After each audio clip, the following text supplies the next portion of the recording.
Oh my god.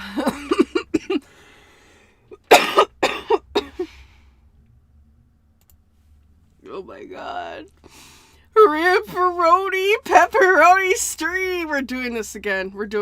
I am so sorry, y'all. I had some difficulties. I rushed my program way too much. Oh my god, I feel like an asshole. Alright, let's keep going. Alright.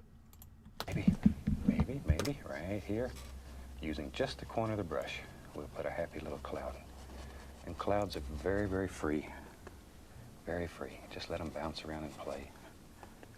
And we're looking for areas here that are thick, areas that are thin, areas that have no paint. Keep the brush moving. Keep it moving. If you let it stay in one place and keep doing this, you're gonna end up with a big cotton ball up. Okay. Let's keep going.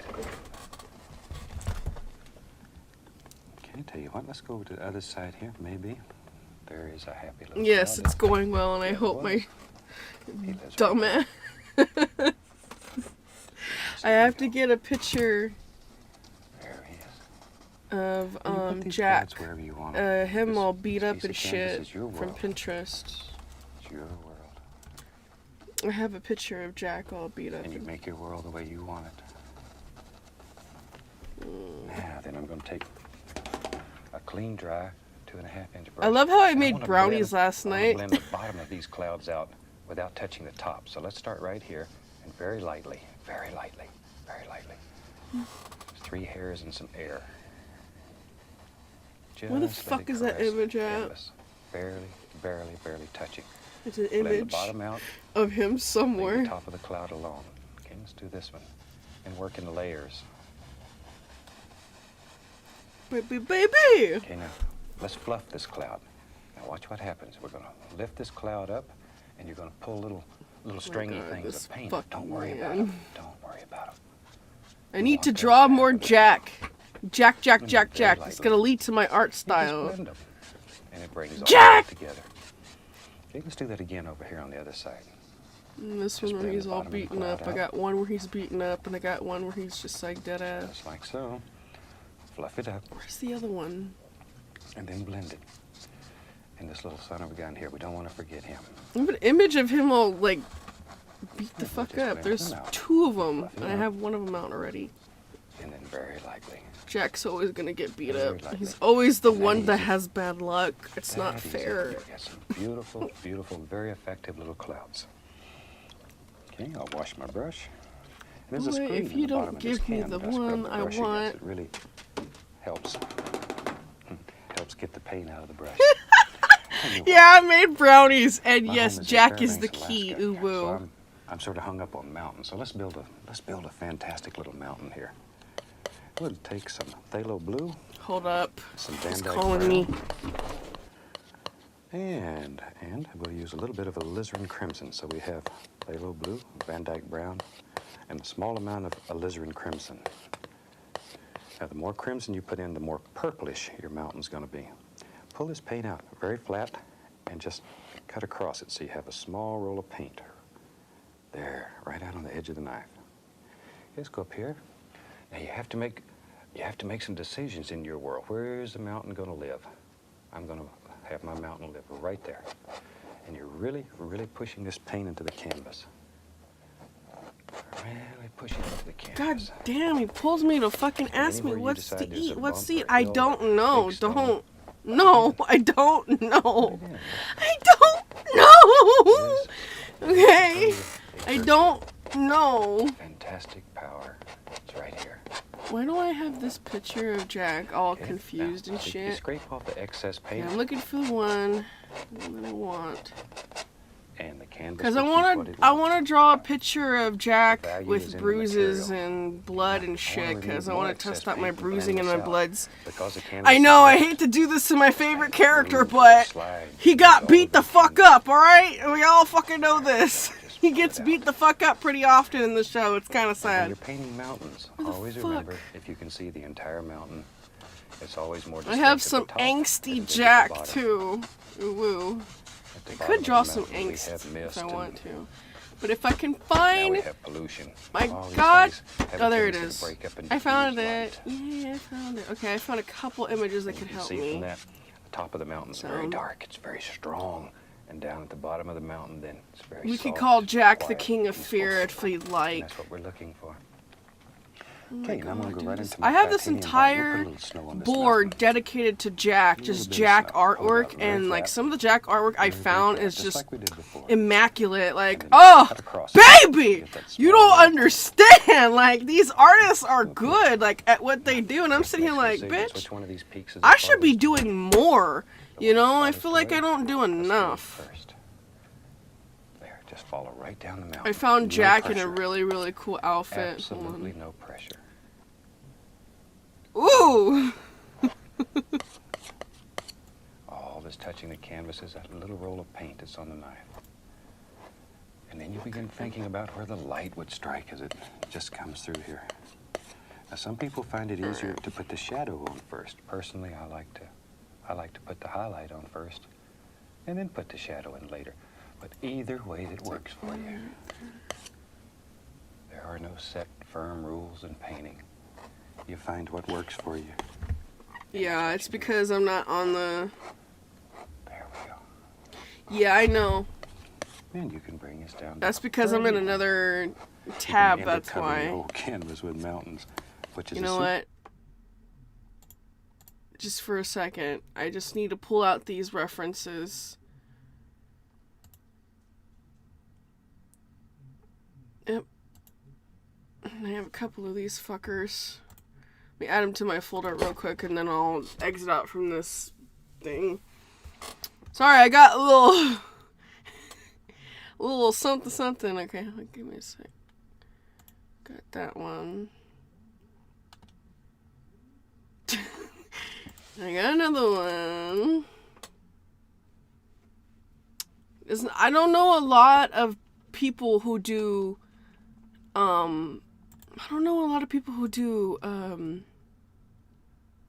already have this image, what the fuck? I don't know a lot of people who do Challenge Showdown art anymore, and it's kind of sad, and I'm kind of afraid that if I keep doing this, you know, I'll burn out from it and never do it again. Common fear, but whatever. I got Kimiko and Jack going on. Okay, there we go. There we a way go. to practice. There we I'll go. take some phthalo blue and titanium white. Alright, and so mix that I got together. it. And to that, I'm going to add a small amount of Van Dyke brown. The brown is there Let's just hope just to it dull it doesn't down. do that And shit I'm not worried again. about over-mixing that. Just leave that paint. So I have a marble. file called Your Disgrace. Again, we'll take It's that time to little fucking paint, make go him here. all smug and shit. And we'll go in the opposite direction. The opposing direction, whatever you want to call it.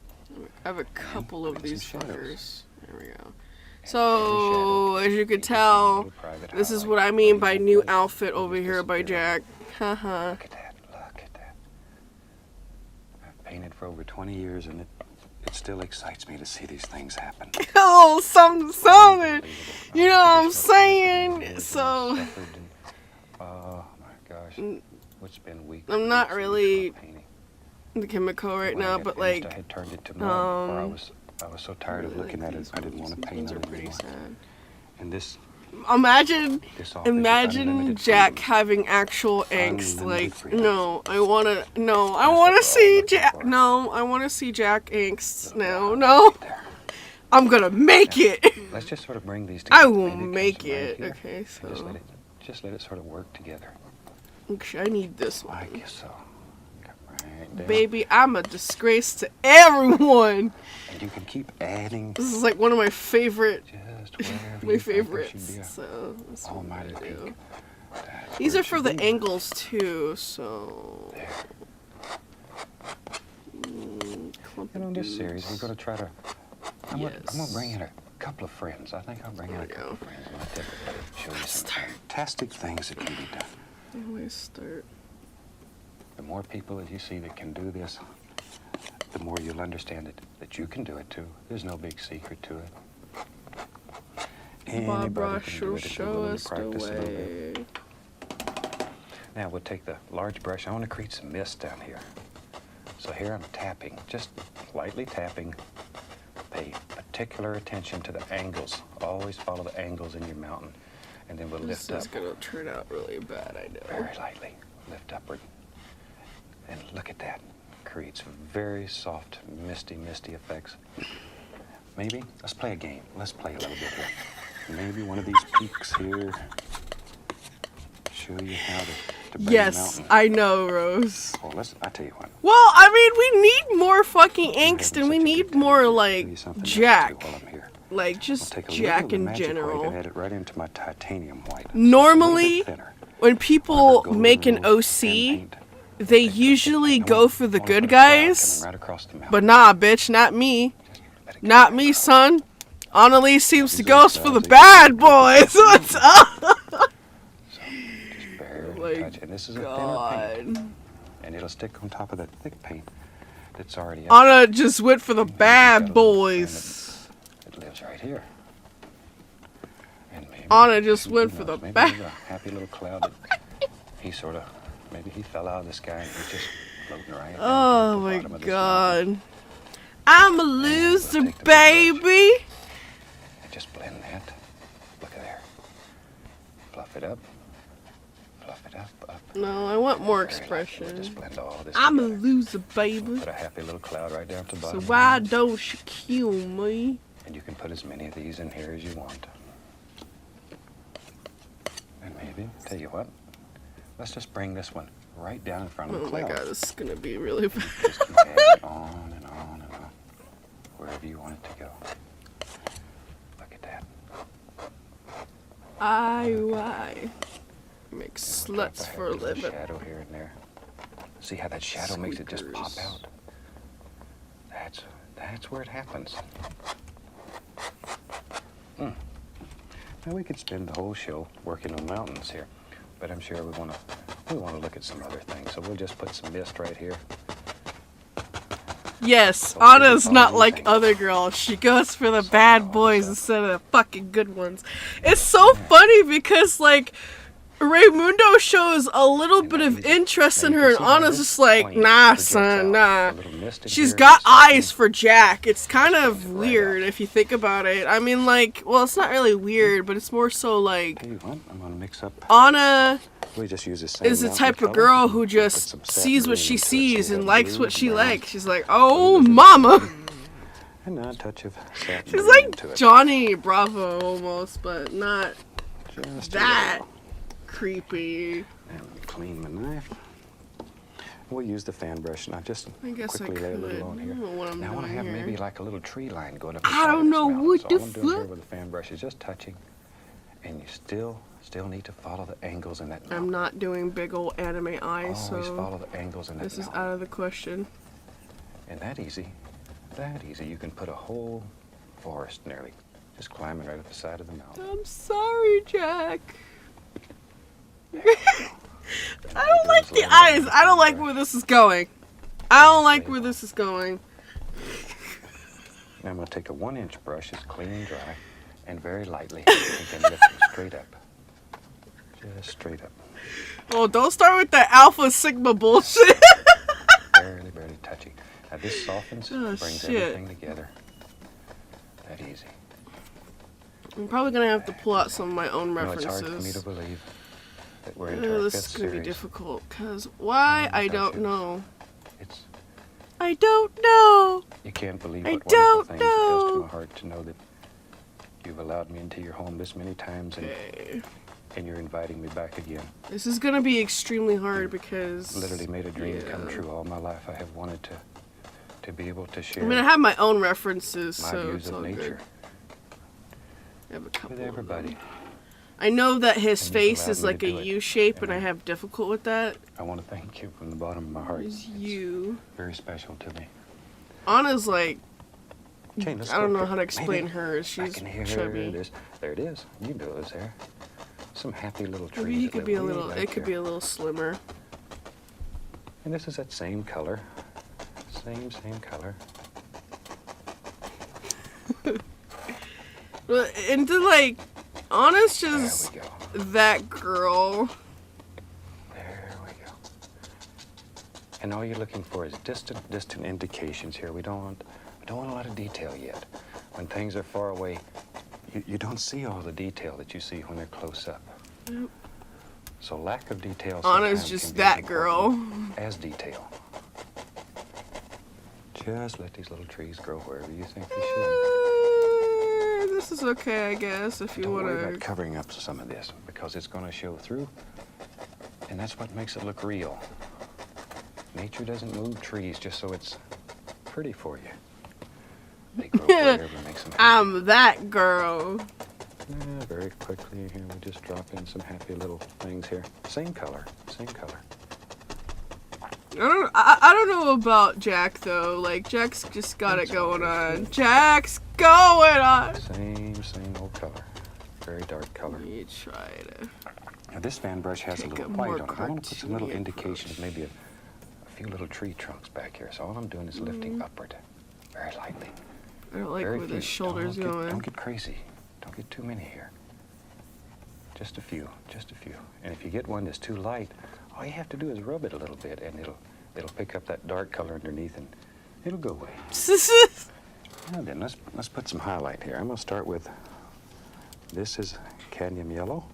I'll put a little yellow ochre into it. And This is I mean, satin like, green, and we'll just mix it right on the fan brush.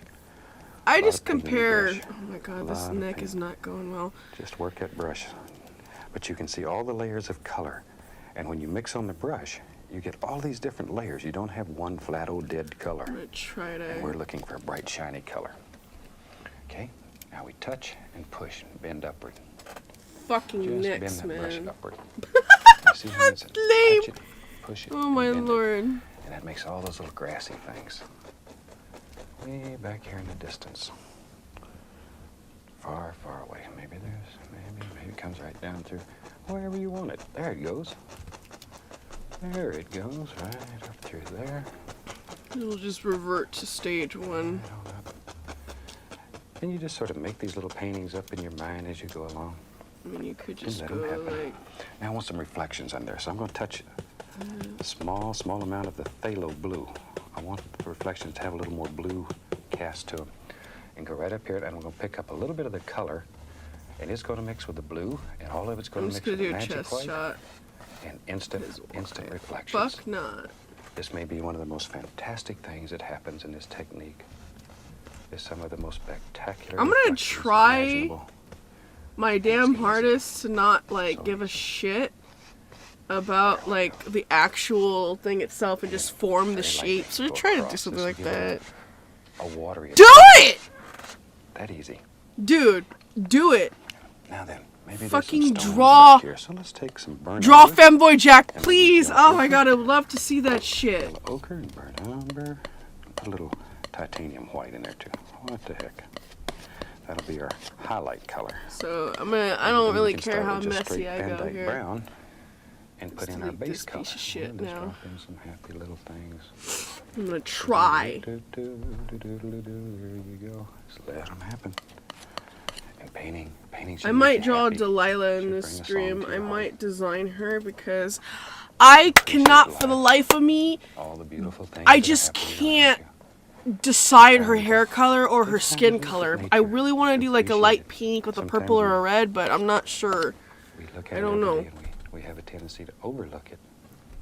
Okay, this is that highlight color. It's yellow ochre, burnt umber, and a little titanium white. Actually, See? And you get all these things because you don't overmix your paint. Let it happen. Don't fight it. That's what it's all about. I don't want to do this Just relax. overboard, but let's do Be this. calm, peaceful, and let it go. Okay, now then, we'll take, and let's just drop in some little grassy areas coming right Oh down my through there, wherever goodness. you want 'em. Over here, a few. Oh my god, that's actually a hard And that sort of just one. ties it all together. I have And now thousands. use a little of the magic. You know what? white Let me send right you a in, board and we'll of drop in a my happy little stuff. Water line back here. I have a bunch of outfits that I like can so. give you, And the beauty of this technique all is compiled right into in the one. middle of it, you can change So your give me a mind, sec. you can Let me see if redesign this is paintings, actually. because this is your world. It's not a You secret. can do anything that you want to do in this world. I'm gonna give it to you in DMs. Anything that you want to do. Oh. Wash that brush real quick. Let me see. Okay, a little of the magic white, a little titanium white. Maybe, who knows? Who knows? Maybe back here, there's just a little indication. There it is. Look at that. Look at that. A little stream lives right there. And just, it drops right in here and puts some water right into our painting. We could put them into something simple. Right. You know, like an overalls dress. Happy grassy things. With like easy? Short or long sleeved. That easy. You know, shirt. Put you a happy little stream, little you pond know, here like coming out here. into this river or lake or pond or whatever you want it to be. I'll show you what I'm now talking about. We can get over here to the foreground and really have some fun. So I'm going to take all the dark colors that I got. There's brown, there's blue. There we go. Oh, there's some crimson. Something on the lines of that. Check your DMs. Big thing is that it's dark. Okay, should be let me get a something. big brush here. And I'll just use this old dirty brush. We'll go right up into this color. Wiggle that brush. Wiggle, wiggle, wiggle that brush. Bring it to a nice, sharp edge. See if you can see that. See, it's a very nice, sharp, chiseled edge. Let's go up here. There are like Right images here of Jack. in my world, I there think lives- there's drawn images of There's cross-dressing something Jack. better live there now. And he's like in a big skirt and evergreen everything. tree. I'm like, yes, And bitch. he just lives right in this brush, and all you do is just go back and forth and push him out. Just push him out. And there he comes. There he comes. I'm gonna Don't be draw afraid of this emoji. brush because it's big. It will It's do gonna look absolutely bad. I don't fantastic care. things. And right here, there's a little bush and a tree, and it comes right across wherever you want it. We'll just fill all this up with dark. You need the dark in order for your light to show. You can't Yes, have I'm light baby. without dark.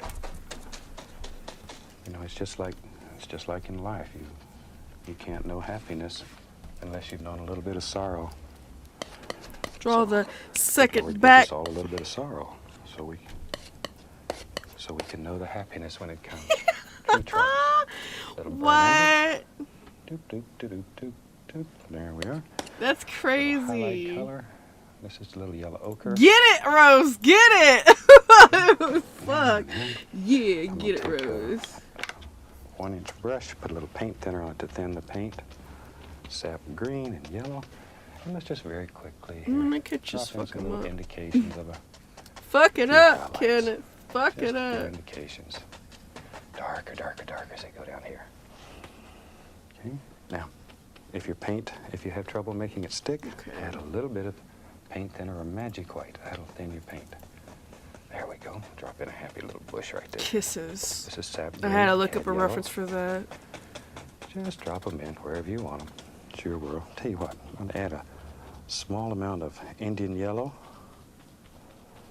yellow ochre, and some permanent red here. I want one that shines right here.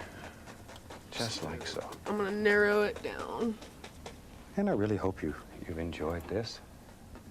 It's a lot of fun. I hope to see you every week here with us. And we'll teach you some of the most fantastic and easy paintings you've ever seen. And they're very effective. They'll make you happy. Your friends will never believe you've done them. Okay, now with just a clean knife here, we can drop in a few little sticks and twigs, that easy, wherever you think they should be. Just drop them in. Just gonna. And I think we have a finished painting. And with that, we'll stop here. I'd like to wish each and every one of you happy painting. I look forward to seeing you next week. Goodbye.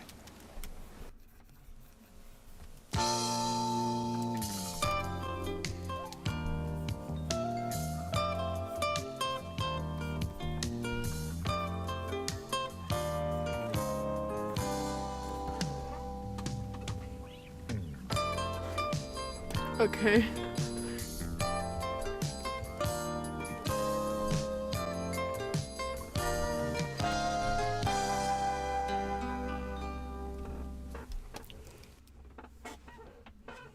Hi, welcome back. I'm glad to see you today. Today I thought we'd do a black canvas and we'll turn it into a painting that will look like it's done on a white canvas. So I'll have them graphically run all the colors across the screen that you need to do this painting, and they'll come across in the same order that I have them on the palette, starting with a white and working around. And let's go right up to the canvas here. Now, this is a black canvas. It's been painted with a flat black acrylic and allowed to dry. And then I've covered the entire canvas with a thin, even coat of phthalo blue. Now, you could use Prussian blue for this, but I'm in a bright mood today, so I thought I'd put phthalo blue on there and we'll just make it sparkle and really play. Start with a little bit of titanium white. We'll just work a little into the bristles, and let's go right up here in the sky and just start playing. And you can see already that white picks up the blue color that's on the canvas, and beautiful, beautiful colors. They just happen automatically. Just let them happen. I love these black canvases. There we go. And you can make the sky as bright as you want it, or leave it dark. If you want it brighter, just add a little more white and just work it in. It'll get brighter and brighter and brighter. Okay. And that's a super fast little way to make a very effective sky. Just applying a little white on the canvas. Okay, let me clean the brush. A little odorless paint thinner on it. Yes. There we go. That is a fun part. And maybe you want to put a little cloud in the sky. It's very simple. Put a little titanium white on the fan brush. Just work it into the bristles.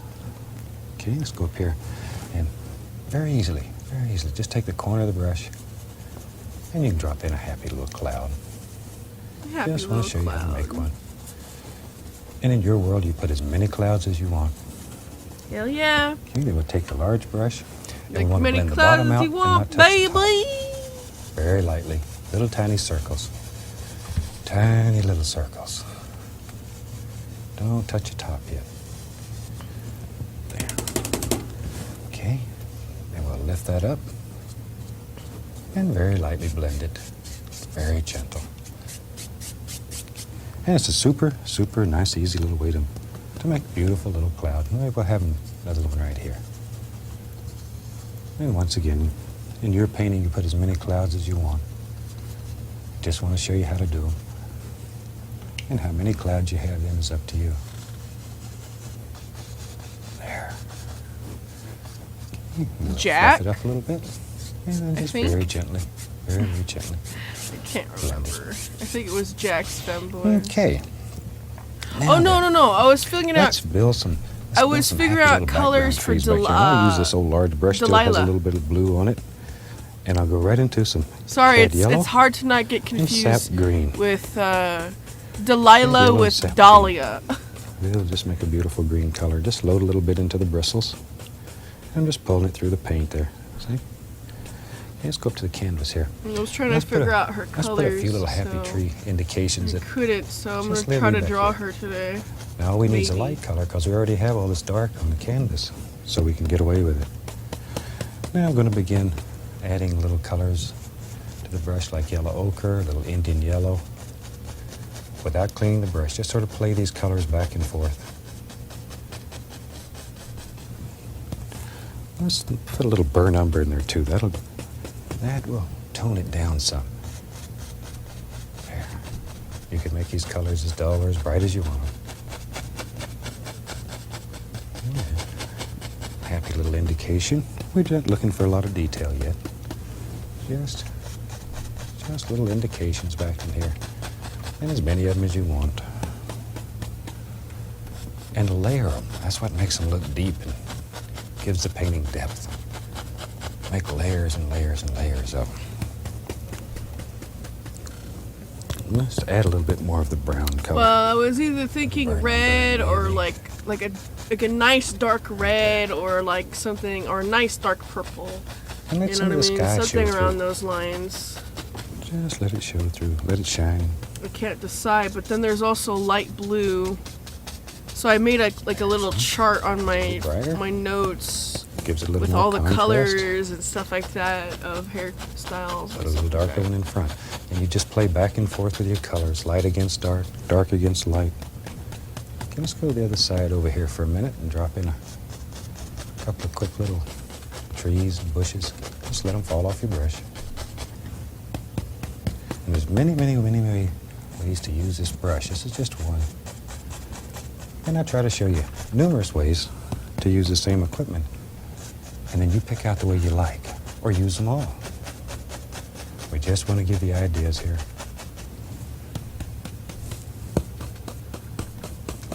Okay. Put a little alizarin crimson in the color. We'll make that nice bright one right there. There we go. Okay. And that quick, it gives us a nice little background indication. So you mix all these colors on a brush, and then all kinds of beautiful things happen automatically. I'm going to use a little bit of paint thinner and go right into some burnt umber and some Van Dyke brown, and I've thinned the paint down. And let's go up here and let's put a few little trunk indications here and there, just here and there. There we go. And remember our golden rule: a thin paint will stick to a thick paint. So if your paint doesn't want to stick too well, thin it a little bit, then it'll stick. Well, I mean, the one I have on my document, let me see. Without becoming a mud mixer. Yeah, like I Easy wanted to become a mud do, like, either originally wanted to do like white, Probably more than but anybody. there's pink, there's also lavender, light purple, obviously. And just however many of blue. these you want. Just let them drop right off your little script And there's liner basically brush. a whole option. There's options for it. There. And the Like script liner different brush has very species long I bristles. want It her to holds be. a Like lot so. of paint. There's human, bunny, cat, Okay. fox, goat, dog, vampire, demon, angel. Well, I've got that going. So there's Tell you hair what, colors: let's do it. brown, Maybe black, there's one brown, that's- blonde, white, lavender. And There's all the kinds of foreground right selections here. on here. But it Just let it come says right on my down like that. document. This one's a little closer, a little bigger, a little more detail. And I'm going to add a little tiny bit of white onto my brush so I can just put the indication of a little highlight here. I don't want much. It's too far away to have a lot of detail. She has Just one pale little rose detail. pink One and little lavender eyes. There. She's also a deer and elf. I already put some decided leaves on her that little tree later. species. She has Okay, white now I'm going back to the freckles, 2.5-inch brush. Either I and just do play it through lavender some or of the light different pink. colors. Skin Cad color. yellow, Indian yellow, You know, yellow ochre. I don't And know. I'm just going to So begin tapping. Just tapping. And we'll put some nice soft little areas back in here. Very quiet, very soft, gentle. There. Nice place for the little birds to live, and bunny rabbits and squirrels. There we go.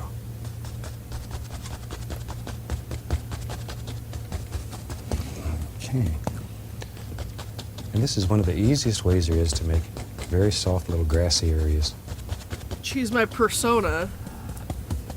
My main persona. Just doing that layer after layer after layer and let them go. Maybe. Let's take a fan brush here and a little bit of the burn umber, just a small amount. And I'm going to go right up in here and maybe this little ground area is showing. Just sort of scrub this. A little yellow ochre right on the same old brush. And just very lightly.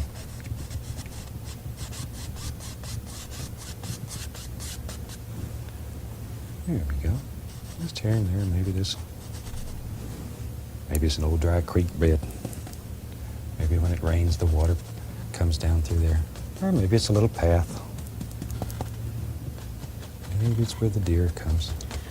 Yeah, I know. There we go. The reason Just why makes the is painting I a little more haven't interesting. released her her document yet, but I do talk about her on my Okay. Twitter a little Now. bit here and there. But Let's go back to our liner brush. Little paint she's thinner. supposed to get her own Some series. Van Dyke brown, burn umber. And maybe, yep. There's a tree that lives right there. Right there. And we'll put him in a basic trunk shape. And you could do this with a knife. Fan brush. Today I'm just using the liner brush. There we go. And drop in a few more little branches. I know. Touch a little white, just so there's a highlight. There. Just blend it right into the dark. Okay, let's go back to our big brush now. And let's put some leaves on this tree. I'm going to start out here. It looks like I've got yellow and sap green and some burnt umber. Got yellow, sap green, burnt umber, all mixed together. Let's go up to the canvas and just drop in some basic little ideas where we'll have some leaves. And all I'm doing is it's just barely touching the canvas. And the reason why I don't talk about her as much is, well, she's not finished. Barely touching. Yeah. Just let all these little things just fall out of your brush. There we go. Maybe there's some that live right here. Now, I want to highlight those so they stand out a little more. So I'll go into some cad yellow right on the tips of my brush. And then Okay, this is a little different than what I usually do. Just touch it here and there. I'm liking it. Just It's a enough to little highlight. messy, but hey, I'll fix it later. There we go. There. Just barely touch the canvas. Just sort of let these float right off of it. And wherever you think they should be. And then a super way, though, to make a very effective little tree, and it does good things for you in here. Get that out of his face. Okay, while we got this brush going, let's go over here and we'll do the same thing another tree. I'm going to use Van Dyke brown, sap green, and a little bit of the cad yellow. Let's just drop in some little leaf indications, same way. Let me go ahead and Same way. If it's working, let's keep it going. let's fucking And practice go. these little Oh things. You'll my find god, this is the more beautiful. you practice anything, the easier it gets. Fuck. You know what? I'm there's a actually not secret, it's gonna practice. do anything until. A little bit of the yellow. And just drop that right in. Just a few little highlights here and there. There. Isn't that quick? Very effective little tree. Okay, let's decide where his foot is down here. Just cut him off. And we can bring this right on down. Same colors. Sap green, cad yellow, Indian yellow, yellow ochre. And mix them on the brush so you get a multitude of things happening. Okay, this is just a dry, clean brush. If you want to make it darker, all you have to do is just tap on it, and it'll also soften it, make it much quieter. And you can just bring it all together. There we go. See, I like where this is going. See, I need to learn how to not You take need the my dark line area art, so the so light my shows. sketching so seriously. Look how Need messy it the came dark. out. You need the dark. I love it. A lot of times when you're I love it. painting, it begins to work so nice that you get carried away and you cover up all your dark areas. I'm gonna And put then the all of a hair sudden, in a different folder. Nothing will show. It doesn't stand out. You need dark against light. Okay, tell you what, let's do. Maybe there's a happy little pond down here. I like water. I'm gonna try to right do into this with some coloring. Titanium white So- with a 2.5-inch brush. Figure out where you want your water to be. And I want it to be right there. And maybe it runs back in there. We don't know where exactly. Now it's picking up all that beautiful, beautiful phthalo blue that's underneath, the green that's in the grass. All these colors are just coming together. Don't fight them. Don't fight them. Let these things happen. Some of your most beautiful effects. In truth, they're accidents. It's all messy But and don't fight it. shit. Like, look at this. The fuck Let is 'em happen. this? Look at that. Beautiful colors. Okay, I'm gonna start naming these now To before I give go it the any appearance deeper. of water, very lightly. Just go across. These strokes need to be straight. No matter where your water goes, they still need to be straight. It's almost a tendency to follow your water line. And if you do that, those strokes will go at an angle and they'll bother you. Oh, I like how I you'll yell didn't at me. even fucking try. I just made an art piece. Okay, tell you what. Let's take the old knife, I want to mix up some Van Dyke brown and some burnt umber. I'm going to put a little bit of permanent red into it. So we got Van Dyke brown, burnt umber, permanent red. There we go. Okay, now let me grab the old fan brush. And I'm going to take the fan brush and load a lot of paint into it. And let's put some dirt under our grassy areas here. And all we're going to do is just scrub in some dirt, just like so. And this is where you have to start making all those big decisions. Where does land and water meet, come together? There we go. I like how I didn't even try. See, let that come out right through there. This is a very effective and simple way to make some nice Yes, land areas. bitches. Okay, I'm going to go, without cleaning the brush, I'm going to go right into some yellow ochre and some titanium white. Right on the brush. And then just barely touch. He looks very tired. Just let it bounce and play. Just add a little permanent red to that too. Okay. And mix these on the brush. Don't overmix. Yes! God All is... the different Bob colors just is... sort of I was about to to say, happen. I was about to call Bob God right now. Just let them happen. Okay, let us draw. Just let it happen. Just let it... Okay, so what should we draw for him? There we go. Wherever you want these, just let them happen.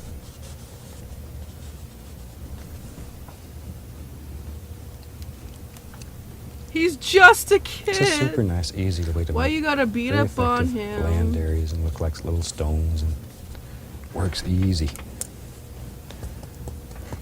Okay. Now we can bring some of these nice little grassy areas right down in here. Bring all this together. There we go. Put a tiny little bit of paint thinner on my brush so it paints a little bit thinner and it'll stick easier. There we go. Let's go over here on the other My side. goodness. There we are. Just let these come right down. My God, he looks so fucking Bring 'em all tired. Look at him. Fucking Honor probably roughed him up a little A bit, little bit right in there. but it's not that bad. Okay. Okay. Now I'm going to take some magic white and a little bit of brown. There we go. How not to give a fuck. 101. And like so. Just go for it, man. Don't be a Take a pussy. little bit of paint. Just Don't cut be a across it. pussy, pussy. Let's go right up in here. And just drop us in a happy little water line. It's a good way to clean up the edges and bring everything together. He is so tired of everybody's bullshit. Okay. Right across.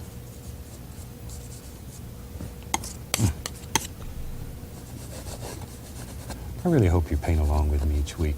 We get so many cards and letters and people are painting along. And it works. It really and truly works. Literally!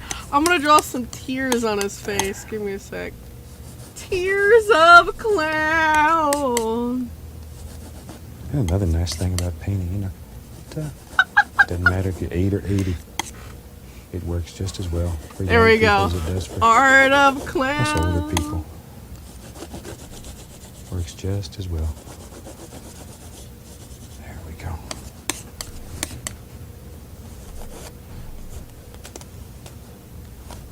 Tell you what, let's do. Let's have some fun.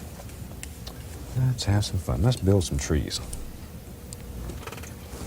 Let's make a... I really like how I do my pen Let's pressure make a on the tree. tears, man. I'm telling you, Yeah, I let's really do love use a my liner brush. tears. Oh, I love how I do Make a these bigger tears. tree just using the old liner brush. It holds a lot of paint, so you can do this. And I've thinned the paint with paint thinner. So I can come right down here and just let this tree keep growing and getting bigger. Tears of a clown. And don't make all your trees straight. Let them bend. Oh, trees grow in all kinds of ways. They're not Whoops. just all perfectly straight. Every limb's not straight. Every branch is not straight. It'd be nice if they did grow that way to The man at the lumber company would be a lot happier. I'm gonna fix his eye a bit. Don't.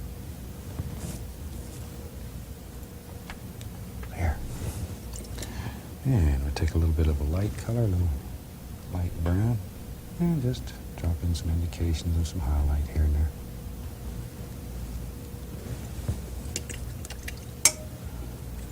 Okay, now let's drop some happy little leaves right up there. Get a little bit of this same old dark color ahead, sap green, Van Dyke brown, a little cad yellow. And we can drop in some basic little leaf shapes just very quickly. Very quickly. Yes! They're a lot of fun to make. Keep them loose. Just relax when you do this. If you're real stiff, God then you damn can it, lose them. Rose! Just be very loose and relaxed. Take a little bit of yellow, put a little highlight on it. Oh my God, Rose, please. Gotta let him sing in the sunshine. You're killing me. There. See, now when you look at this painting when it's finished, you wouldn't believe it was on a black canvas. Okay. And wash off the old fan brush.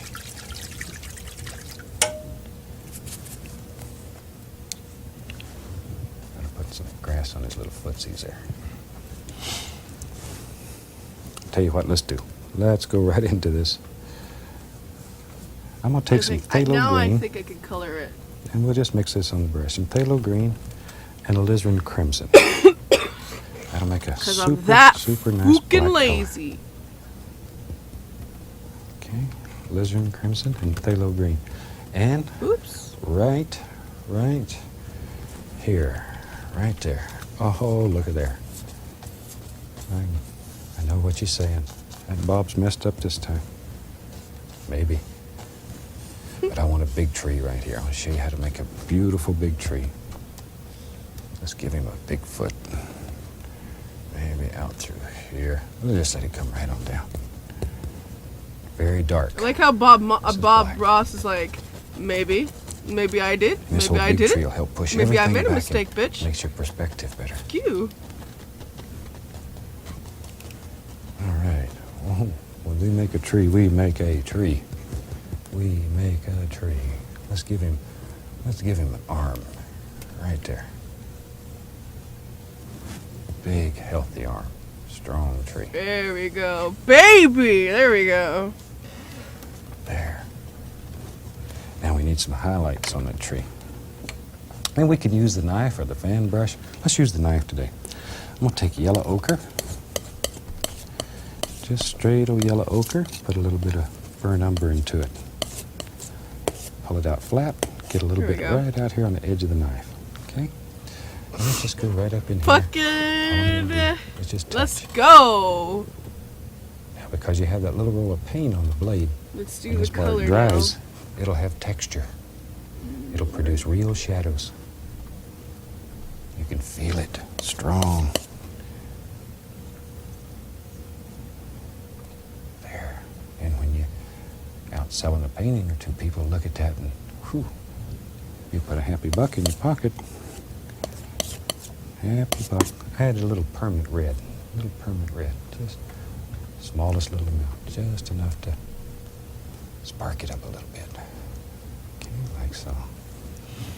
Okay, now let's put a little bit of reflected color, and I'll use phthalo blue, a Yes. little touch of white. The most Go with the other prettiest side. human beings I've ever Just give drawn some- is Jack a little indication here Spicer. of a little reflected light. Ah! Okay, now I'm gonna go ahead and Just let this wander right on up the tree. this? Just a little under his arm here. There we go. Needs a little reflected light under his arm.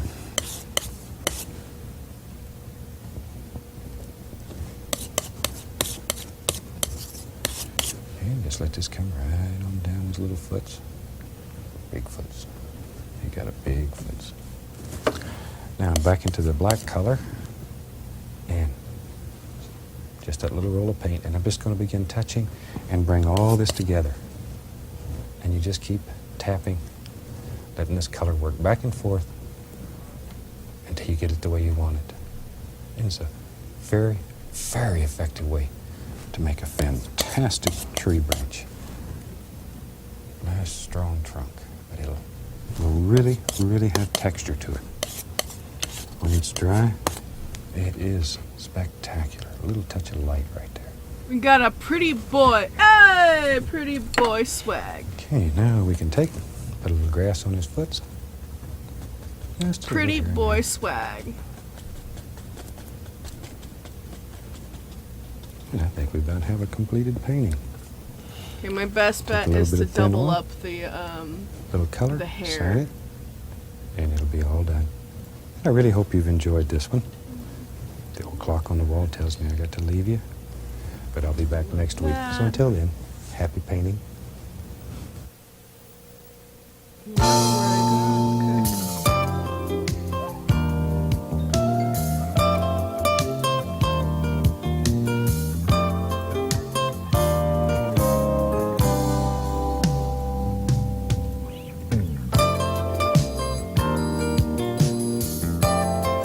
Let's jam out to some Bob fucking Ross.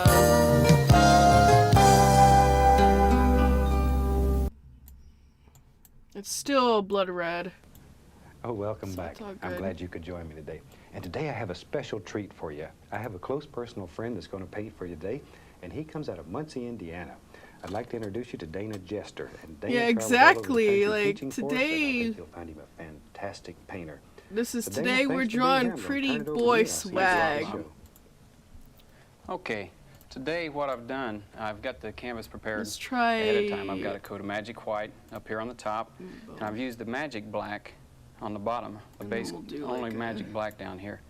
And the colors we'll be using today, you'll be seeing soon across your screen Eh. here. And what I'm going to use first No, is I was phthalo blue, I was and we're going to paint in feeling a the little black sky over across red. here. Just use this X pattern across across the top, just like so. And we'll gradually blend this in using our magic white, since it makes a nice base coat. And the color, And we'll let it go ahead gradually and lighten up change it to something else. as we work our way down to where maybe the horizon line is going to be on this painting. Perfect. Just That's like just the so. color base. Okay, we'll go ahead and clean your large brush here. And I think maybe we better, on this painting here, we'll use the fan brush, and we'll load it up with some titanium white. Load it fairly heavy. That way you'll get the brush to work right Okay. over these clouds. We use the brush in a circular motion like this. You don't have to put the same amount of clouds in your painting as what I'll put in mine. You can always design your own, use your own imagination. Just put a few floating little clouds in here. Something like that. Are you sure this is And Bob Ross? Clean your brush. Are you And sure we'll go this back over is these Bob spots Ross? with the large brush, kind of soften them down, set them into the sky a little bit. Look at that. Just go Oh back my and forth God. on 'em. Oh well, we'll just take it Something as like this. that. I guess Bob Ross has special guests on his show, And or that is Bob Ross. think He's maybe what just, we'll do I'm just next is freaking the take- fuck out We're here, going to work with equal parts bruh. of alizarin crimson. phthalo This should make a black, but in order to test this color, we need to mix a little bit of it and in with some of your titanium white. Make sure you get this thoroughly mixed. If not, you'll be in trouble. Okay, take a little bit of your titanium white, you end up with a black, nice dark gray. So we're going to go That's ahead and really use nice. this with some more titanium white. yeah, something is We'll going use this for the on. base coat of your mountains. We'll put some mountains in this painting today. I think majority of people like mountains. Let's play. Okay, let's work. There we go. bit Now it darker doesn't look value, all especially fucking If you haven't weird. painted too many mountain scenes, so if you get a real dark base coat, it'll be a lot easier. For We you. will take what we Let's go for the can. Canvas. Okay, so Yeah, put let's it with try just like so. coloring. Let's try grab this to paint color. Just scrape it right on into the canvas. You can make as many peaks as you desire. whatever you like. It's best to avoid The body needs to getting a straight edge down here at the base of your mountain. We just want to get this scraped in for now. Magic white will work for you in a few minutes. Just like that. Okay, go ahead and clean your knife off. Make sure you got all the excess paint off that mountain. Black. What we're going to There do we is start go. working That's much better with for some reason for me. highlight color. We're just going to use titanium white. Roll it up on your knife like that. This is what happens when you stop Get a nice caring fine about roll your and go fucking up art and actually to the right-hand go with the side of flow. mountain. And just let this glide down right off the knife.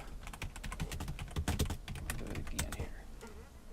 Just like so. Just let it glide and break. If not, this mountain will not set back for you. Okay, let's work on the brow a And little we'll start bit here on this better. Peek again. Lights suggested from the right-hand side of your painting. Just like that. Maybe run this ridge right on over. This is how you develop several different ridges in a mountain.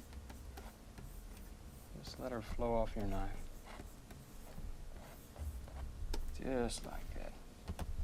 Okay, now what we're going to work with next will be some titanium white. And just a small amount of your phthalo blue, because that You know, stuff let me I tell you, redo the is fucking- really strong. It really will overpower that white real quick. Just want a nice soft, real light blue. And we'll use it just the same as we did your white, only we're going to put it on the left-hand side of your peaks for the shadow.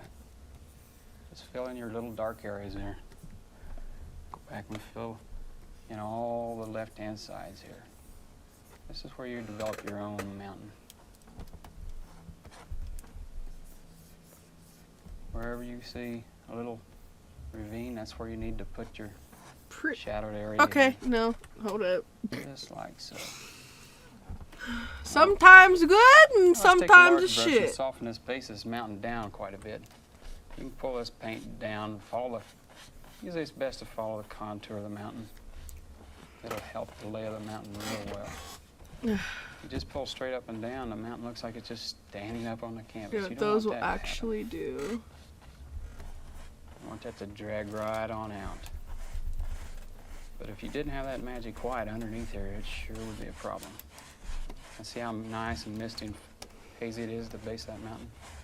That's what you're looking for. And you can go up here and pull just a little bit There of we this go. white down. Nice and easy. Tears of a cloud. Okay, now we're gonna. Now we can actually do the We'll color. drag So we're gonna do the just a little more bruises. highlights down. Maybe we want this to come down just a little further in just a few areas. I'm just gonna. That really helps set it back just a little bit more also. Don't get too That way carried we were away. able to do the bruises and stuff. Where So you have light, you'll need some shadows, so keep that in mind also. my question Okay, let's is. With our knife, and we'll put in maybe a little bit more shadow area right in here. Are you fucking Just serious? like that. Okay, now we can soften that down using a large brush again. And see how much more No. distance you're creating. There has You to put be just a like little more white down there, the just like that. sclera. I'm sorry, but we have to draw in the Just like so. sclera. Okay, let's work with the fan brush next. What we're going to want to do is go with the fan brush and pick up quite a bit of your dark mix that we mixed up earlier. And we're going to use this to put in a few fir trees back here off When in your the distance. girlfriend is too rough So we'll go up here and she beats you up start- by just use accident, your fan brush, just use and this she bit has of no it, idea. She just tap kind down of and pull. sits there, Pull the and trees the down. woman was too stunned to And speak. It's also a real nice idea if you can vary the height in them trees. You don't want to have them all the same size. Yes, color. Looks a little more realistic if you can do that. Don't forget to put quite a bit of paint Let's on your try brush, this. especially when We're you're gonna first starting out go- along this edge. And then as you work toward the center of your painting, let's just let the paint flow off the brush and use the magic white to lighten this up in value. That'll set it off even a little bit more off into the distance. Just like so. See how those are starting to fade off into the distance? Look at that. That's just right. Right on over. Nope. Nothing. Okay, let's go ahead and clean that fan brush out. Maybe we'll work with an inch brush next. I think maybe take the inch brush. Yes. And we'll just tap and soften this down a little bit. Clear it. This will give the illusion of more. That'll help set it back into the painting. Baby. Maybe give it just a little more depth as you work across the What if he canvas. was crying blood? Also, it won't Edgy. hurt at this time to maybe pull in and follow the contour of the land here at the base of your trees. We'll go back to our fan brush. And what we're going to do with the fan brush again is just load it up real heavy with your dark mix. And we'll put in a few more distinctive fir trees, a little larger right here. There we go. Just use the corner of your brush and just let them fir trees fall right out of the brush. Just like Yeah. that. I see Tap it it. right on Yeah, down. I see the reference. Just like so. I'm sorry, I'm That was trying to fun. go Let's off do the another one. reference, but it's hard. He can't stay there all by himself. Just tap him right in there. Look at that thing grow. You can pull it right on down to the land. You don't want him floating. Getting carried away, I gotta put one more. Maybe he's leaning just a little bit. I don't have... That's just a baby tree here. Okay, let's go ahead and clean our fan brush.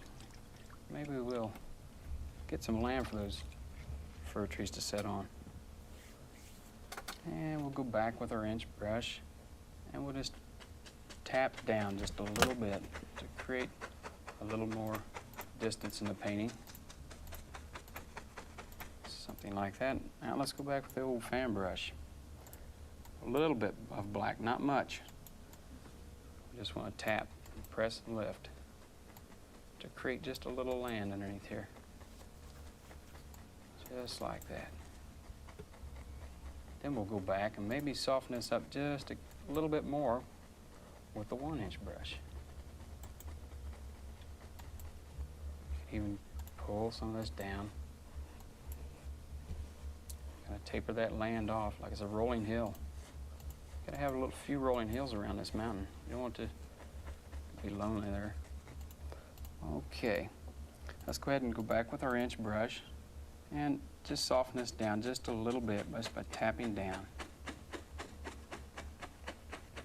That way you'll have a few dark areas in there. Soften it up. Just like that. Clean that inch brush out here. God. And I think maybe it would be a good time to take the fan brush out again. And let's put in a few trunk lines with some of this dark mix. And again on this, if your paint's very thick, All right, you may want I'm gonna go to add ahead and just a little thinner Color. for the paint to flow off your brush for these trees. These trees will be nice and tall. Maybe we'll take it all the way off the top of the canvas here. Just come down just like that. Just like that. Don't forget to take plenty of paint on your brush. Put these trees Okay. in. Okay, let's try that again. Just do that. We better try it again. Cheater. Cheater! Cheater! Another one right in here. Just like that. Yes, I am a Let her come cheater. on down into your foreground here. You don't want to let it stand there in midair. No, I'm just gonna go ahead. It's driving me nuts. I'm sorry. Maybe one more time or a couple more times. You never know. Just depending on the mood of the brush. Just like so. Just remember to put plenty of paint on your brush when you're doing this and pull it down. Okay, I think there's a little old, maybe this next tree's a little lazy, and I think he looks like he might be leaning over just a little bit. Look at that. Yeah, he's lazy for sure. Plenty of paint. There we go. Just like that. Remember to take them down into the foreground. While we got the brush loaded, let's pick up a little thinner on that brush and go with this dark mix. Make sure it's a little on the thin side, and we can always tap in just a few little pines on this side. Maybe there's a another fir tree growing over here on this side. Just like that. Okay, now before we get too carried away on tapping the old pines on the other trees, let's take a liner brush and some thin oil or your thinner and put on a few branches on these. Just drag them right off there. Load your brush up and make sure that paint's good and thin or it won't flow for you. Set some thinner on that brush and drag them right on out like so.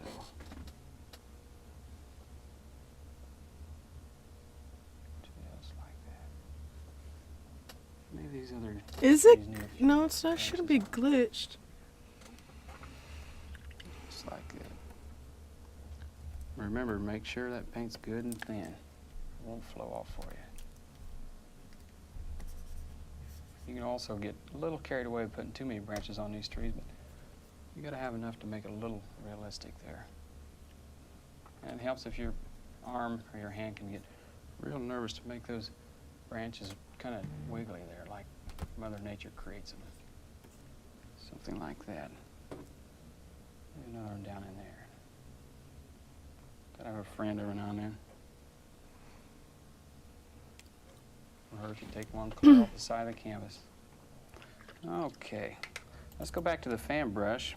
Make sure your paint's thinned down a little bit. You can use a little bit of your thinner. Use this dark value just to tap in, just tap. I'm really just using the corner of my brush now. Just tap in a little bit of pines here. Just like that. Maybe we'll go over here on the other side. Do these while we're at it. Don't get too carried away. You'll I'm cover up sorry, I'm anything. way too focused. More paint here. Let them fall off the brush. Just that simple. What else should be in there? There. Let's take and put a few down here just a little lower. Real close to the foreground here. That foliage. Okay, let's clean our brush off. And let's work with the 1-inch brush. And what we're going to do, we'll need to add just a little more of your black mix to your base coat. And maybe just a tad more alizarin to it. We want to work from our darks, work up to our lights here. So we get something like that, a real deep color. Let's put it on down here in the foreground. Let's use the 1-inch brush and just use a little tap, even just a little circular motion on that. This is just a base coat, just to give you a coat. You don't want to kill all your darks. You got to have those darks to create just a little more depth, a little more interest in the painting there. But go ahead and go all the way across your canvas. And we'll do all those little bushes and foliages in the front there. These may even turn up to be little flowering bushes. Just like that. And at home you can create your own paintings, or you can get your own idea and put it on canvas, but let's just give you some guideline or to show you how the brushes work. Just like that. Remember to save some of your dark. You don't want to kill all that dark. Okay. All right, next I think What's we're gonna up? need to Yeah. mix up just a little bit of lighter value. And we'll go with the same mix and just add just a little titanium white to it. And a little alizarin.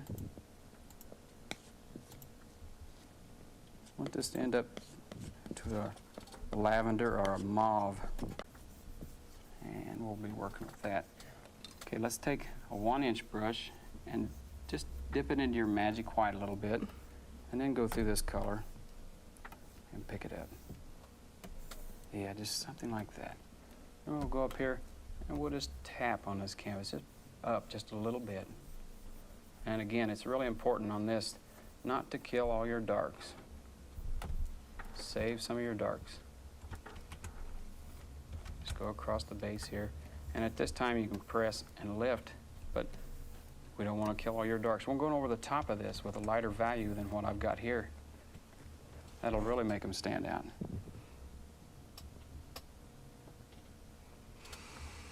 Ba-dum, ba-dum, ba-dum. Press and lift. These might be fireweeds or something. Like that. Ba-da-da-da-da-da-da-da-da-da.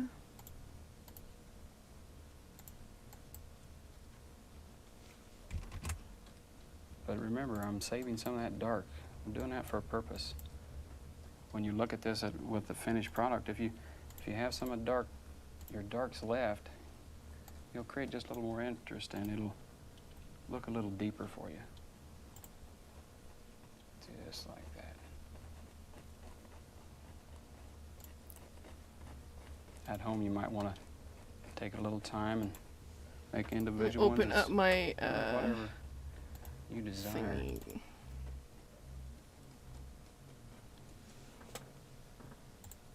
Go ahead and get the entire base of this canvas with this color value here. We'll go ahead and lighten it up in just a minute. Gotta have the darks before you work. I'm gonna your try to lights. do my coloring That really will help you with your lazy. paintings.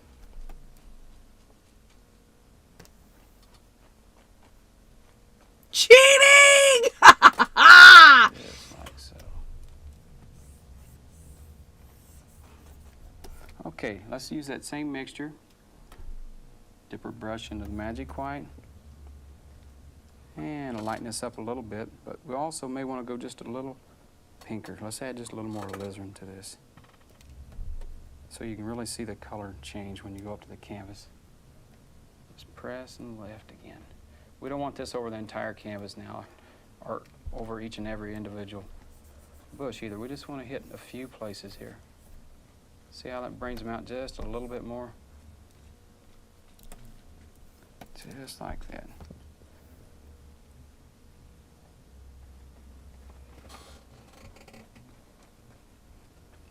Just bring them out just a little bit more. Yes.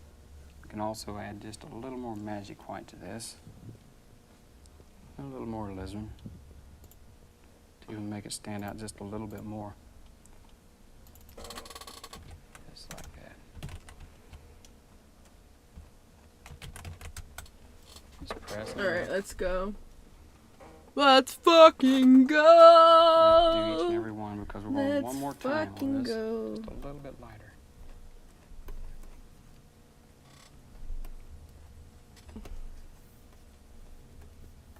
Let's catch this guy right here.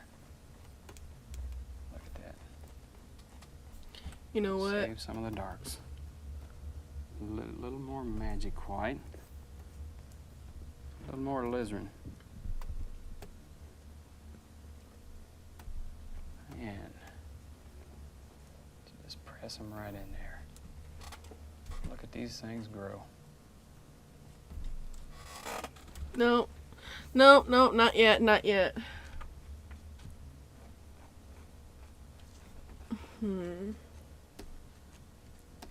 Now let's go just a little bit lighter on a few of these. Like maybe the light's hitting them really strong. More alizarin and more magic white. Just tap just a few places on them. We don't want to get too carried away. Fucking cheater. See how that makes them stand out just a little bit more. They're God not all makes in this light, though, mistakes. so you don't want them all real light. This is not how I wanted to go. Okay, hold on. I got it. I But want notice it. I'm still saving some of my darks. You gotta keep that in mind. Don't want to kill all your darks. Just like so. Then get a couple right up here. Now, I think maybe we'll go ahead and clean our brush out. And Look at this little bastard. Oh my god. You You go in can't tell me this guy is with just a liner brush. And if you've got magic black, you can use just straight magic black on this. We'll just put a few twigs or some dead branches down here at the base of the painting. Just wiggle them right in like that. And wiggle them right in. Just let them flow right off the brush. They're just growing in the wild. Maybe start right in there and put another one. Just look at that. Flow right off the brush. Magic white is really nice.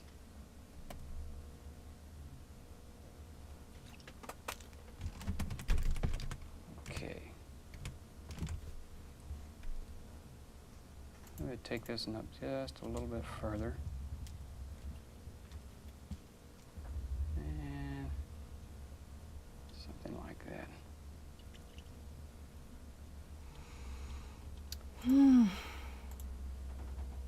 Put in one more here.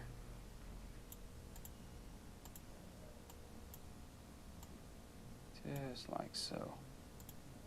Make sure you got the base of those faded into the painting good enough to where they look like they're at least attached to the ground.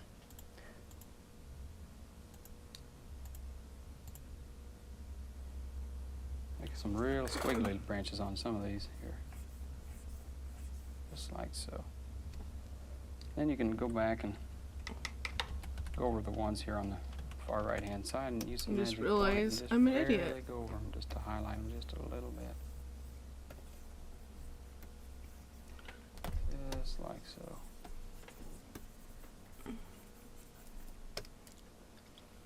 No, that's not gonna work. I think maybe we'll go ahead and sign our name. Let's try this one.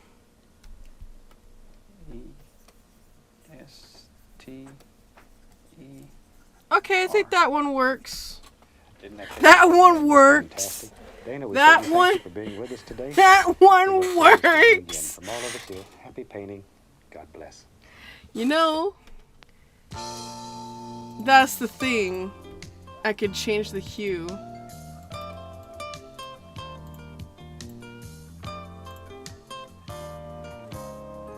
Oh boy, this is gonna be a. I'm trying to tread lightly here.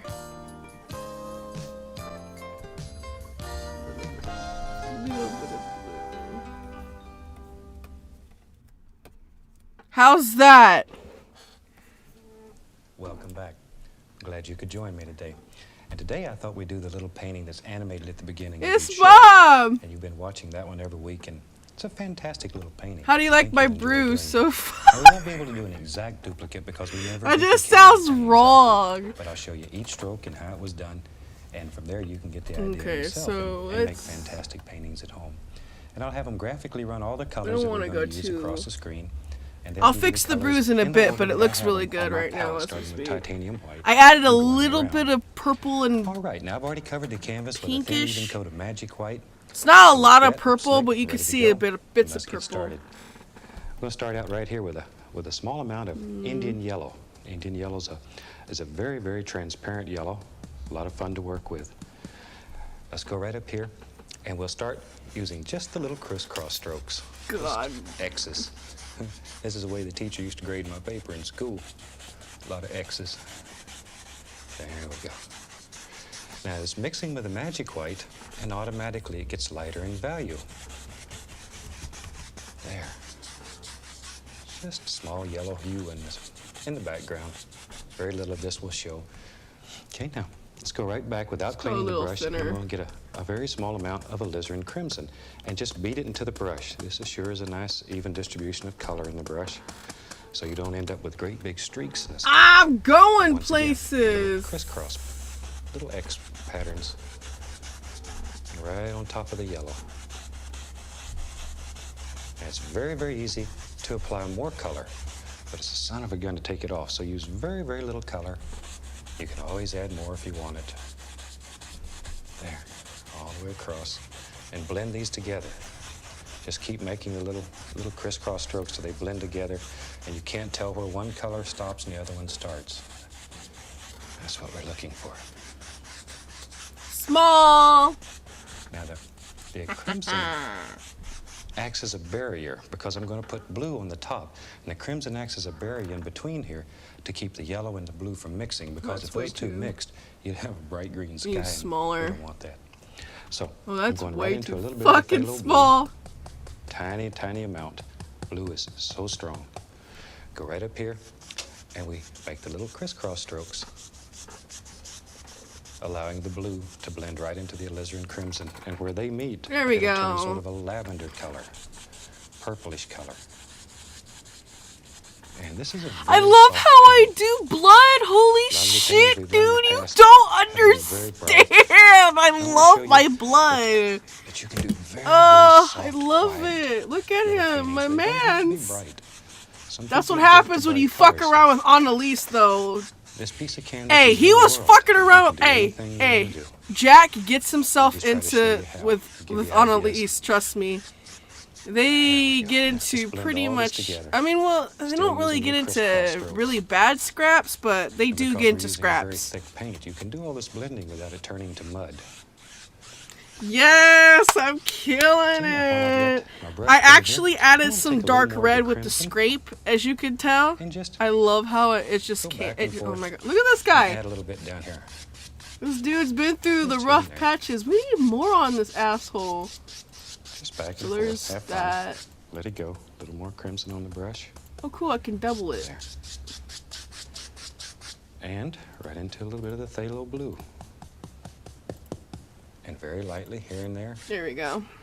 Just, we'll pick up some of this and we Scrape start laying mark. snow into it, and it'll become Oh shadows. baby, today. Just lay it in.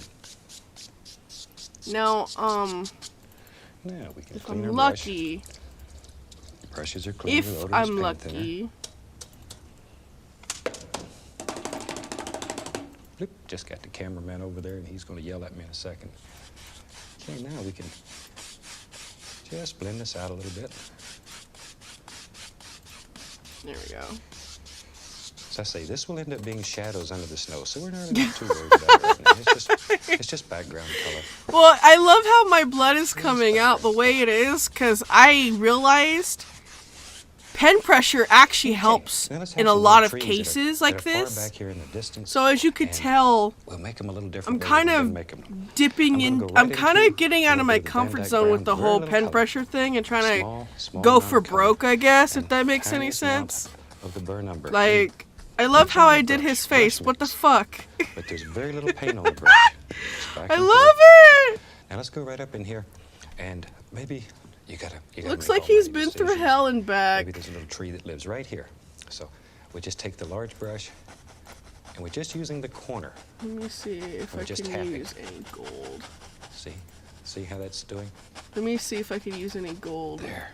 A little more color No, I like the Very, black. The very black's little better. color on your brush. Maybe there's a big tree that lives right here. I'm gonna As I notice say, that this will not be an exact duplicate of the one that you see at the beginning of the show, but it'll give you an idea and show you how it was made. There we go. I wish you could come Everything's. into the And then I want to studio try here and to watch. do. It only takes a few minutes to paint. I that want to beautiful try little to painting. go out But of a my lot comfort time zone spent of animating doing it, black and they do a outline and do fantastic like job here. blue and purple and I hope you stuff, enjoy the like little dark animated blue, dark red and paintings that are at the shit. beginning So of each show. it looks I find them more, very I guess, interesting, and I hope you appropriate. do. The only time I put black A little bit outline is darker for color his right here at the face. horizon. So A little lighter up in the sky and darker at the horizon. That way it'll help create the illusion of distance. let me see. And don't let your trees get too symmetrical, too even. Let them just go. Let them go. Just looking for very distant, basic shapes, very soft. Let a little of that yellow show through. You don't want to kill all of that. That's all these little things make it interesting. You know what? For shits and See how giggles, I'm simple just it gonna is? draw.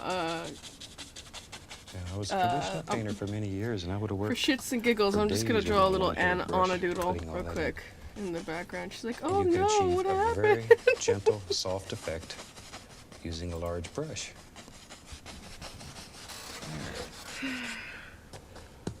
Still just using Van Dyke brown, a little touch of burn umber.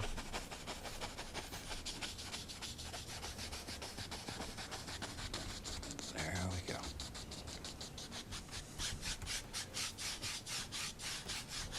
decide where your horizon is going to be, and just brush it out.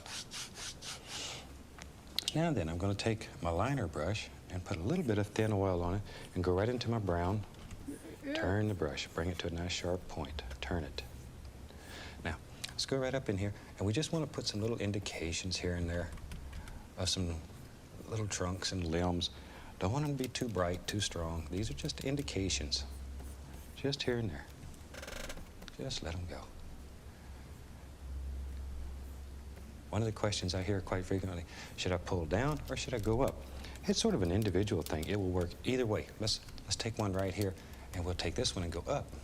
Now, some people will find it easier to go to the small end. Some find it easier to start at the small end This and could go be weird. toward the large end. So Small and try 'em both. yes. Find out which one works the best for you. And that's the one that you want to use. There we go. Maybe there's one that lives right here. And all of them aren't straight. Some of them are crooked. Trees don't all grow straight. They grow however makes them happy. There. Okay. If I could draw her. And that gives us an idea of just little tree branches here and there and trunks. Now, with a large brush, I'm going to take a tiny, tiny little bit of the yellow, back to the Indian yellow, and just touch a little bit here and there, just to give a little highlight indication, and go over the trunks, because you wouldn't see the entire trunk. You just see parts of it. Tiniest, tiniest little bit of the Indian yellow. Just to let a little light play through these trees. Very soft. Don't want to lose that softness. Very, very soft. Quiet. Let's just say that Jack got quite a little bit of a beating from Painting should Chase. make you happy. That's what painting's all about. Okay, now I'm going to take a little more, and maybe, I think there was a little tree that lived right here. It's a little closer, so it's a little bit stronger.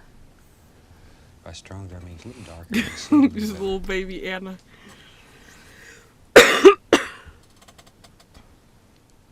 we go. Oh, from the mark? Oh, I was thinking about putting blood down the cheek. Yeah, actually, I This was. is winter, so That's actually a the good leaves are idea. falling off most of the trees. And wherever you want these to Small be, Anna. drop them in. It's your world. You know, and I've said it before, but if painting teaches I'm you probably nothing gonna have else, to get- it teaches you to see.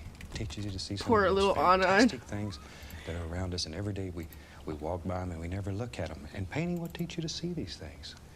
If it's good for nothing else, it really makes you appreciate nature and some of the fantastic, Still beautiful makes me things laugh. that are all around us. I'm gonna take a little tiny bit of the Van Dyke brown and just barely touch. See, makes it look like hundreds of little tiny limbs that we don't have all day to paint. We just drop them in, just to give indications. Now then, let's go with the old fan brush, and I'm going to start with titanium white. Put some on the brush, and we have to make an almighty decision here. Where's our horizon line? Okay, maybe it comes right down through here and drops off right down here. Little baby Anna. Baby Very Anna. gently, very, very gently. Now we take a little bit of Sometimes I draw her with Phthalo blue. 4. Sometimes I and draw our brush her with mix a great none. deal. Mix things on the brush. We need some shadows here and there. We can even add a tiny bit of brown to that just to dull it back in here. Maybe this comes right on up. Goes right up through there, wherever you want it to go. It's your world. What if I just drew her These with things like just flow straight out of your hair imagination. instead? You know what? I'm gonna do that. Do you see how easy it is to make snow? But angles are very, very important. I can't stress that enough. You need to follow the angles, the lay of the land. I know I say that on just about every show, but it is very, very important. Draw her with straight hair. Very important that you follow the lay of the land. And we put a shadow in here. Maybe we want to have a It'd be little cursed. projection right It here. would be Put a shadow in, cursed. and we make that That's phthalo blue, titanium white. It could be weird Blend it all too, together where you want it because to go. Now, very gently, right over the top, we'll add a little bit of white so that it has a little contrast. And it's that easy. there we go. That easy. I draw her Beautiful little so. snowbanks. Let all these little things just happen. There we go. Straight hair, Anna. There we Just go. a few Woo! Just back and forth. Maybe I'll put the least little amount of crimson on. There we go. You got straight haired Anna. There we go.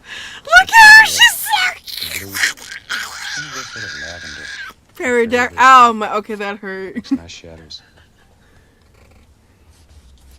Pterodactyl screaming. And if you're interested in selling paintings, of course, none of us are interested in monetary gains. But if you're ever interested in selling paintings, a lot of times color is as important as your composition. People buy paintings for color. So use colors that appeal to people. If you're interested in selling paintings. And when you buy your first tube of paint, you're issued an artist's license. It's And the already artist's been license says done. you can do anything that you want to do on this canvas because it's your world. So use that license. It is cursed. Have fun with it. That's what it's all about. Okay. Now maybe we'll have a tiny little bit of water. And water is very easy to make when we're working on a wet canvas.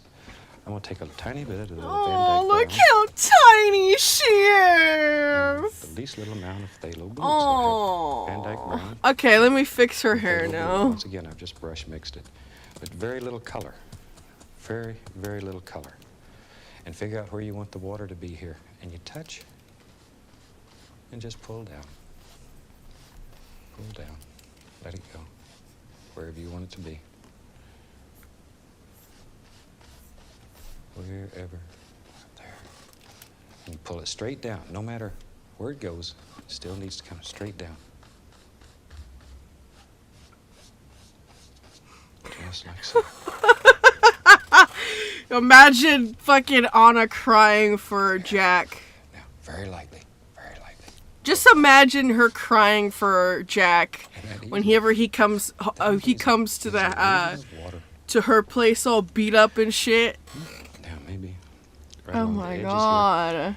This is just straight Van Dyke brown. Yes. I'm going to lay in just a little bit of dirt showing. Look at the baby. Look at her. She's worried about her man. In some places, maybe She's a like- little more shows. Baby, what's This is wrong? your dirt, so you put it where you want it. Wherever. Then back to our titanium white. And we can bring some of the snow right down over the top of it. And blend it all together. Okay, I might have to fix her face a little bit. Just blend it together.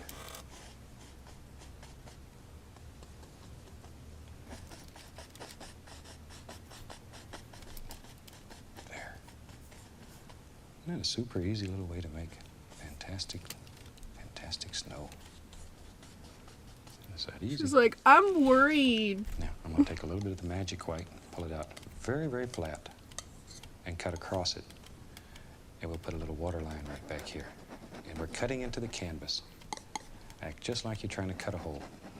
Right into the canvas. She baby. Okay, let's try to do her, There. And if you get one that's got too much paint on it, all you got to do is take a clean knife and rub it. And it'll go away. Just blends right in.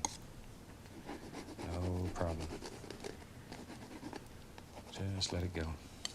There we go. There. Okay, now we got to start making some almighty decisions. What's on the other side here?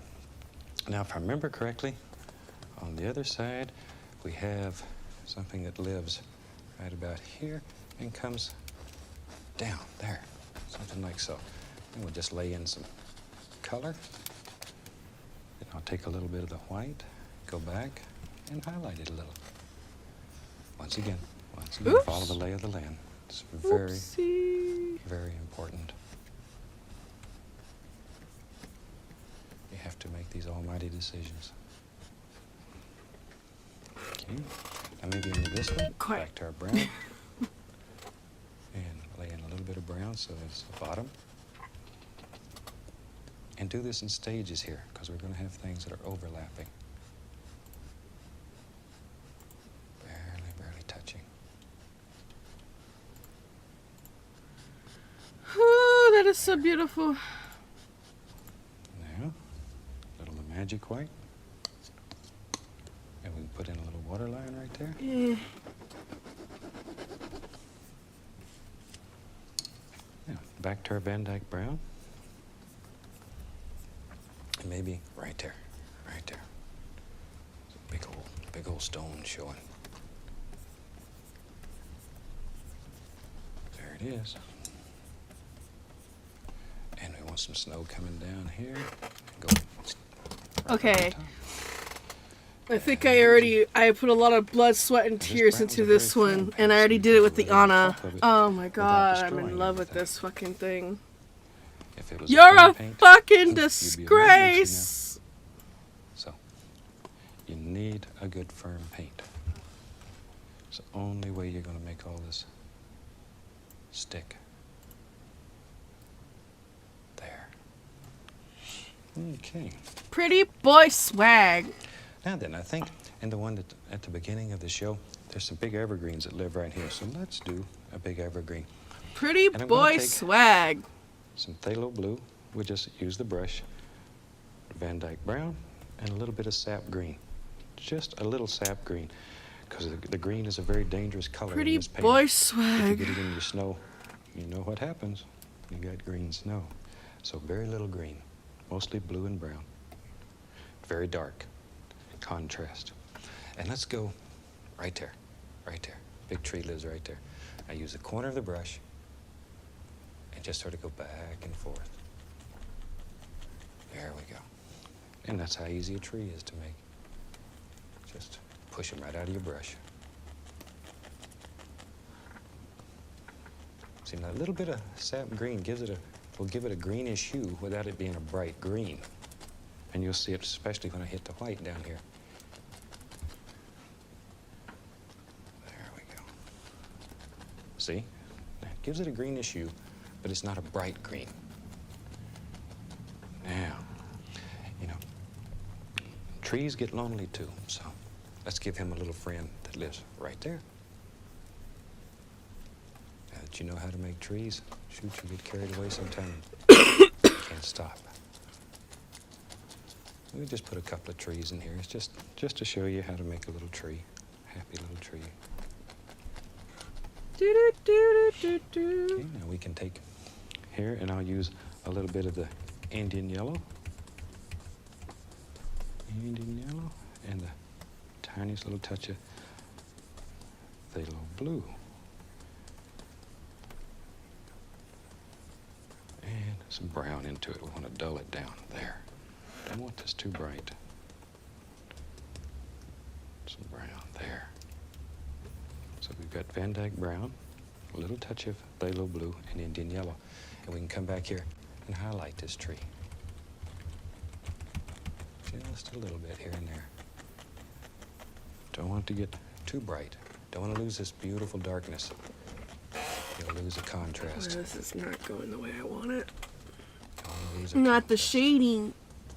And this little fella here needs some highlights on him too. So just let them drop right off your brush.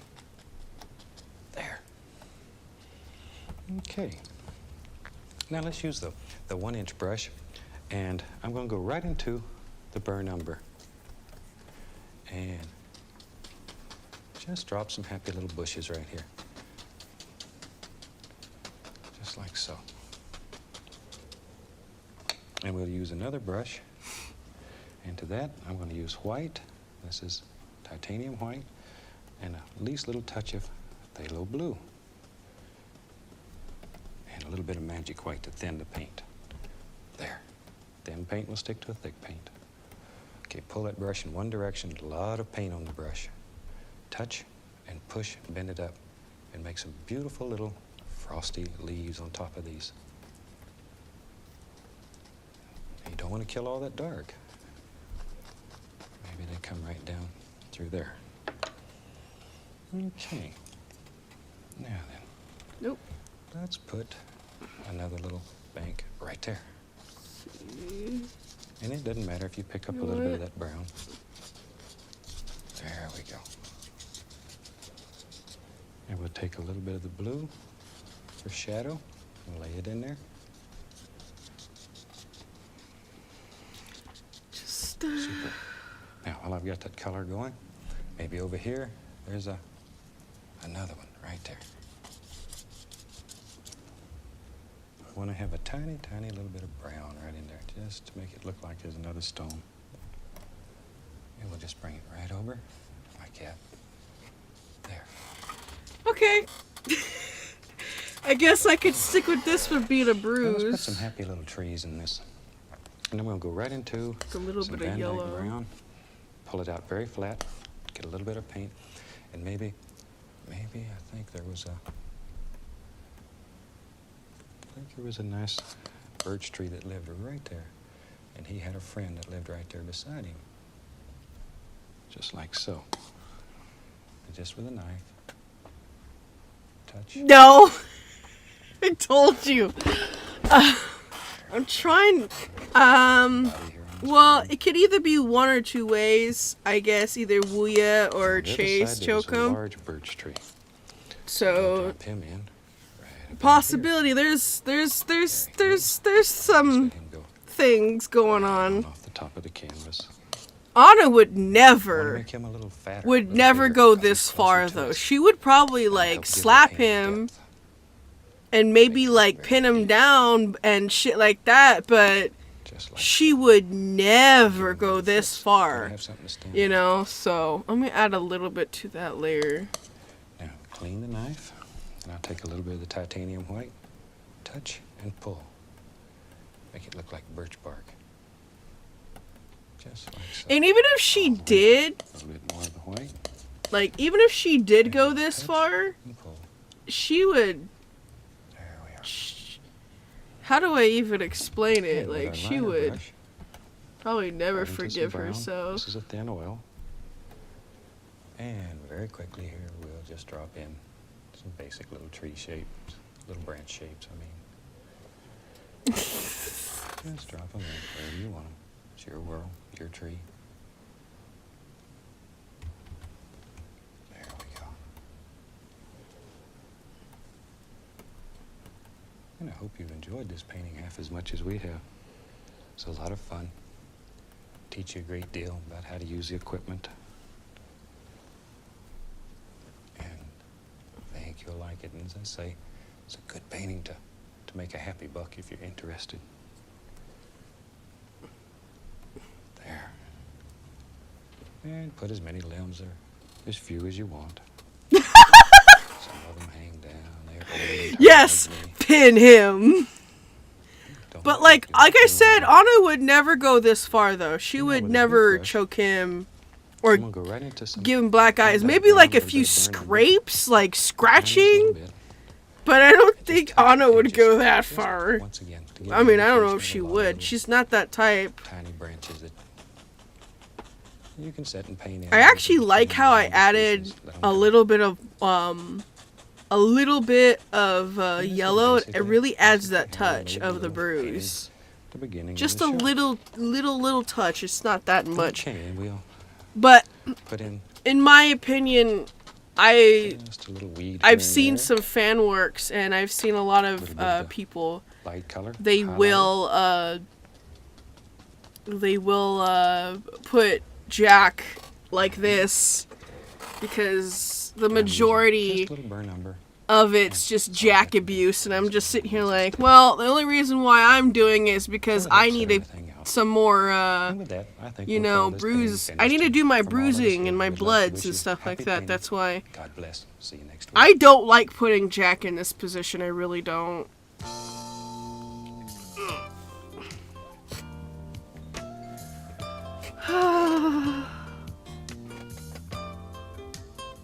Yeah, I know. But I don't, like I said, I don't think she would go that far. I know, it just kills me. Okay, so we're gonna have to do what I call messy coloring.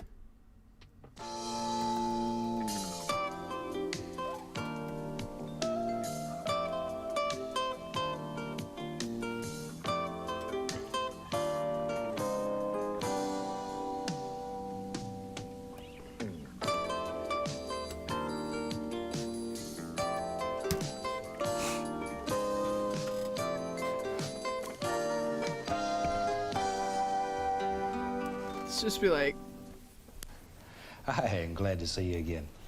And today, I hope Oh, you get your okay. palette set up and a big glass of iced tea there and you're ready to paint along with me. And I'm going to have them graphically run all the colors across the screen that we'll use today to do this fantastic painting. And while they're doing that, let's get started and take off here. I've already covered the canvas with a thin, even coat of magic white. And we'll start, and I'll go into a little bit of alizarin crimson, just a small amount. And let's just go up here and let's just play, just here and there. Oh, let's just drop in a little bit of color. okay. Just drop in a Okay, little so, color. yeah. I use very little color on your brush. You can always add color, but sometimes it's very difficult to try to remove color off the canvas. So use very little color. We don't want to set this guy on fire. We just want a little pinkish glow playing here and there. And without washing the brush, I'll go right in to a small amount of phthalo blue. Oh, baby! There. Just making little crisscross strokes. Don't kill all your pink. The blue is many, many times stronger than the crimson, so don't kill all your pink. Just Yes! fill up the areas in here. And then we'll come back and we'll blend all this together. Today I thought we'd do a beautiful, beautiful little soft, quiet painting. Very gentle. Beautiful little painting. Hope you enjoy it. And while I've got blue on the brush, maybe we'll have a little bit of water. There it is. Just wherever you want it, right in there. It's phthalo blue. It's a very bright, very pretty blue. Okay, now I'll wash my brush. Get it all nice and clean.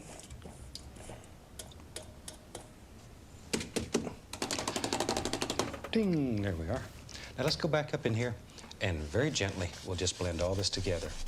Now you don't want to overblend it. If you overblend it, you'll lose all your little pink areas. They'll go away and leave you. Oh, Yeah, just baby, please. There. Okay. Blend it to about like that. Take the brush strokes out, and you have a very nice, very effective little sky that's easy to do. Okay, let's just keep using the same old dirty brush. I'll go right into a little bit of Van Dyke brown, a little burnt umber. Oh, and we just mix it on the brush, just like so. Just pull it down through the color. There we go. All right, let's go up to the canvas, and let's put in some happy little tree shapes. I'm just looking for some basic shapes here. Don't want a lot of detail. And all we're doing is just sort of touching the canvas and there, just striking the canvas. No. We'll put in some beautiful little shapes. A little brown, a little burnt umber. Maybe there's another one that lives right there. Right there. See how easy those are to do? Just drop them in. And don't try to copy just exactly what I'm doing here. Let your imagination go. We don't use any patterns or don't do any tracing. Just let it go. Let it happen. Let it happen. That's what makes it fun, is when you learn to create on a canvas. That's when it's fun. And this is just background color. We're not worried a great deal about it at this point. We'll worry later when we start putting all the highlights, and that's when we separate all these little individuals. Right now we just want some very soft, quiet little trees. Very quiet. These are the kind of paintings that my mother likes, so maybe I'll just dedicate this one to my mommy. You know, I'm an old man, but I'm still a mommy's There boy. we I go. really don't care who knows it. She's my favorite lady in the whole world. Okay. This is her painting. This is for her.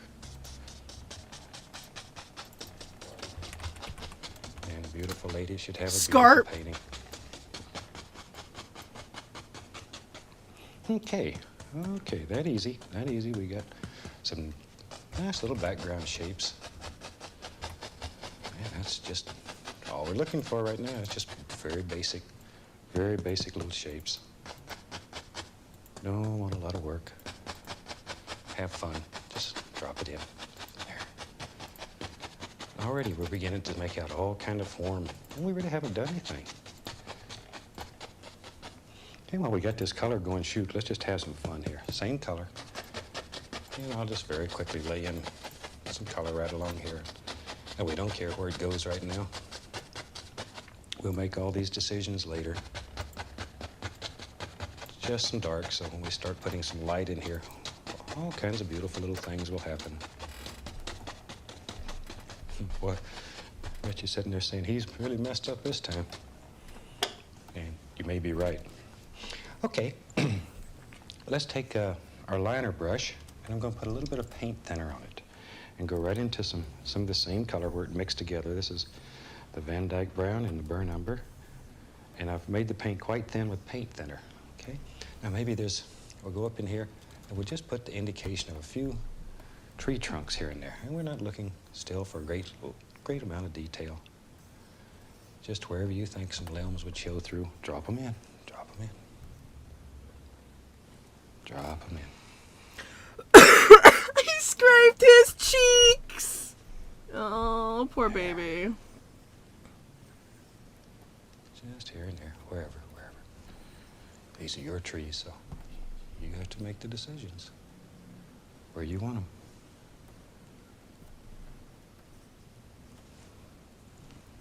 Okay, maybe we're not really concerned with it. Just here and there. You know what? Let me redo it Few again. little things that happen and play.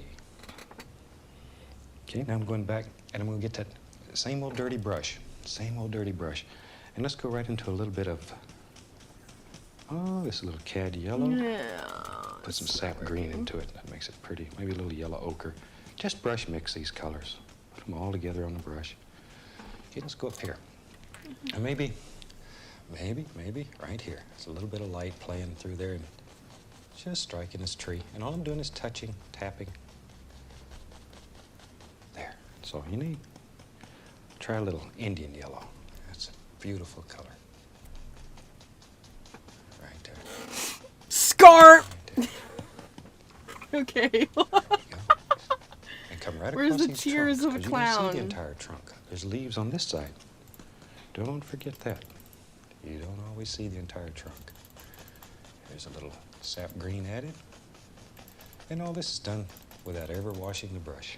It's just same old dirty brush. We can add a little bit of paint thinner. That'll make it stick a little easier. Get a little more green on the brush. Maybe we'll go to this big old tree here. This one goes right off the canvas. My baby.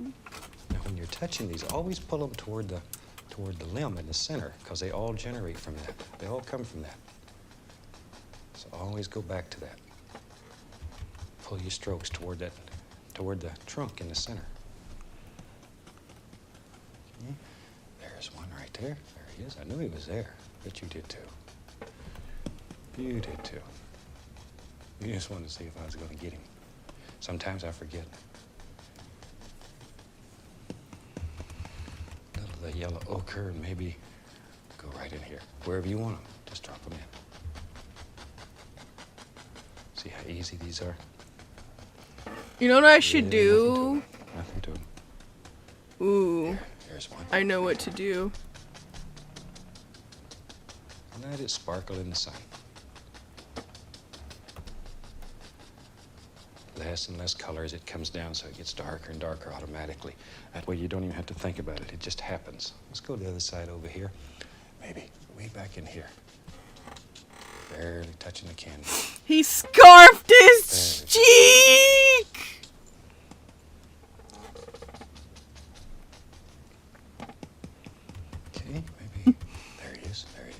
knew he was there.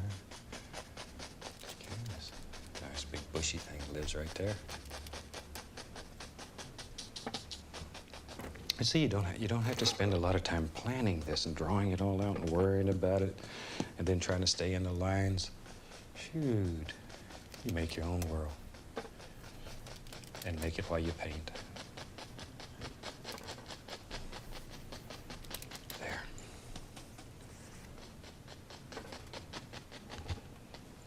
A little more of the yellow. Maybe we'll just put a little bright one right there that just stands out. And see, you overlap these, you layer them. That's what creates the illusion of distance, is all these different layers. That's what makes them pretty. Let's take a clean brush now, and I'm going to gently tap right in here. Let that magic white work through and create a nice, soft, misty area. Just come right on across. Very lightly, very lightly. Barely touch. Okay? Ow, ow, ow, ow. Nice, soft, Okay. misty area back in there. Okay. That gives us a quick little background. Quick little background. Maybe we want to add, maybe there's a, right here, maybe there's a little tree. Tears of a He don't have clown. any leaves left on him. Maybe he didn't make it through last winter.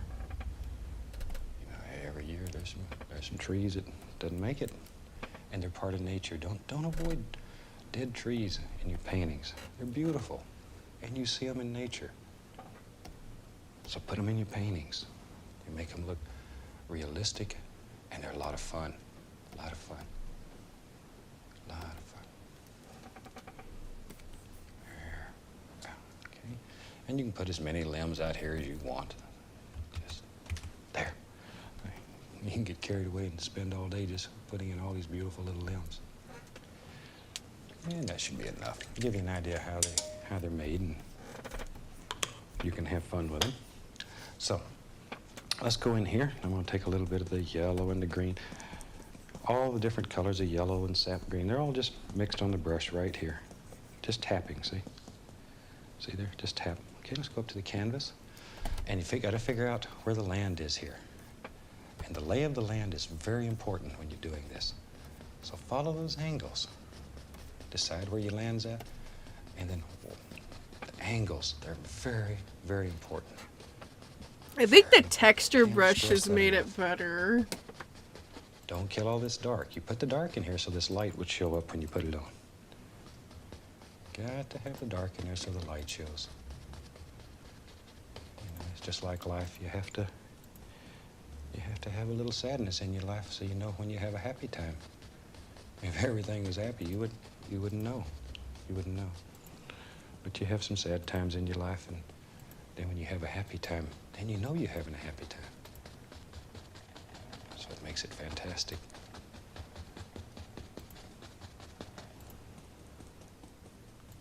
There. See how soft and gentle that is? And there's days when you don't want to be soft and gentle. You want to do strong, almighty paintings. And then there's days when you're in a mood to do very soft, quiet little paintings. So we try to show you all the different ways. And you have to make the decision. Okay, let's take a clean brush here. I want to start building some reflections in here. Got to make some decisions. Maybe the water goes right on around, like so. I'm going to take a little bit of phthalo blue and alizarin crimson. I'll just mix it right on the brush, just a small amount. A little more crimson. I want it a little more into Go the to lavender hue. face, brows, eyes, nose. That's better. That's better. If you don't like it, you change it. It's your world. Hell yeah! Okay, Bob pull it straight down. Ross. It's most important that you pull it straight down. Straight down. Straight down. Straight down. Okay.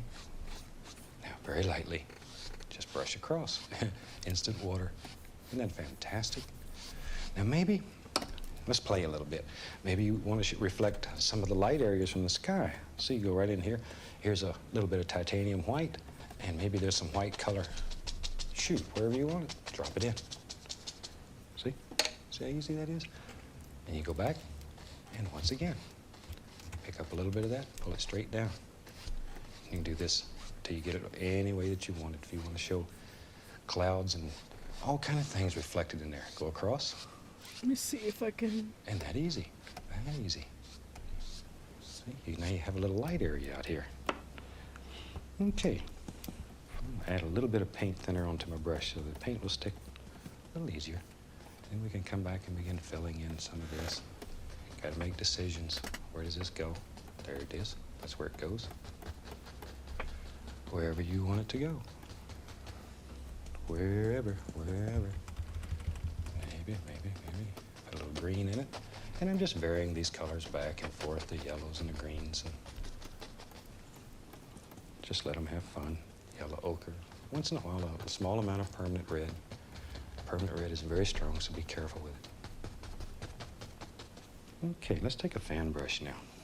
Fan brush. Now go into a little bit of Van Dyke brown, a little burn umber. Now It just mix kind of my looks brush here. weird. Just a little. Okay, let's go right up here. And let's just scrub in a little bit of land area.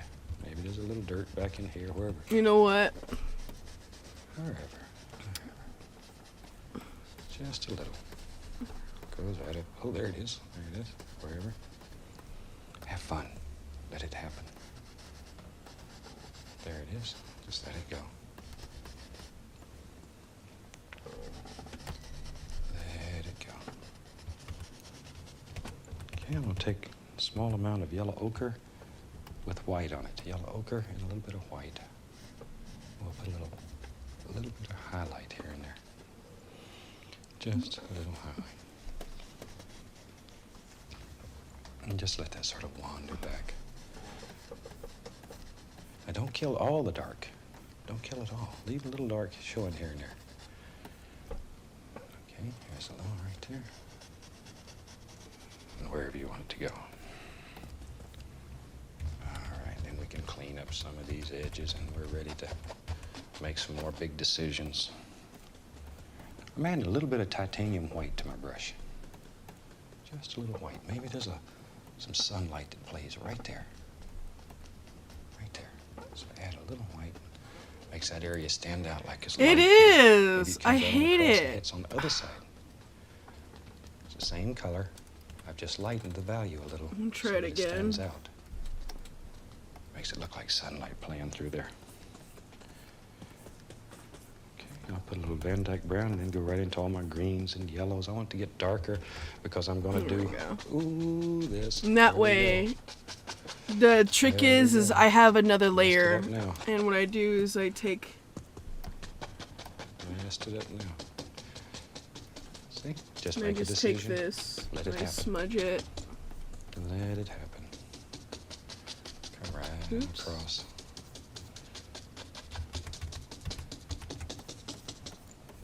Okay. Darker. The trick is to have See, you just cover up what you don't want. And you make your little pond. Another whatever shape you layer. want it. You're the creator. You can do anything on this canvas. Anything. Okay. Now, we can put a little highlight here and there. And I'm just tapping still. Add That's a little the bit of paint base. thinner. That'll make it stick a little easier. That's See the there? liner. It sticks. But you need that firm paint underneath or you can't do that. You become a mud mixer in a heartbeat. But you see, just by touching and tapping here, how very soft and quiet you could make. See? There we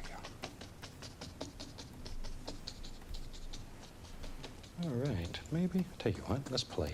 Maybe, same old dirty brush. Maybe there's a nice bush that lives right here. That'll You put a know little more what? depth into the painting. Give it another plane or two here. First we'll put in some dark, and then we'll go back, just using the same old dirty brush. Pick up a little bit of the light color and highlight Try it. it again. You need that dark underneath. Then come back and highlight it. Tell you what, let's add a little Indian yellow to that so it stands out inside. And just let it go wherever you want it. Okay, let's have some fun today. Tell you what, let's do. Let's build a huge tree here get a lot of letters saying I'm having trouble with trees, so I want to show you how to make one. A big one. It's I'm gonna the take some Van Dyke smudge. Brown. This is what I do. It's Pull the this paint out smudging very tool flat. that I do. Take the knife, cut across, so there's a little bit of paint right out on the edge of the knife. Can you see there? See that little roll of paint? Okay, let's go to the canvas. Decide where you're going to have this big, huge tree. He lives there, you say? All right. Then this is where he goes. And just touch the canvas. Touch the canvas. Touch, pull. Just like so.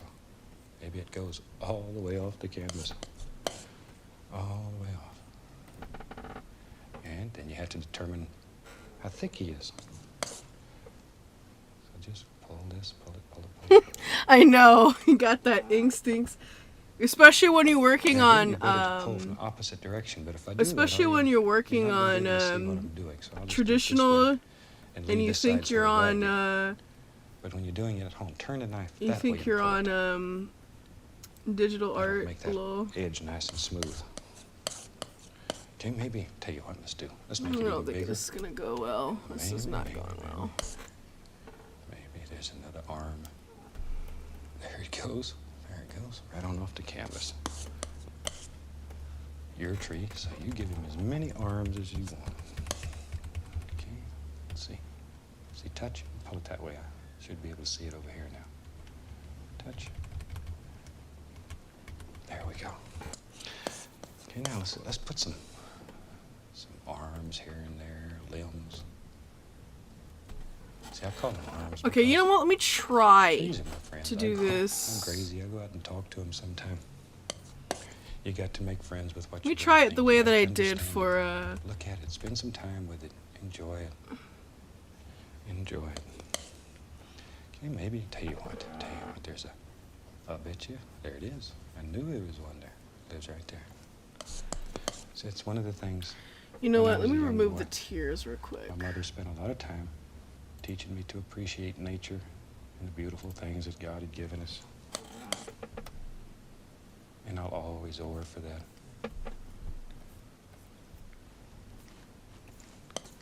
So that's why I like to paint the type of paintings that she would enjoy. God, this is gonna be a pain! Anything from a lady.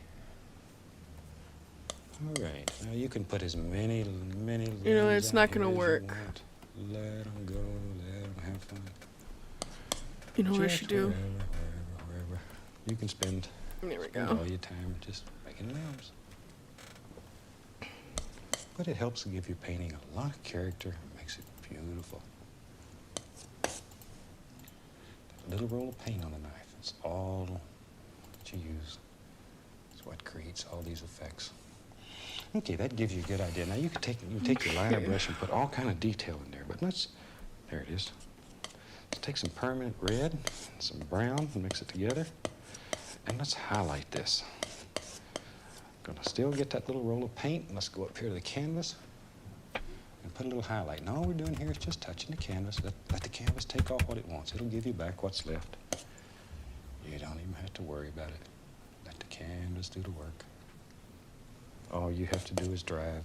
You drive. Just touch. Let it go. Like so. There you go. Just right on up. Wherever you think light would strike. Add the tiniest little bit of white to it there, so maybe there's a little more light striking right there. Brighten it up a little. Brighten it up a little bit. There we go. There we go.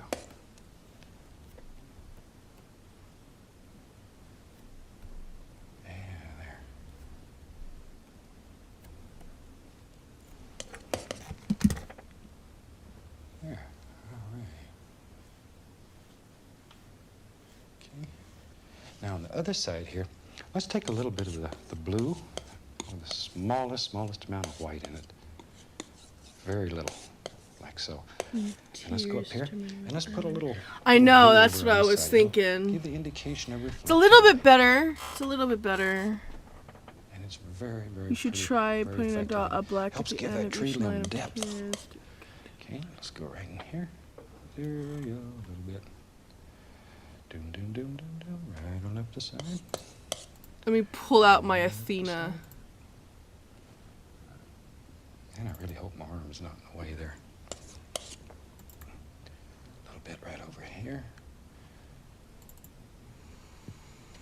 Okay. I'm going to take the liner brush and just, in case you haven't seen me do this before, take a little bit of paint thinner and go right into some Van Dyke brown. Turn that brush, bring it to a nice sharp point, and let's go up here and just want to show you how to put a few little limbs, and then at home, you know, there's thousands of limbs on there. You can just spend all the time you want. Just apply a lot of little limbs and let them cross over there sometime. Don't have them just coming out the side. Look like somebody took a big razor blade and cut your tree in two and half of it fell on the floor. We don't want to get your floor dirty. There, just as many of these as you want, wherever you want them. It's your tree. Okay. Now, right down here, let's cover up his little foots with some grass and pick up some of that dark color and pull it out so it makes it look like a shadow. There we go. Okay. And I think we're to the point. Let's sign this. I hope you've enjoyed it. Take a little paint thinner, a little permanent red, and we'll go right in here. And as I say, I hope you've enjoyed this. It showed you some new things. And we look forward to seeing you next week. And until then, from all of us here, happy painting. God bless.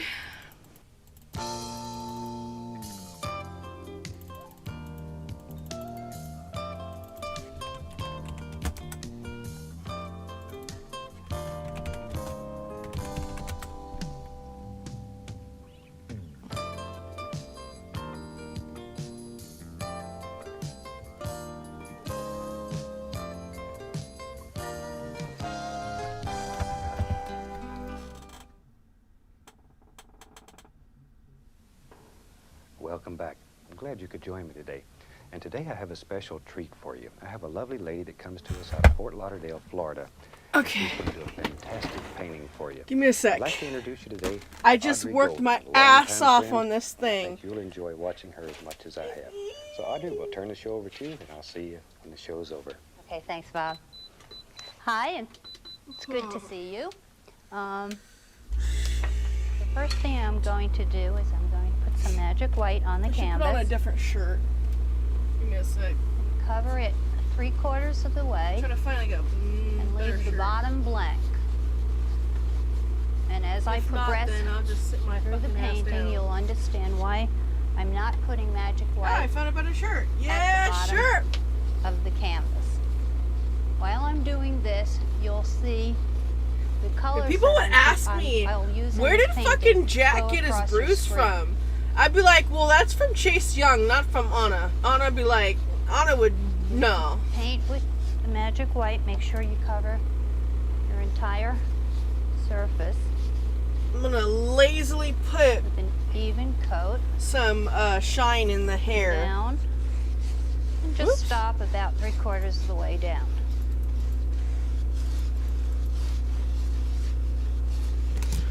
All right, here we go.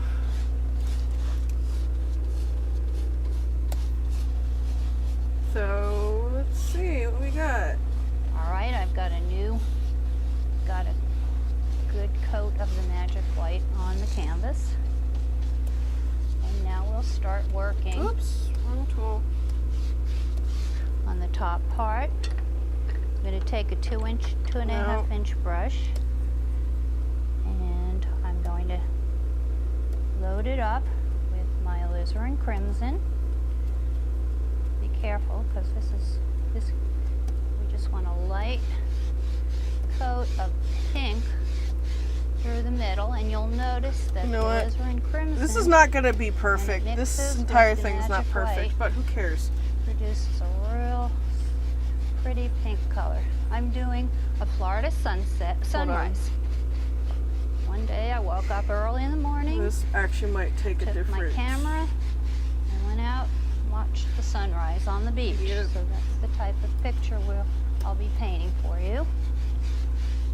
Needs to be bigger. Just feather the pink on up into the sky. Nope. I think my Nope. horizon will be about there. I want a little bit of reflection, so I'm going to pull a little pink down in here. And you'll notice when Because you you don't have the just magic don't light give on, a it shit. won't move for you. Oh, you want to talk That's about all up. Mr. J? Around me, unfortunately, me and Mr. J are parted ways. I can't do the Harley Do Quinn water, make voice. sure. Now this is the beginning of water. You don't know that yet, but it is. I know it is. Make sure your brush strokes. See, this is nice how and lazy straight. I'm gonna be Now with from my there, shit. I'm going to take some Indian yellow. I haven't washed my brush or cleaned my brush because I can blend this Indian yellow and alizarin crimson Nope. together and get some pretty. Oh my god, this is painful. Really? As I'm painting this, I have to decide where I'm going to have my sun come up. And I think it's going to come right about there. So I want to put a little bit more Indian yellow in that spot. Sometime good, sometime maybe shit. Pretty colors there. And from that, I just want to work a little pathway down.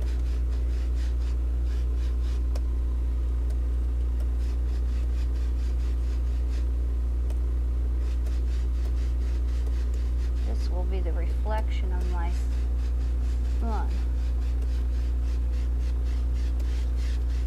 To use your imagination right now, but you'll see in a minute what I'm trying to accomplish. I'm going to take a clean 2.5-inch brush. Just Ah! soft blending. Everything, okay? My ass. Fade away. I sat on my headphones and my ass has never been In here. better. Let me fix the little thingy. Oh my god. My ass. Smack my ass. Right? Okay, Now- that fucking TikTok. I'm going to mix a pretty Smack my lavender color. I'm going ass. to take some white. Oh, there it is. There's the. We're gonna call it the hair light. Bit of alizarin crimson, some Prussian blue. Ah, Watch the Prussian blue. sometime good, So, sometime maybe take too shit. much, what happens? It turns blue. Okay. I'll go back and get a little bit more white. Smack my More crimson. ass. Mix it together. Don't have to mix too much though. I'm going to get a little bit of Van Dyke in here too, just to soften the color. Can leave it marbleized. Hurt me, fuck me. Daddy better make me choke. And then I'm going to take a 1-inch brush. Hurt me, fuck me. Start just Daddy working better some make me choke. coloring in here. I'm never gonna let that song go down, This man. morning I saw Help a me. lot of gray. Just one of my characters starts singing Cupcake. Help me, fuck me. Daddy better make me chocolate better. Just feather those clouds in. You could imagine. I can't imagine that song by Cupcake, Deep Throat by Cupcake, legitimate being one of. It'll be funny if Jack be like, my daughter would like to sing this song. She sings it for the talent show. Like Jack's daughter just sings Deep Throat by Cupcake, and then just all of a sudden it's like, you're grounded. You're grounded. You're grounded for doing that song. You're grounded. I hate that song, but I love it at the same time. I hate it. Why are you like this? Oh my god, I grew up in a world full of And then fucking again, I assholes. take my man. blending brush and soften everything. Cancel, because I'm still working on it, bitch. This is the magic white. Such a treat because you can really blend. Oh my lord. Super colors. No, she's like, no, she's. Oh shit. Cobalt, lavender, Oh my god. and you'll see all sorts of neat colors. I was making a joke and then all of a sudden now I'm bleeding. Okay. I need to stop. Fucking. Okay, I have this habit. And beautiful sunsets in Oh Florida. god.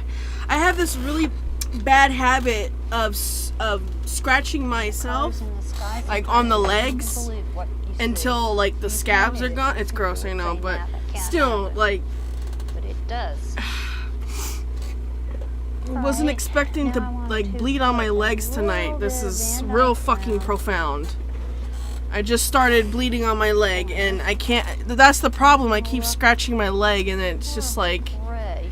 you know, I hate that shit. Darken up my corners a little bit.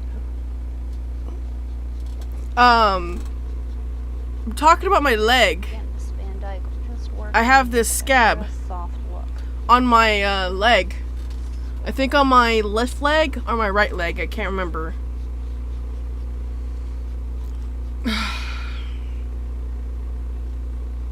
Oh, it's almost 4:20. I'm so proud of this right now. Even though it's used, Sunset or any sky, like, you can put it's lots still of it's still different good colors. You piece. just keep Like, this is a working, good piece. I'm actually sitting here I want to cry. to see the different effects you get. Yeah, pretty much. I'm going insane. And again, just blend that. It's Soften time it. to. Don't be afraid to this. blend.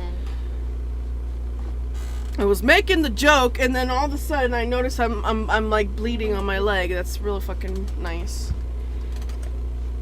Lavender and yellow go together. Even if You know get what? little I got a tinge of better green joke, there, it okay? doesn't hurt that much because I've seen I got a better skies joke. that Delilah singing "Deep Throat" by Cupcake. There we go. looks very natural. I'm not even Alright, gonna. now, I'm not even gonna say show nothing. you. Delilah would do that shit. Where my horizon's going to go. I'm going to take my fan brush and put some of my lavender color on. And I want to, I've kind of left an opening here where I want to create my horizon. Just want to Smack my ass. That fucking Soft remix, line. man. Stop. When you Now it's do a stuck in my horizon, head. Make sure you have a straight line. Straight. Smack my ass.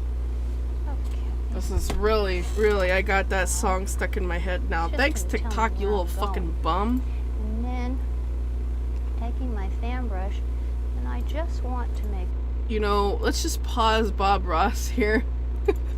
And let's just do.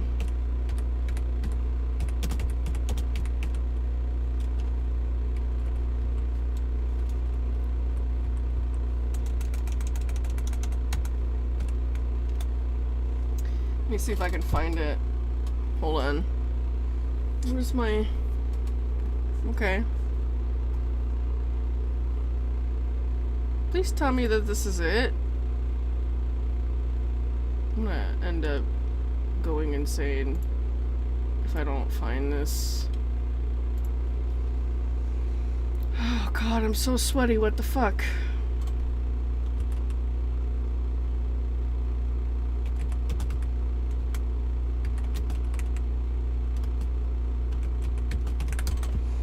Let me see.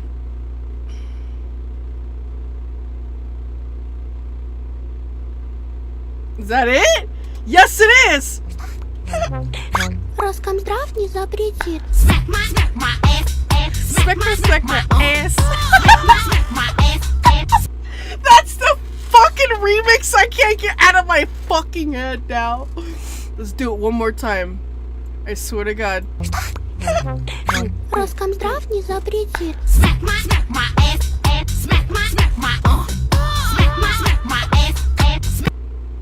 Oh, I don't mind if you suggest anything. I don't really care if you suggest any. Hey, this is a live stream. You suggest anything you fucking want. I'm not, I'm not gonna, hold you down for that.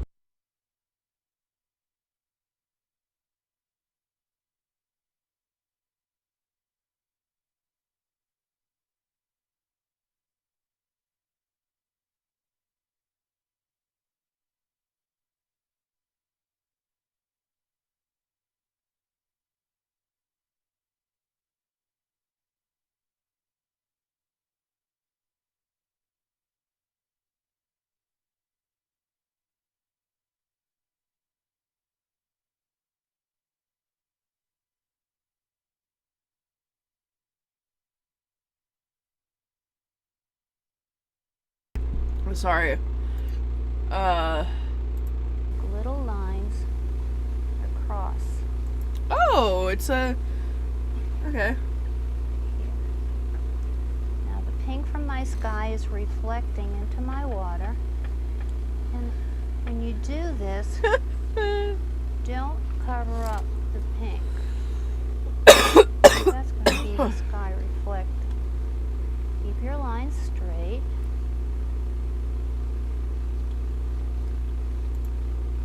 Okay. And on this day, the water was very calm.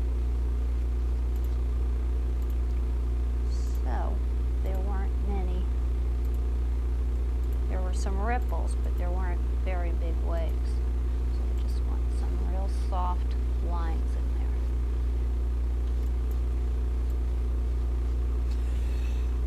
So what you can do is you can just take your blending brush, just blend it, and you get all sorts of wonderful colors there. Alright. Same thing with the other side. I put my lines on with the tip of the brush. You want to go like that, but you have more control over doing it this way. Come in to where your I reflection just of the don't sun care. will be.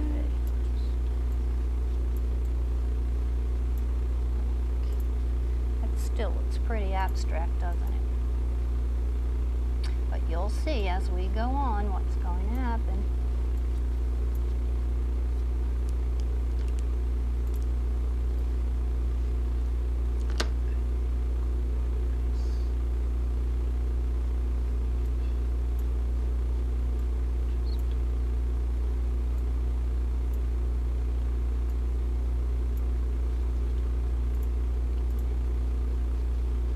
Some dark shadows in here. Just again, straight lines.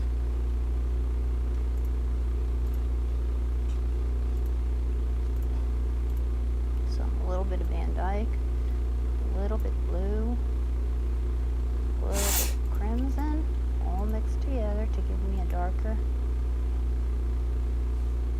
lavender color or purple. Just a little few lines across here. Again, I want my brightest part to be right in the middle.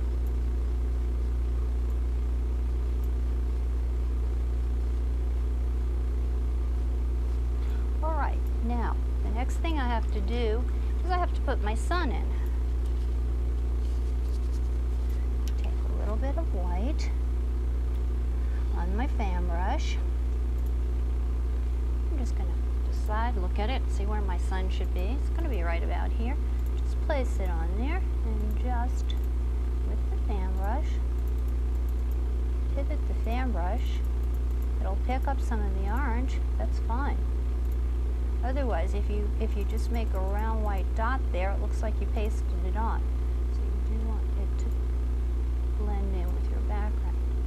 Now, if for some reason you get too much paint on there, just take your palette knife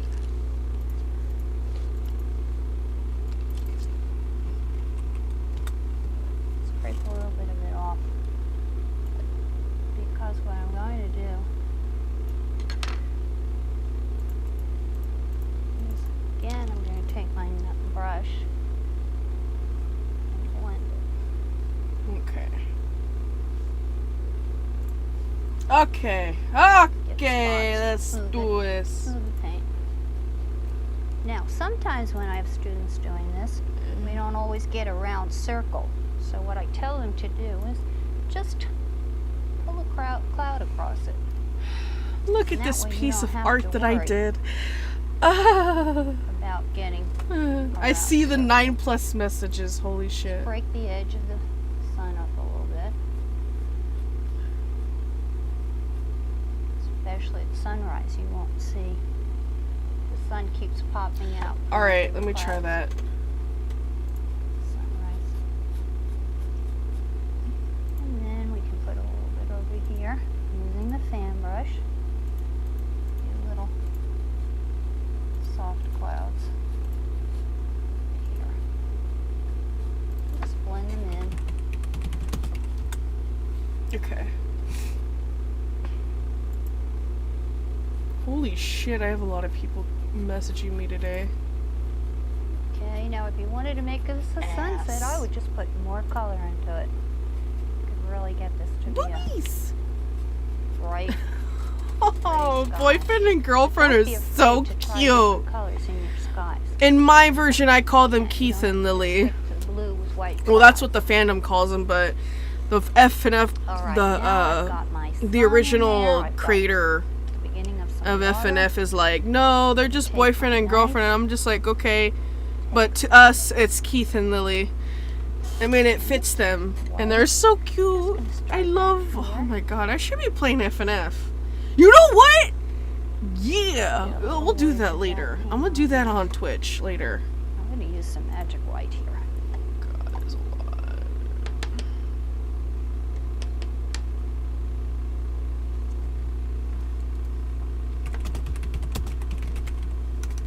Slide down the canvas. As I come forward, Okay. my lines are going to get bigger. This is just the that lighter color right there is just Flip the and slide across. the light thing. It's for the light. Like, you know, it's coming in. Woohoo. If you want to. I'm gonna make an outer glow in a bit, so you'll like see what I you've mean. done, you don't I have to use the Airbrush oh, I and can use the smooth out my airbrush. Okay, airbrush. My reflection. Okay, so this is the hair light.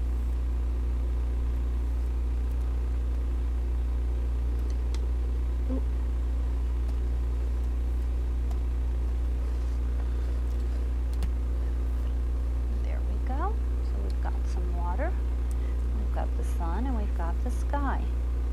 Now the next thing I'm going to do is I'm going to take some magic black and my 1-inch brush.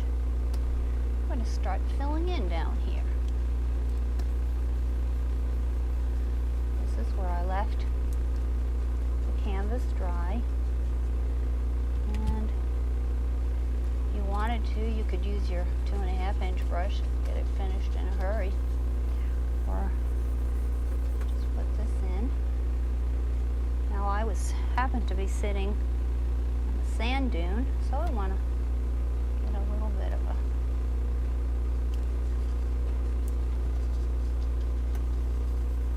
height over here. Plus, what's going to happen when I get my shadows in there is I tell people that the sand isn't black, it's white. But as the sun came up, the sand looked black because it was creating a silhouette. Just put this on.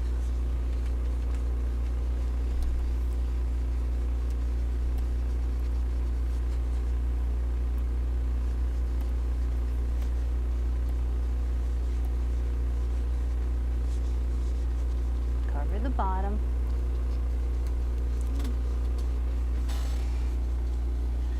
All right, covered it.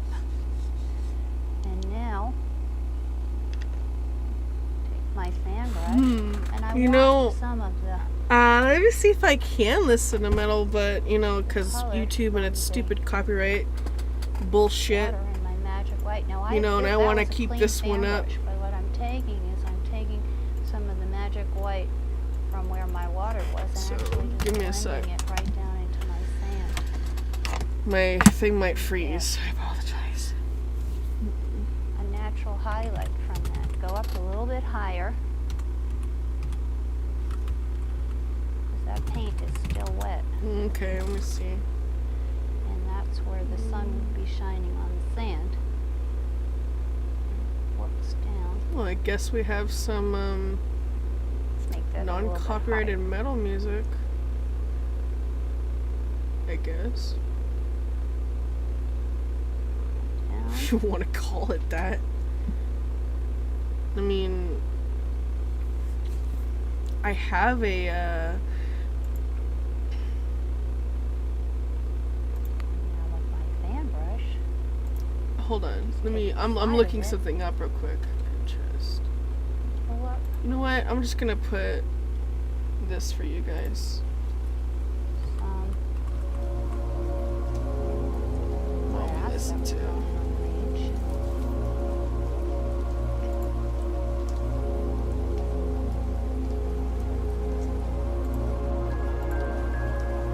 The other side. Oops. Dribble. Just use the side of the brush. Oh. Okay, so we have some Bob. We have some Bob. Okay. Oh, I'm going to put a little bit of color into this. Make a little path. I'm just taking the lavender color that I used. What's so cool about the Bob Ross is I just fall asleep to this because this is just really chill. Like And I'm filling my path. see what I made A little bit in the bigger. past maybe. Shit, this is. How long have we been live? And you can 2 play with hours, this and wow. get all sorts of I'm gonna come in. Oh my god. shadows. I've been live for 2 hours. I'm really Actually, down in this grateful that I area, made working this piece of artwork dark right to now. light. And you know what? I'm even down to make another one. It's just I don't know what. A little bit of So- color here and there. Get some I feel like sand. my hands, they hurt if I do too much serious shit. So I'm Sand thinking actually move for I'm you. gonna go a little bit loose like I did this time. Let's see. Right now, take the liner brush, dip it into the black. That particular sand dune that I was sitting Yeah, it's on like an hour was of sealed. Silent Hill stuff. And then I have a playlist. Just to get it I have a playlist for well, I have a playlist pretty much for anything. Well, I have bossa nova, I have drum and some little in liner. bass. Sorry, drum and bass. Sealed. And I have also not like I have mixes like, and then I have video game mixes, mixtapes like Silent Hill, Resident Evil, all kinds of shit, you know, like Nintendo relaxing shit, like, you know what I mean? So, but we're gonna be listening to Silent Hill because I have I have a lot of mixes of Silent Hill. Silent Hill is like forever, and Resident Evil. Oh my god, Resident Evil, wait until you hear the Resident Evil mix I have for you. You're gonna be like, what? You know? So, yeah, praise Bozo for, you know what I mean? You can do all sorts of things with You know what I could do? Be free. Go up into the air and then pull a few little dots down.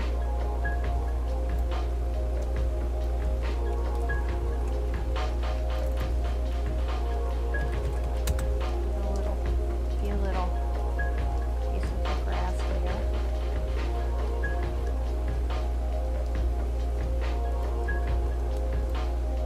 And then also on that morning, there were some elephants flying by. And how I do that is I So- take my Oh, tell people to yes, take a it's knee. time. Oh yeah, I have to do the hair shine in a bit. Give me a sec. Oops. Fly by. For an M. I'm coming in for a landing. And then we have another one down here.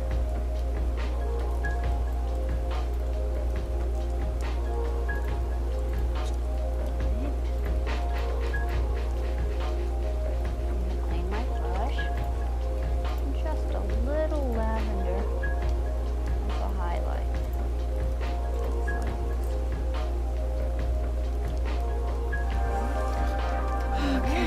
So, don't mind me. Don't mind me. It's a very simple painting, and I know you'll enjoy doing it. The best part is when we put the black in. There we go. Isn't she fantastic? I told you you'd love her. From all of us here, we'd like to wish you happy I'm painting. gonna destroy all these edges.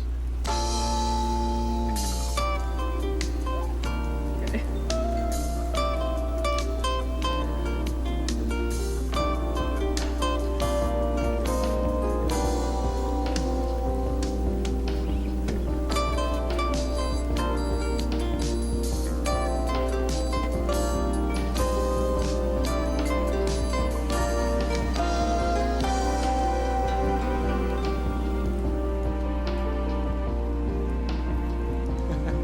Hi, glad you could join me today. And today I thought we'd do a black canvas.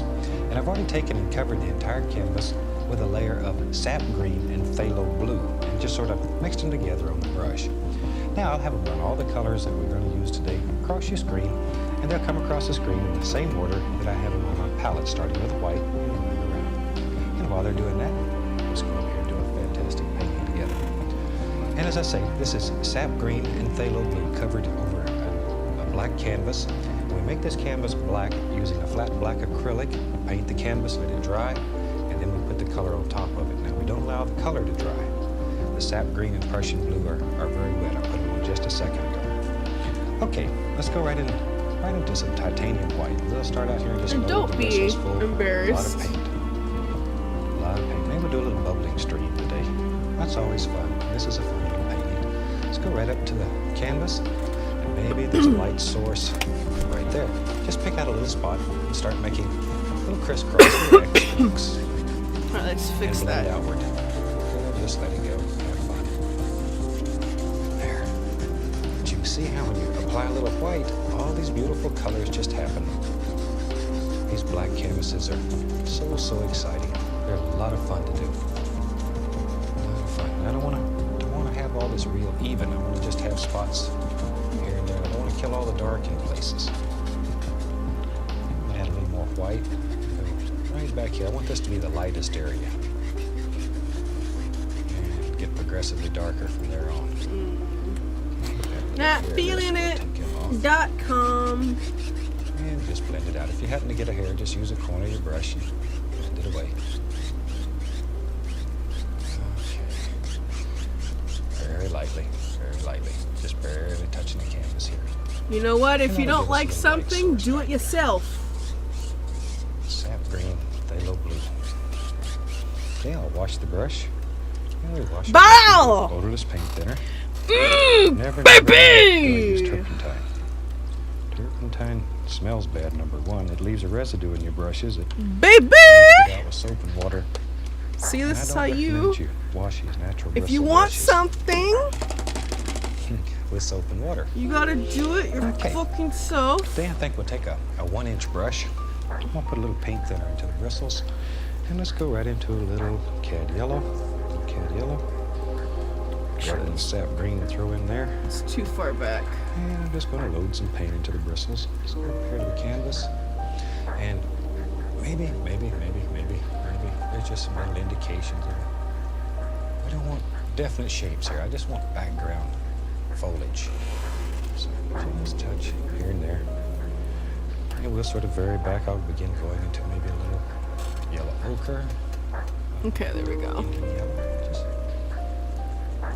Just here and there. Oh, look at that. It's just some background foliage. nice. It looks nice. It looks so nice. Oh my god, this looks so nice. Okay, so this is... Some little things happening.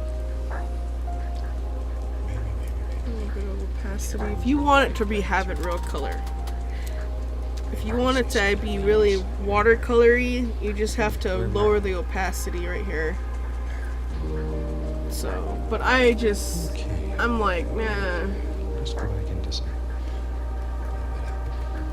We're gonna, you know what I mean?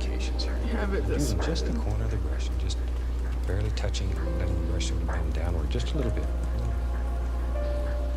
A lot of pressure, a little pressure. There we go. Yep, right there. There's maybe and just sort of let these things just come out of your imagination. No set pattern here. Just want these to be dark background trees. As I said earlier, most of them, before it's over with, we'll probably cover them up. Be very little shade. But just in case. Looks like there's trees. Deep in the woods. Deep in the woods. That's where I'd like to live. A little bit of dark here and there, just to set all that down. Easy. All kind of little background indications. No definite shapes, just indications. Okay. Now, I'm going to take a little Van Dyke brown. I'll put a touch of white with it. Maybe a little, teeniest little bit of yellow ochre. So the yellow ochre,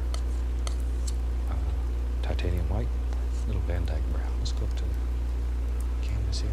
And let's just drop in a few little indications of some little tree trunks happening here. We're not looking for detail. Still not looking for detail. Just some little indications that we can see. Already it looks like trees back there, and you really haven't done anything. Just some indications.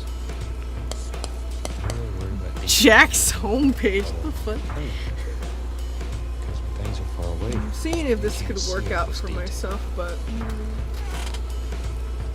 As they get closer to you, then you pick out more detail. You can count leaves. Back here, you can't. Take a little bit of a...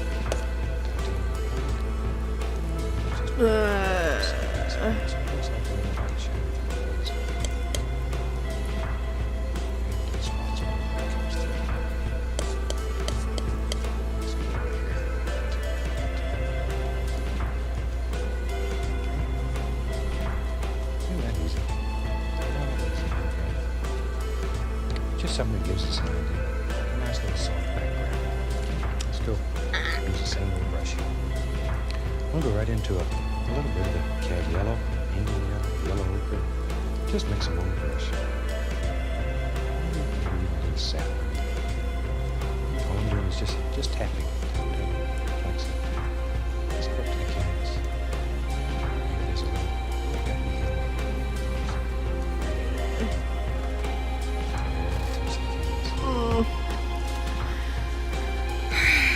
okay.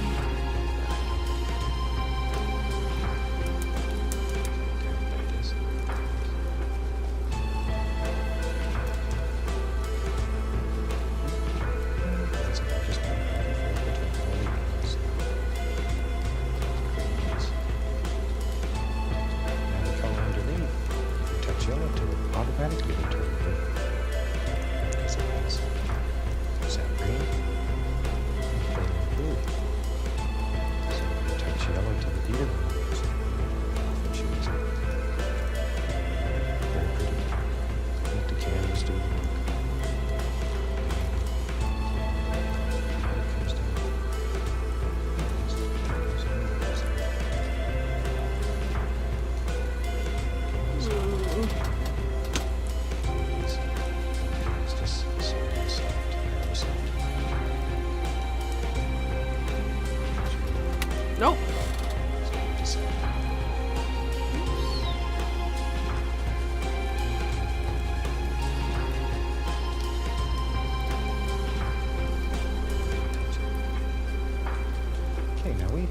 said earlier, we do a little happy stream in here, so we don't have to start making some decisions. Where's our little stream? Where's your little stream? Let's take a fan brush. Magic white. Mix it with some titanium white. So I've got magic white, titanium. I'll put the magic white in there to thin it, just a small amount. Anything that sticks to it. Let's go right here. Let's decide maybe the stream comes right out through here. Push. Mix up the foamy things. Ah, yep. Just drop it.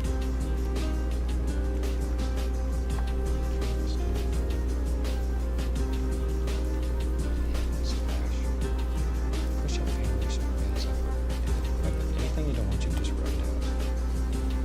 Big deal. Make the impression of water. Kill all the dark areas. Don't paint it all bright white. Do this rubbing to pick up some of the undercolor. You don't want to, just white. This water reflects the color under, around it, above it, below it, whatever.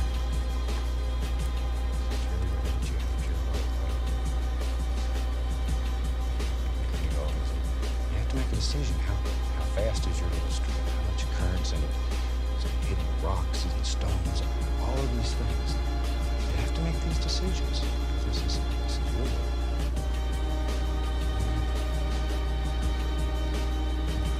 Careful, I would carry away when you say, the camera's full of stream. I'm going to show some other things.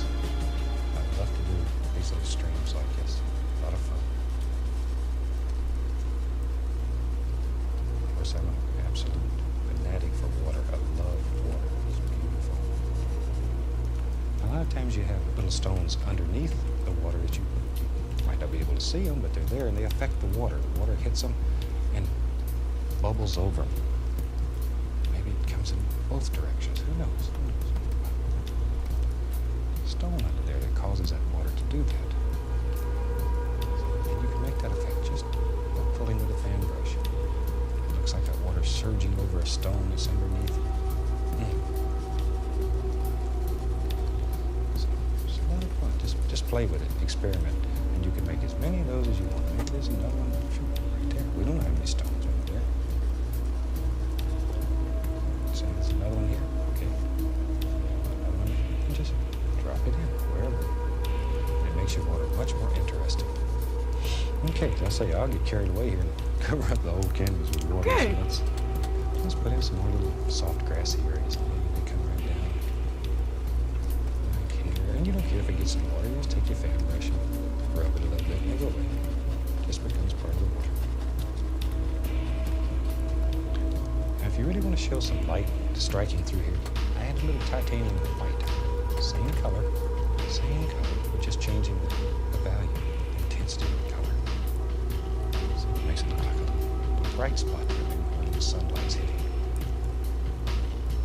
But it's the same color. You haven't changed the color. And maybe it strikes a little bit right here also. It's just hitting one side of the stream. It's hitting here also. There.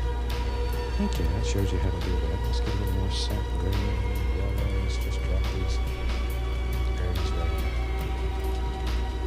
Like so. Maybe. Comes right there. That's what's so fantastic about painting like this. You don't have any preset notions of what you're going to do or tracings that you have to follow. You have freedom here. Freedom. Maybe that's what attracted me so much to this technique, was the freedom. There's no restraints. Only the guide is your heart. Take you where you want. And right in the middle of these paintings, you can change them. Oh gosh, whatever you want. Let's see. That one in the corner. Hold it, sister. Every time I look at that, it's just When you're bending awful. the stone, try both sides of it. You'll find it bends better on one side than it does the other. One side of Awful! Just smiley faces. Or smiley frowns, whatever. Oh, If that fuck happens, Turn your brush over Man, I and use the can't other side. just- Check it. See if it does not work better. Usually, on most brushes, you'll find that one Jesus side Christ, always dude. Every time I look at that thing, Try man, both the sides. light, that just kills me. Fucking kills me. That I didn't even try in that one. I just kind of let it be. unbelievable It's like, oh, here. things for you. Once you make Here's that, you little fuckhead. that'll be no great. Dark color. No. Just dark. Stupid. We'll just let it go off the canvas over there. No. What a Kakami. Bigger. And I'm going to add a little brown on my brush. I'm going to start blowing this color down. I want the front of this painting to be dark. You know what I could just do? Brown, and you can just keep tapping here. Aw, And pick yeah. up the blue and green underneath, and automatically it'll get darker. Automatically.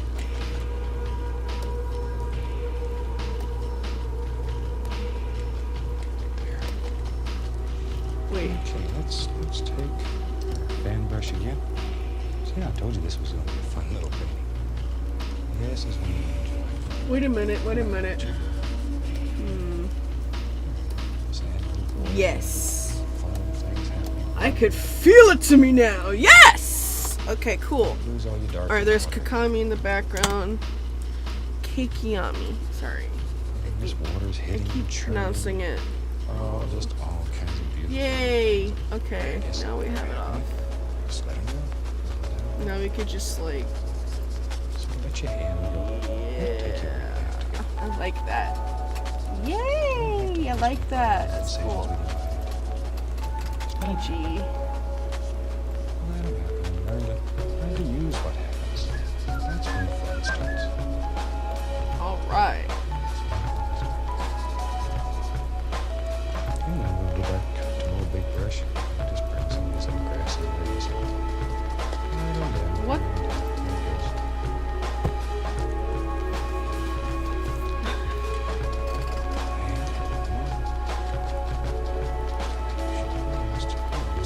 A what? Painting that you could probably stop there and have a pretty Preguru very. What? What? What the hell?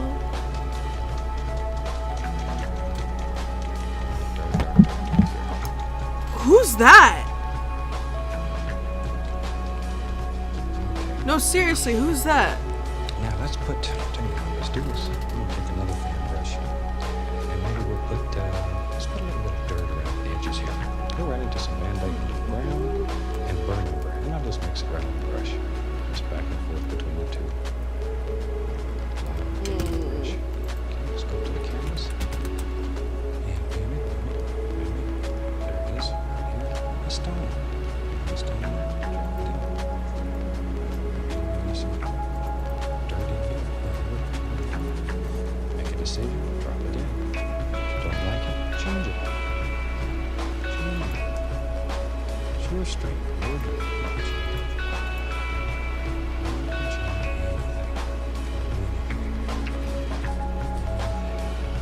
Just relax. Enjoy. Here. Show them more dirt right here. Put the dark in. We're running back out of sight. I'm going to take a little yellow ochre and white. Pencil. Oh, yellow ochre and white. And let's just lay a little highlight right up here on top of these stones. Just barely touching. Barely touching. Just let that paint touch. Just barely lay along. Put a lot of pressure on your brush. It's just going to mix together with the brown. Let's try a Lose on oil it. marker. Just let it graze the top. There you go. We'll try 15. That's way too fucking big for this. Use a color it's a little brighter than normal. So you can see it. 10.5 is too much? No, bitch, no. But according to where you live, stones are all different colors. Some places they're absolutely just red, especially if there's a lot of iron or rocks that rust. And a Alaska where I live, I have a lot of rust on the mountains, as crazy as that sounds. You have mountains that look red.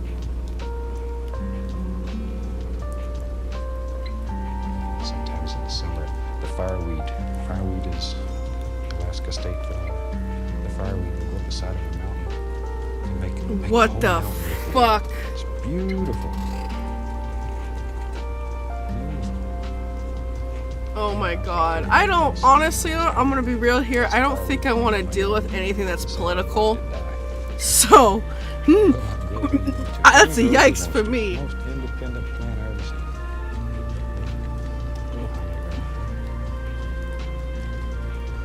See how you can make all these little beautiful things around the stream. Here you go. Completed stream now.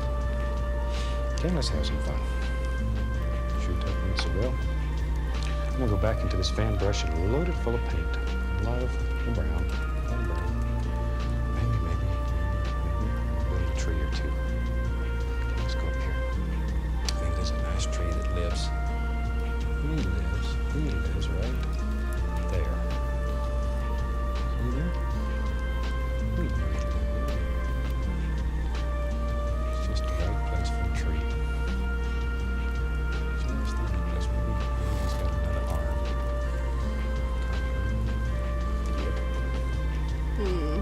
And you can make trees in your world any way you want.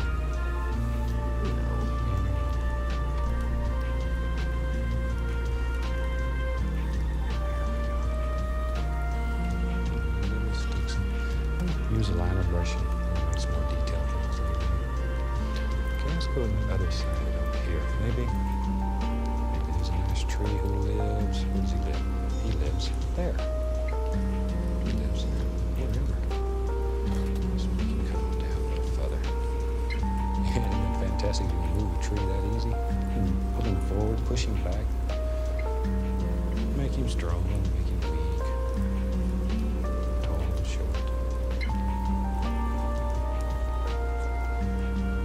Just gives him a few little branches. Let's take. Yeah, she out there Some is. color on it. I'll tell you what I'm going to do first. I'm going to use a liner brush, a little brown, a little white, and let's highlight a little bit. Just want to show you. She out there with those Minecraft hands. Yes, she is. Nice. So it stands out. It's just brown and white. Paint them.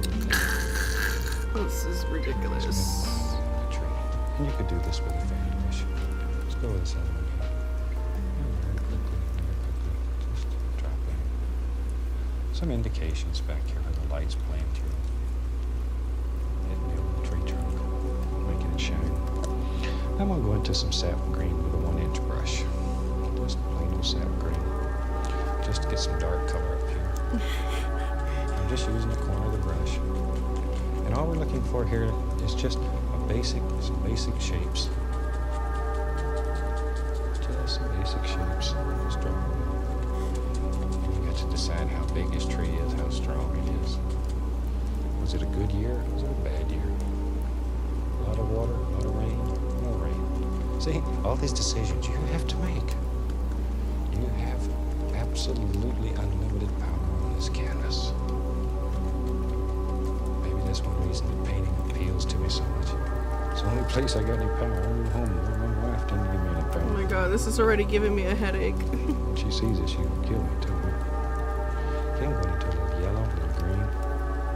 Let's go up here and put a few highlights right up here on this dark. There we go. Very touching. Very touching. Fucking up the elbows. And I shouldn't say such things about Mona. She's a beautiful lady. She's made all this possible. This is ridiculous. Just go over here. Put in a few little indications. Can't do this motherfucker And just sideways. sort of look at your tree and decide where the light's striking it and where you want the highlights to be. Okay. Maybe with the big brush, you take and just clean up his little foots here a little tiny bit. Let's go over here and I'll clean this one up a little. Maybe. Tell you what, trees are so much fun. I see one right there. Oh my gosh. What he's done to the painting. The pain I'm in right now because I can't draw. Use another fan brush, put a little brown and white on it, and come right down the side here. You know what, bitch? Put a little highlight on it. See that? That easy. These fan brushes are absolutely I'm gonna draw this fantastic. MF. They are fantastic. Maybe we'll put a little more foot out here. Okay, should we just make a branch or two? Right here, with a fan brush, and it'll come. Maybe there's one hanging down like this. Wherever you want them. Wherever you want them. Maybe there's one that goes right off. Because I deserve it right now. This is bullshit. Let's put some more little arms on this branch. Just wherever you want them. Back to our light color brush. We need some highlight on these little branches also. Maybe there's a few little leaves on that limb. And we need a color that stands out against all the rest. So I've had a small amount of permanent red. Not too much, I don't want it to get too bright. I'll paint that. That'll thin it down, make it go easy. Just touch. Put some little indications here and there. There's just some little leaves that grow out here. This limb, don't want it to be left out. And you can put as many or as few as you want in your room. Let them just sort of play around. There, have him with fucking earrings and suffer with me, bitch. There they go. Man, I think we've got kind of finished painting. It's a lot of fun. This is one I think you'll enjoy. You'd never believe from looking at it that you had started with a black canvas and all this had happened. So I'm going to take a little thin oil, and permanent red. We'll sign this one, call it finished. And I really, really hope you enjoyed it. I look forward to seeing you next week. Have your canvas set up, paints, glass iced tea, almighty easel, and I'll see you then. Happy painting.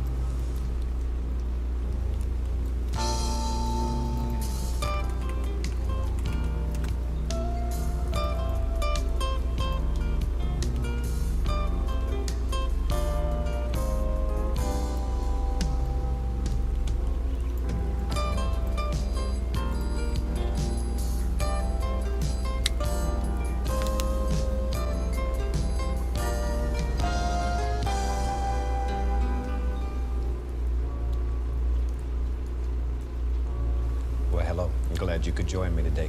Today I thought we'd do a fantastic little painting that it's a lot of fun. I think you'll enjoy it. And we'll start off and we'll have them graphically run all the colors across the screen. And they'll come across your screen in the same order that I have them on the palette, starting with the white and working around. And while they're doing that, let's go up to the canvas and get started. Now, I've already covered the canvas with a thin, even coat of magic white, and that makes the canvas wet and slick, and it allows us to blend color right on the canvas. So let's start off. We'll take a small amount of Prussian blue. Phthalo blue, I'm sorry, phthalo blue. And let's go right here. And let's just make little crisscross strokes. Little crisscross strokes. Phthalo blue is a very, very bright, shiny blue. It's very pretty. Okay, get a little more of the phthalo blue on the brush. It's not happening. Right here. Just like so. Really? No. Okay, wait a minute. It is a little right in there, wherever you want it. Wherever you want it.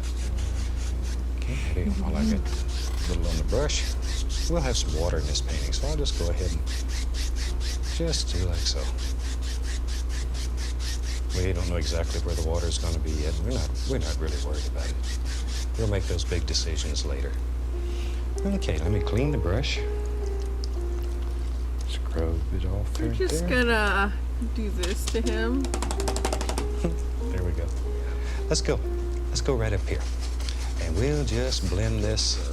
You can blend it to whatever value that you want. The magic white underneath will continually mix with the color. You can make it softer and softer and softer just by blending. Supper. I don't want to kill all the little light areas. I want some little streaks here. There we go. Okay.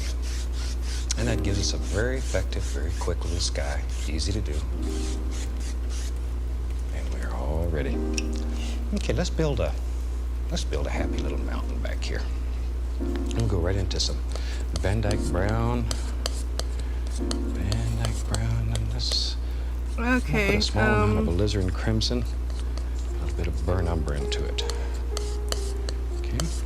Now you pull that paint out just as flat as you can get. Really get tough with it. Pull it out flat. Bitches. And then sort of cut across so you have a small roll of paint right out on the edge of the knife. It's very important. Leave that little roll That's of not paint. good. Let's go up to the canvas. Maybe. It's not him. There goes that little mountain. We want it to come right about in there, wherever you want it. That's huge. It's your mountain, so you put it where you want it. A little more color, and maybe. Like, Yeah. There it goes. wait. Right up. And all we're doing here is just laying in our basic shape. We're not worried about detail or anything else. Just a basic shape. And I'm really pushing this color into the canvas. Act like you're trying to push it right through the canvas. Canvas is strong. You're not going to hurt it. Don't worry about it. Very strong. Okay. Now I take a large brush and I want to pull this paint down. And because the canvas is wet, we can move color. If it was a dry canvas, you'd have a double of a time trying to do this. But since it's wet, you can move paint all over. There we go. Just pull it down. And that gives us a basic shape for our mountain. And let's go back here and I'll take a titanium white and we load the knife the same way. Add a small amount of brown to it just to dull it down. So we have titanium white and the least little amount of brown. Cut across it. Need that small roll of paint again. Little bit. It's very important. Okay, let's go up here. Now, touch the canvas. Gentle pressure. Gentle pressure. And just let it float right down.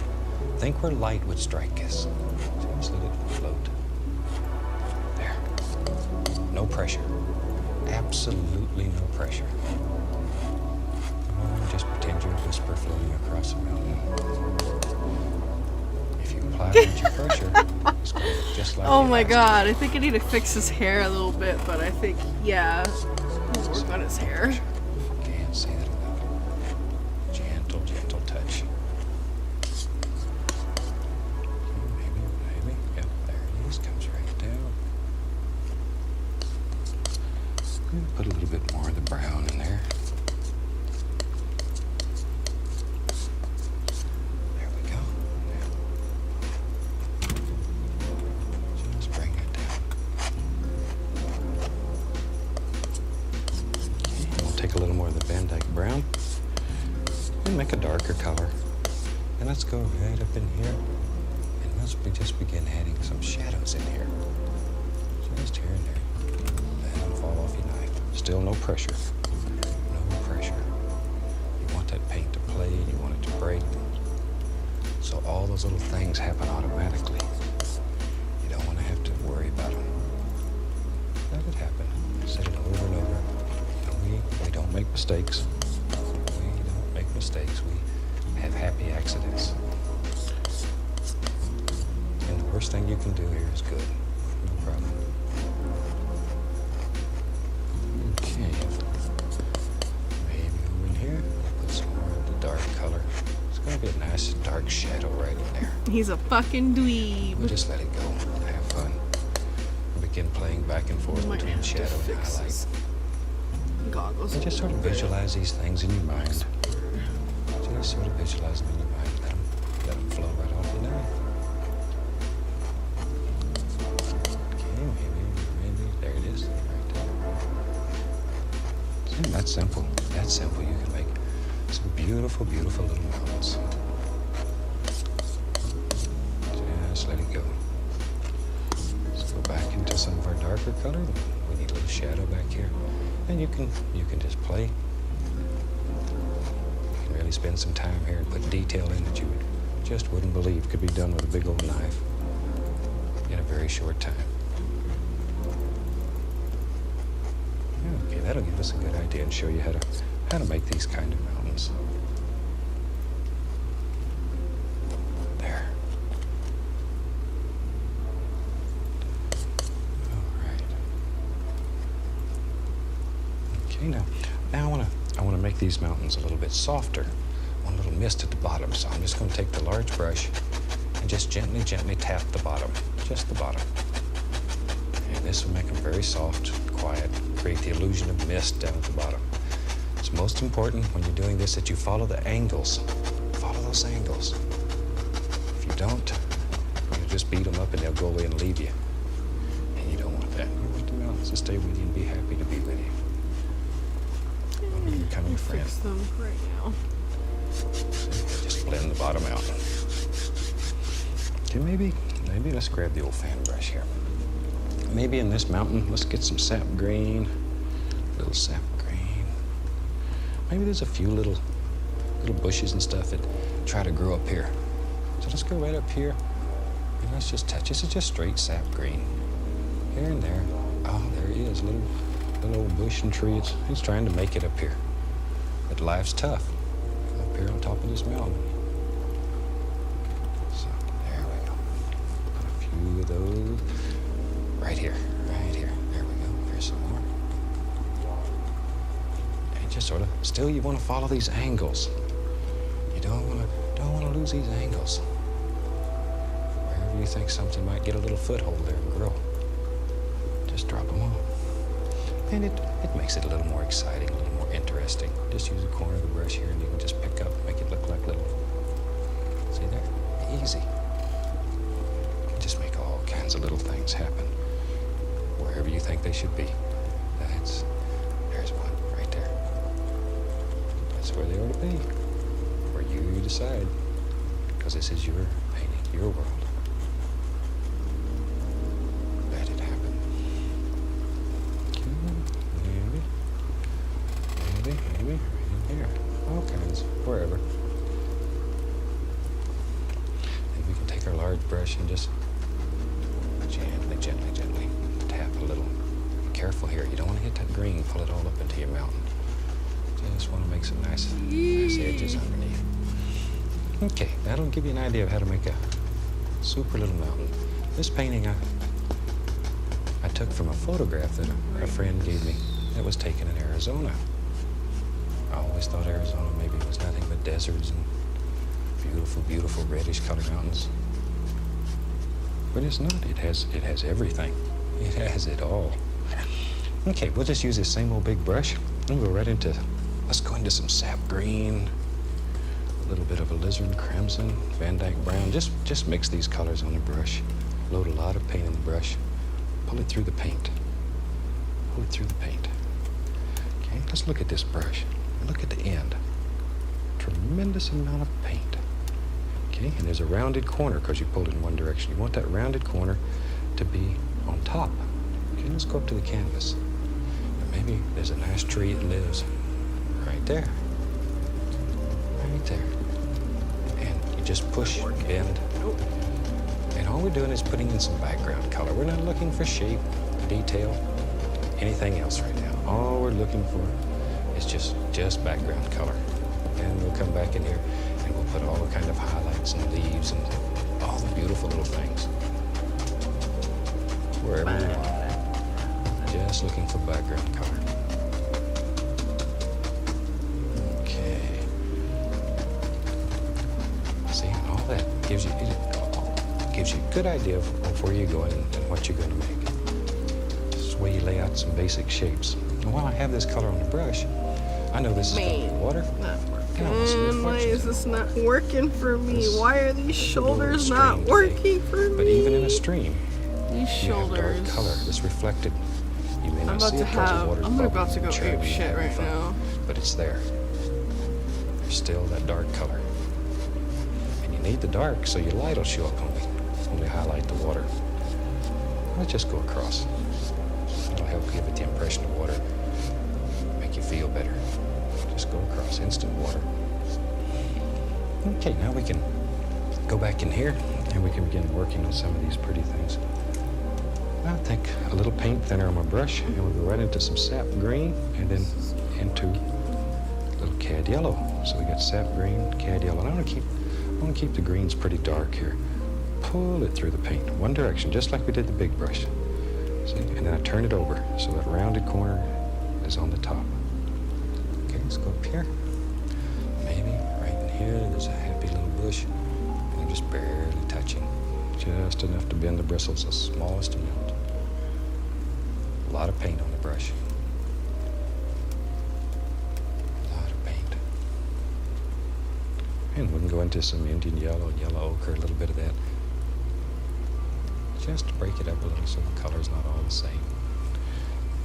Some sap green and some yellow ochre. Pretty color, very pretty color. Just drop that right in. There. There we go. That just gives us some nice little basic shapes. Some ideas back here. All right, I'm going to take the script liner brush, number 2 script liner brush, put a little paint thinner on it, and I'm going to go right up into this brown color and just put a few little limbs in there. Now you turn that brush, bring it to a nice sharp point, just like so. Okay, let's go right up here. Maybe. Yeah. Maybe leave some sticks and some twigs right out here. They live everywhere. Anywhere. Maybe some here and there. Maybe right there. Okay. Wherever. Make these decisions, drop them in. This is your world, so you figure out where the sticks live.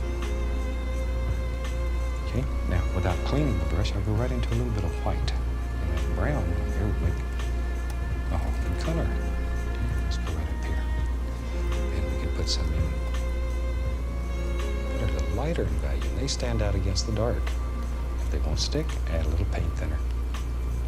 A little bit of paint thinner. There we go. Just drop these in here and there. All right. I'm going to go back into my brown. Van Dyke brown. Let's put a little burn up. Get a little bit on the knife. And let's begin thinking about where we're going. Okay, let's hope I don't fuck up the eyes. Just barely touching the The canvas. goggles are kind of Letting paint way break. off for me, so I'm gonna have to probably Just redraw look very them. rocky So and rough. take that off. That's what my dog used to Right say. now I need to rough. focus on doing his front. Okay. Just very loose. Very loose. Don't worry about it. Have fun right here. Okay, Pull that so knife across. All you're worried about is a general lay of the land. let's see how this goes. Just pull it in the angle you want your land to go. Normally, because I would Take go some like brown and this. white. When we come back in here, I mean, it could work just like when we did the mountain. if Lightest pressure. Virtually no pressure. You know all we're doing here. Just barely letting it graze. So it hits the high spots. Just the high spots. Barely touching. we could do Sometimes it's very that. pretty. Add a little Yeah. yellow ochre to your color and watch. Yellow Right? and white. It's very pretty. Makes nice stones. I guess it's legal to do that. Okay. Now then, we can continue to work on our little grassy areas. So let's go right here, make another happy little bush. There he is. Okay. A little yellow ochre. Oops. And let it come right down. Let it work right down into this land area. Just let it go. Keep the paint quite thin so it sticks easy. Thin paint will stick to a thick paint. We have a thick paint underneath, so now we can stick layers of thinner paint right on top without destroying, without becoming a mud mixer. And if you've painted, all of us have experienced mud mixing. You know, little shot at mud mixing. I could probably Okay, now maybe something on redo the other his side. hair Let's do a little sap green, bit. Van Dyke brown, and crimson again. Maybe Debating. maybe there's a big tree. You know what? for I this. should. Right here. And we I'm just gonna fix it. push him in. Push him in. This tree's Looks a very little. dark. I want him to stay this way. I want him to stay quite dark. This is also the way you I'm gonna make cover it up the worse. middle of your mountain, close that And I'll just off. revert back to 0 if I Don't have have to worry to. about it no more. And I'm pushing very, very hard. Really push that paint into the canvas. Maybe it comes right out. I guess. Wherever you want. At the same time, when we got this old dirty brush, same here. We need to pull in some reflections. Need that dark area in the water. Come across. And not easy. Now this little liner brush, I never cleaned it. It's still got brown on it. Now going right into the white. Turn it, bring it to a Alright. nice point. So we can just go off of that. Let's go up here and put in some general little indications of some sticks and twigs. Very legal. This is just brown and white. You just let it go wherever you need to go. Turn that brush. Turn it. As you're doing this, sometimes that really gets some nice little things out. Little sticks and twigs. Alright. Just wherever you want. There we go. And you can put as many of these as you want in your world. Okay, go right into some sap green, this old It's dirty brush. actually way better. It already has yellow on think. everything else. I want this side to be quite dark. Okay, I think this is Delilah As verse. much light's gonna strike over here. Delilah verse Jack, actually. This is how I imagine It's him. almost straight sap green. A little bit of yellow on the brush, but mainly sap green. Good dark, rich color. And we need, just like on the other side, let's put a little land in here. And I'm just barely touching with a knife. It's like slicked back, very messy. A bit messy, I guess. Just fix it. I'll take some brown and some white, just like on the other side. Let's put a little bit of highlight, not quite as much, just one little here and there. Spam ton and Jack Spicer And we bring crux over some of these when. grassy areas right down on there. So it makes the grass come right over the top. Otherwise, it sort of just floats around. Okay, let's play with some water back here. Now, I want to paint this a little bit thinner, so I'm going to add a little magic white to my brush and go up here, and I'm going to use magic white and titanium white. Now, magic white will thin it down just a little. I'm going to start back in here, and let's just start going. See, you need that dark to make that light show. You got to make decisions here. Some water splashing there, okay. Little splashes going wherever. See, if you didn't have that dark in there, though, you wouldn't see anything. This water is muddy. Coming around the bank and it's picking up some of the dirt. So maybe there's a little stone in the water there and it makes it go bloop. Causes all those little splashes and just have fun with this. Boop! Just have fun. Back and forth and wherever you want it to go. So This is the you can other create option. Some of the most beautiful little streams, and they're so easy. So easy. There.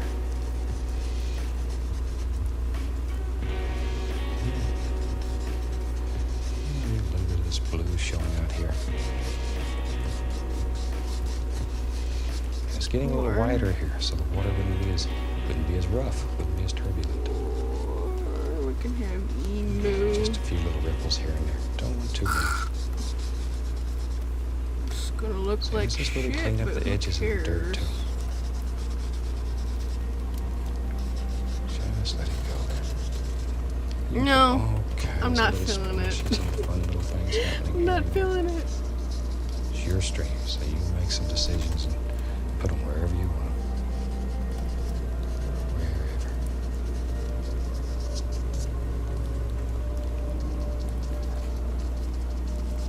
There we go. Right on off the canvas. And that's just a quick, simple little way to make a Make a happy little stream. Okay. And I've got several fan brushes going here, so I'm going to go with a clean brush right into some Van Dyke Brown. Let's put a little paint thinner on. Just to thin that down a small amount. A little Van Dyke Brown. And I'm filling the brush up. And then on the other side, I'm just going to pull it through some white. So I've got Van Dyke Brown on one side and white on the other. Let's say there's a little tree that lives right there. Now you can put as many trees as you want in yours. Maybe he's got a friend that lives right there beside him. Shoot, maybe he's a popular tree. He's got several friends. We've got several. Maybe there's even one that sort of comes over like this. And you can put as many trees in your painting as you want. There's one, maybe he's a little closer, a little fatter, a little stronger, more dark on his side there. It might even be Yeah, one I'm not that you gonna can't give see. him It goes goggles. right off the canvas. How's that? Let's go on the other side. Maybe there's a big tree that lives right here. He goes into there somewhere. We don't know where he goes. Ah, baby, Just like don't so. you see? And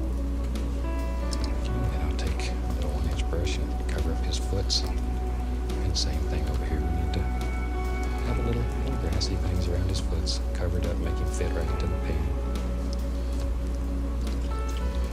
Now I'll go back to my liner brush, and we'll put a little paint thin. I want to thin this paint down very thin. And maybe just very quickly here, we'll just show you just some indications of a few little branches and limbs and twigs, wherever you want. And you can put as many of these in as you want. I just want to put a few in, give you some ideas of how they're made. Then you do what makes you happy.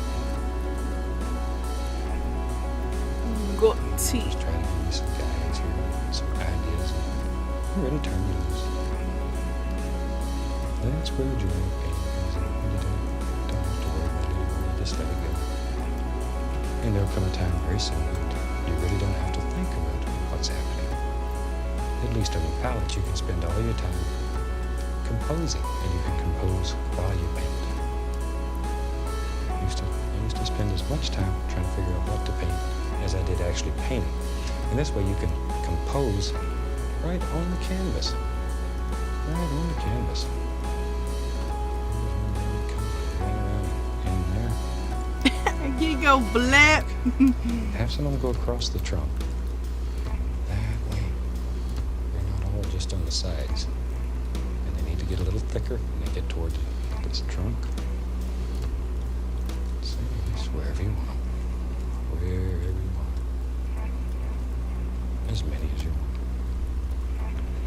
Now, shoot, there's might even be some down in here. Some more little sticks and twigs. All these little things happening. And they're not straight all the time. They got all kinds of crooks and bends. Maybe there was a fisherman out here and he stepped on that one and put a little kink in him. Let's go over here. Maybe there's a little something right here. Just a little on this big old tree goes right off the canvas. You can come in here and put all kinds of highlights and shadows on each one of these limbs. You can spend a lot of time playing here and really having some fun, putting a lot of detail into it.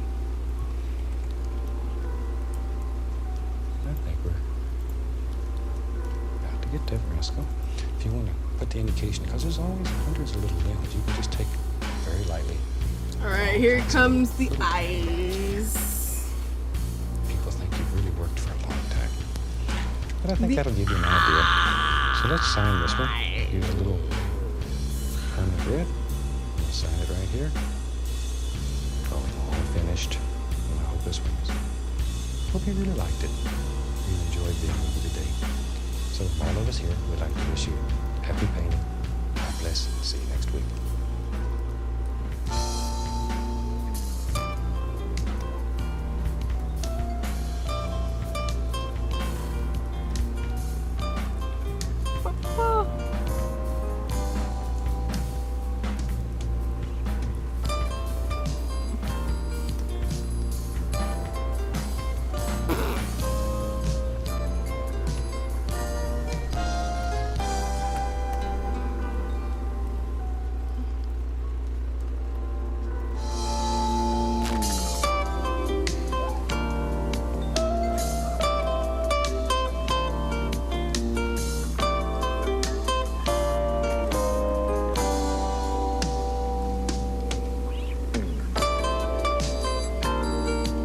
Do-do-do.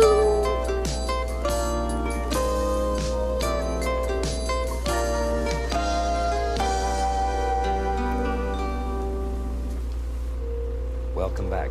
Well, today I have a special treat for you.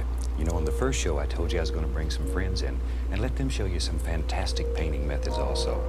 And today I have a lady that comes right out of California, and she's going to show you how to do, the most fantastic seascapes you've ever seen. So I'd like to introduce you today to my friend Joyce Ortner. Joyce, we're glad to have you with us. Thanks for coming. Oh, Bob, thanks so much for inviting me. I hope everyone enjoys painting a seascape today. Well, very good. I'm going to get off the set here and let you have it, and I'll see you at the end of the show. All right. Okay, we're going to do a basic seascape today, and it's a painting I call the anatomy of a wave. What I'm going to do is take a large brush, and I'm going to dip it in a medium. Now, this medium is a mixture of linseed oil, paint thinner, and high gloss urethane varnish. Damar varnish dries too fast for me because I do a lot of blending, so I find that the high gloss urethane works better. So remember, that's equal parts, 1/3, 1/3, linseed oil, paint thinner, and varnish. So I'm dipping my large brush into the medium. Maybe I better start off by telling you the colors. The tube colors I'm using today are right here is white, cad yellow medium, phthalo blue, alizarin crimson, and phthalo green. Now I've taken and made a mixture of equal parts of alizarin crimson and phthalo green right there, and I've made that a perfect black.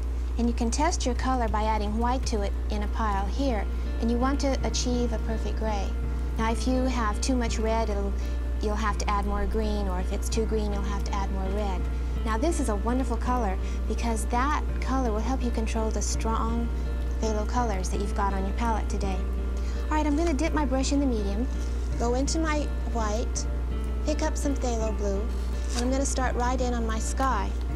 You'll notice I have a piece of masking tape stretched across my canvas. Now that will be my horizon line. Notice it is not at the center, or either does it divide my canvas into thirds. Ow. But it's almost in between, being 1/3 and 1/2 up.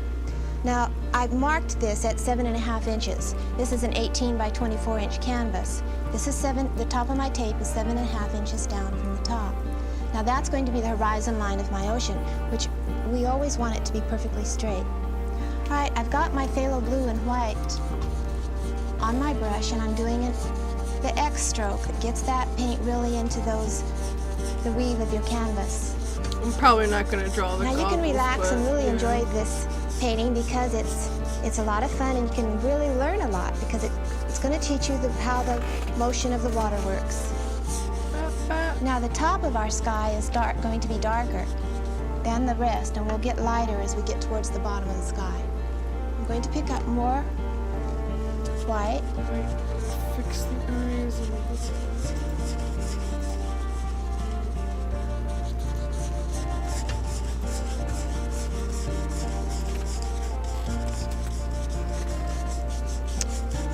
I think that this X stroke I'm using is probably my basic stroke. You'll notice throughout the painting I really use it a great deal.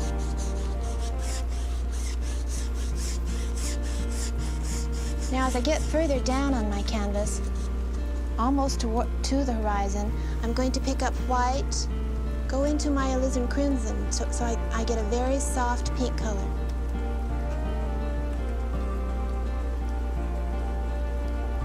Right, I want that to be right on top of that tape. Notice I paint right on the tape.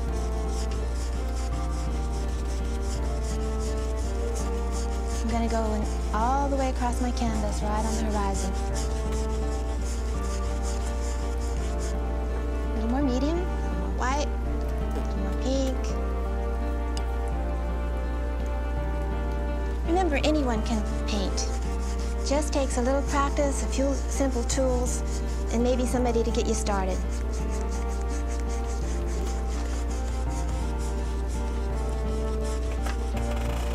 And it takes lots of paper towels or rags, I find.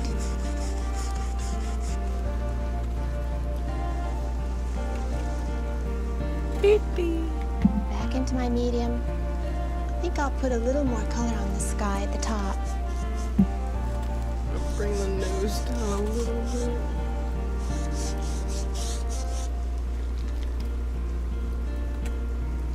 More phthalo blue and white. Again, I'll go over the colors on the palette. They're white, cadmium yellow, phthalo blue, alizarin crimson, and phthalo green.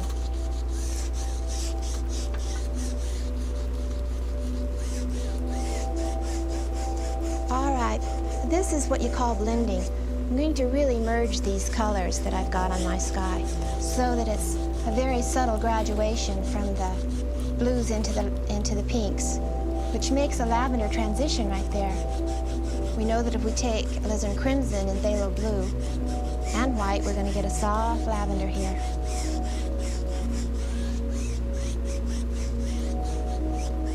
Okay, we're going to leave this a real simple sky. If we have time, we'll go back and put clouds if we want them, but right now we'll keep it simple. And the most fun part, I think, is taking off the tape. See, that gives me a straight horizon. And that is a hard trick to keep a straight horizon, so I think you'll find that masking tape works really, really good. I've mixed another color here on my palette. This color is white with phthalo blue and alizarin crimson. Now I've made a lavender out of that, a little bit to the blue side. Don't make it too pink. Now this is the color that we'll put on our horizon. Again, I'm going to go into my medium and pick up some of that blue lavender color I've got. Now that's the color I'm going to use across my horizon. I've got a good amount of paint loaded into my brush. I've got an edge groomed into my brush so that I can go right on that edge, and I'll do vertical strokes. It's worth taking the time to do it this way because it keeps your horizon straight. You know what? If you ever get it crooked, you'll know what a fight it can be. But remember, you can't make any mistakes you can't fix, so we don't have to worry if we do make a mistake. That's the joy of painting with oils. They're very, very forgiving. Right, I'm going to go all the way across my horizon this way with a mixture of alizarin crimson, phthalo blue, and white. And it's a little more blue than it is to the pink. I don't know if you've ever painted seascapes before, but they're lots of fun. That's what I paint the most. I live right by the ocean in California, and it's really beautiful.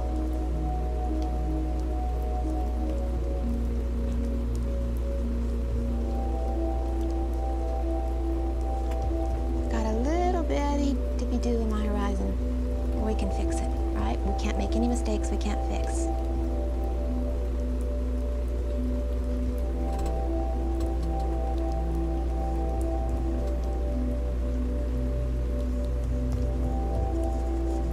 I'm going to need to load my brush again, a little more medium, more lavender color.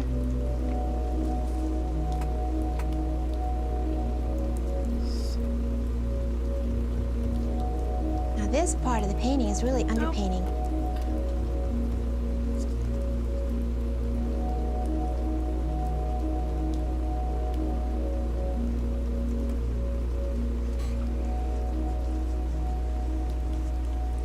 Now I can use a horizontal stroke. But I've got my paint lead on there. I'm not saying nothing but that.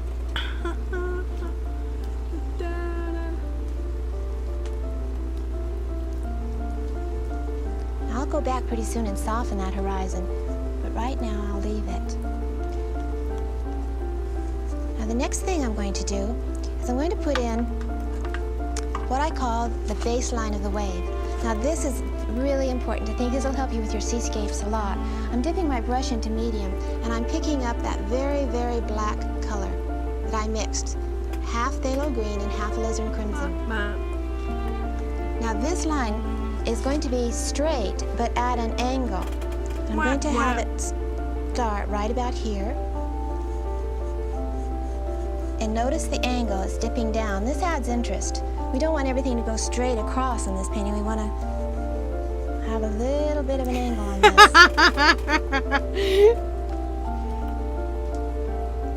Well, that is the baseline of the wave.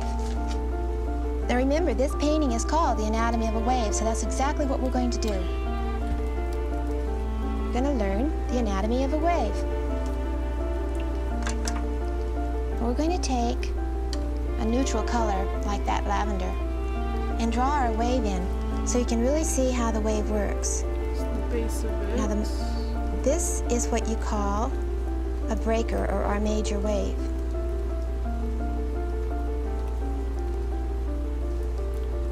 You know, this is very important. The angle of these brush strokes. You see that? What things do wrong, people really tend to do wrong when they're painting a wave is they either make a C or they make an S. Avoid those two brush strokes when you're doing the breaking part of this wave. Always repeat this line as you come over. Notice it's over a forward thrust and straight. And if you can learn that stroke right there, that's really the basis of a good seascape.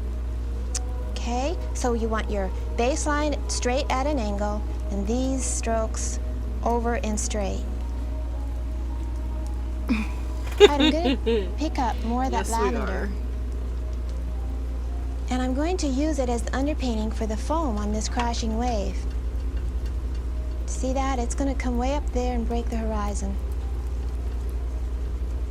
Now again, this is the underpainting.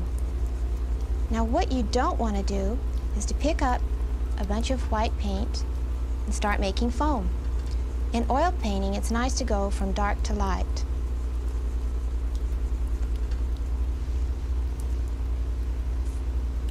Oh yeah. Paintings. This all bitch paintings got a seem to go hickey through on an his ugly stage. If motherfucking somebody neck. walks in your studio when I'm you're gonna at have to this do a stage, little they'll wonder smaller. what the heck you're doing.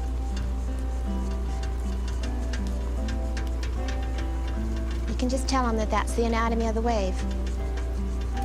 You know who be biting Okay, his this is all motherfucking neck. underpainting. All right, now this part of the wave, this area right in there, is the transparency.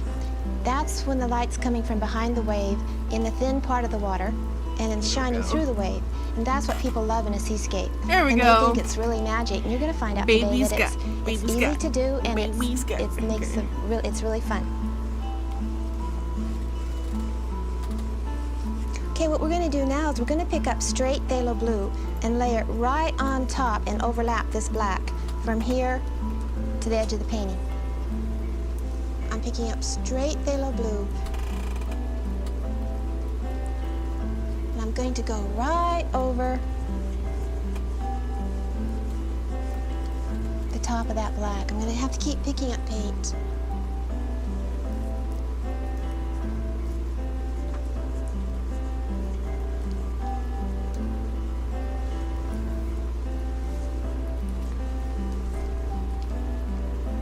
Overlapping that black line on this side of the wave. Now this is a fun thing I do next. I'm not really going to clean my brush. I just wiped some of the extra paint out. I'm going to pick up straight yellow. But what happens with this dirty brush going right on top of this blue is it's going to turn green. So what I've got so far is 3 stripes, a black stripe, a blue stripe, and a yellow stripe that's turned green.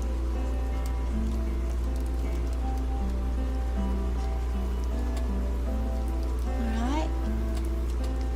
Now I'm going to wipe that off my brush, give it a quick rinse, and paint thinner. And I'm going to pick up a color here that I've mixed. This is just white with a mixture of yellow in it. Call this my sunshine color. So if I tell you to pick up sunshine, you know that that's going to be my pale yellow that's here on my palette. So we're going to put some sunshine in our wave. The whole top half of this wave, Oh my god. painting with sunshine. No. As long as there's nothing on my canvas, I continue Cocky to put little medium in my bitch. paint. That makes the paint flow off the brush. Now, again, in this area, in this particular part of the wave, we want to use a good amount of paint. You don't want it thick and gooey, but you want a nice, even cover. All right, now we've got 4 stripes. Crazy way to paint a seascape, isn't it? I've got black, straight phthalo blue, straight cad yellow that turned green, and sunshine. Okay, and I'm going to wipe the paint out of my brush. And I'm going to start on this edge at about, an 1.5 to 2-inch stroke, and I'm blending.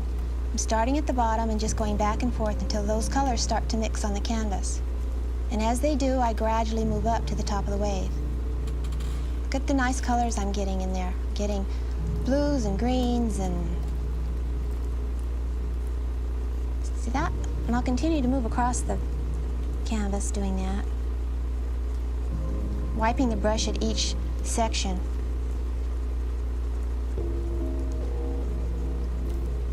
See, I have plenty of paint on there so that it keeps blending.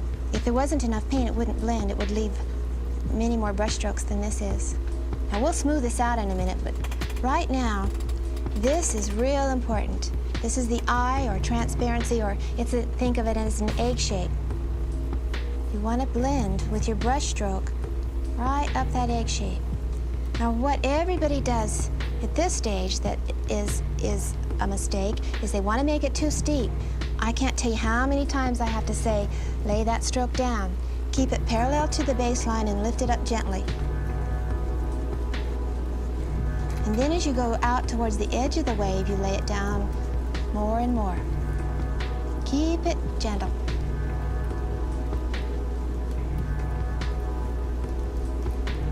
All right, now it takes a lot of blending in this transparent part. You have to work on it quite a bit to get a nice, smooth glow. Remember not to lose your darks and to keep your lights light and to get a nice mid-tone in between.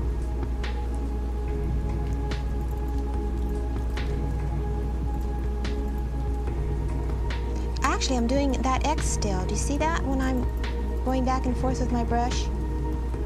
Almost all my blending is done with an X. Some heat! Right, I'm going to switch to a little bit larger brush so that I can blend a little faster and pull a little of that paint off.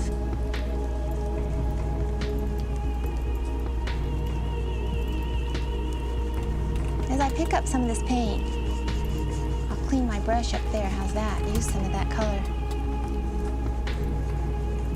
Okay, this is going to be really nice.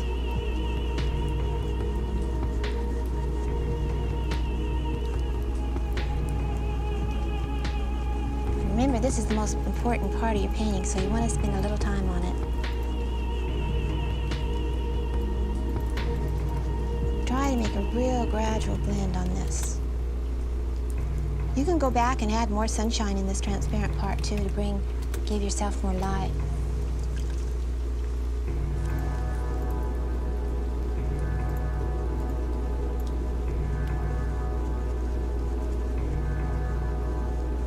Okay, so that's the major part of your basic wave. Now this water that comes over, take your medium, go into the dark, pick up some blue, and pick up some yellow. That's just exactly the way your stripes were. You had the black, blue, and yellow, and that's what we're going to do right here with that brush stroke I told you about. Need more blue, more yellow.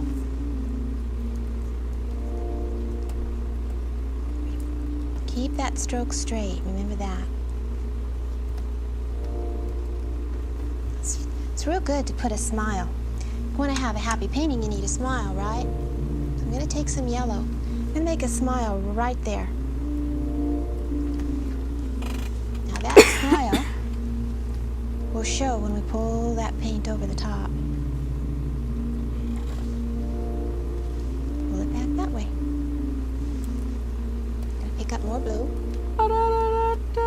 So what's so nice about this is you can make these colors go any direction. You can change them back and forth from blues to greens to yellows. It gives you lots of multiplicity of color. Oh my god, now I'm seeing that. All right, I'm going to take this color that I have on my brush with the blue and the yellow to do some of this back wave.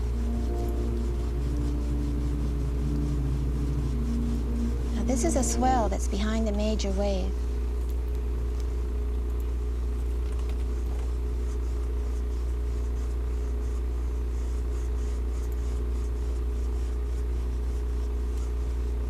Now the next swell will be a little bit lighter, so I'll take some of that same blue color and mix it into that lavender to lighten it.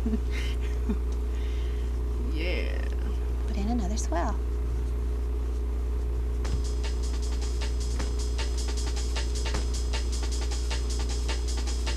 You see an ocean happening here? I've been hearing this in my ear for a bit. Just give me a second. I just want to listen to this song, okay? This song is a bop.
Can we have that like on repeat? Because I love that song.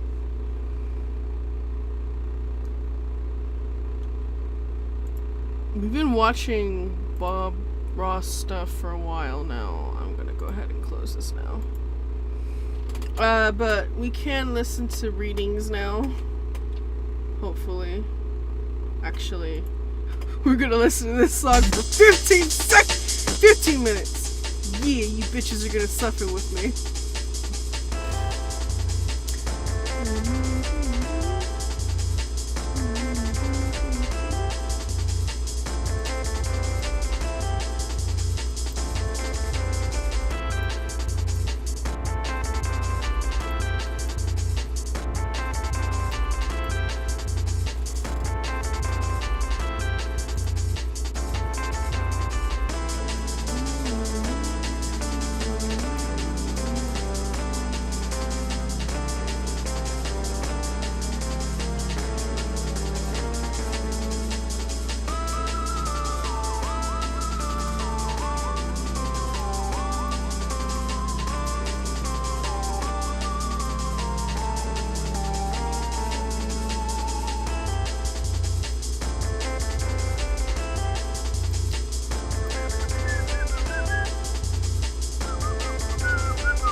This is...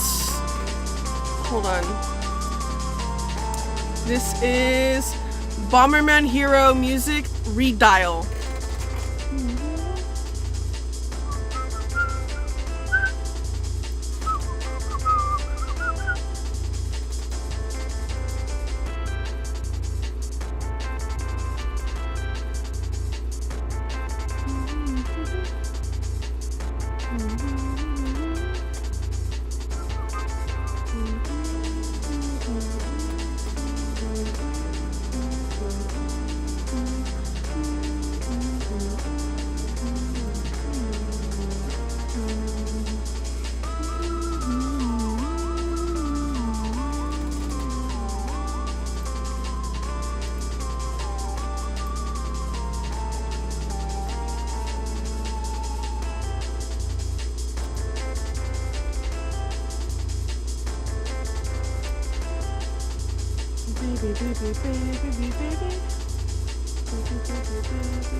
Excuse me, sorry.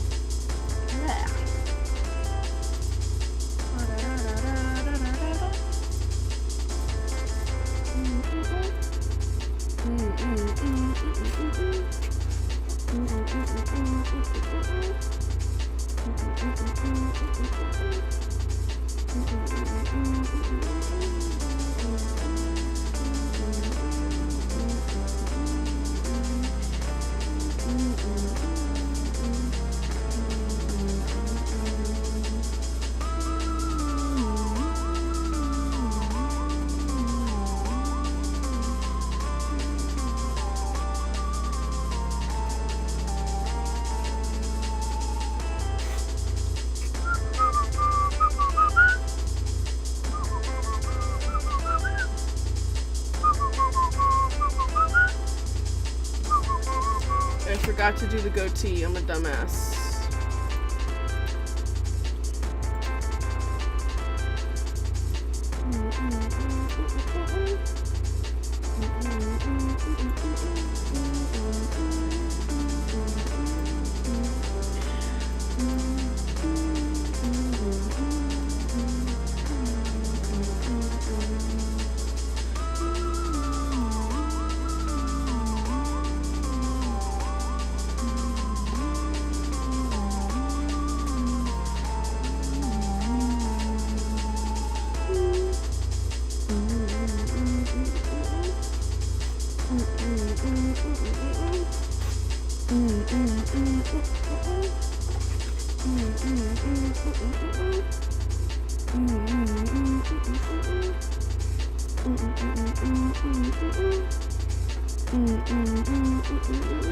Hell yeah!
Thank you. Pretty boy swag.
I love this mix.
Yes, we shall.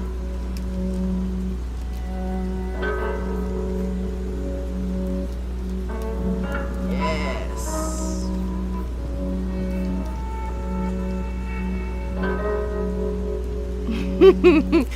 You do, huh? Alright. I'm there.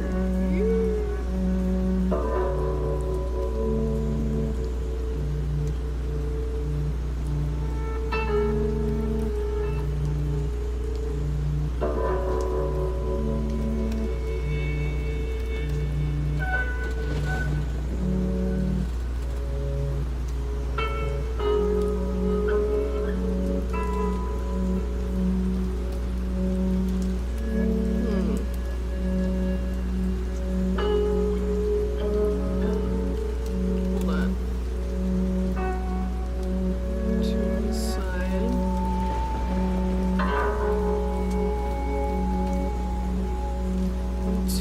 That's way too long. Yeah. Short. It became hella short. Alright, you know what? Let's redraw this again.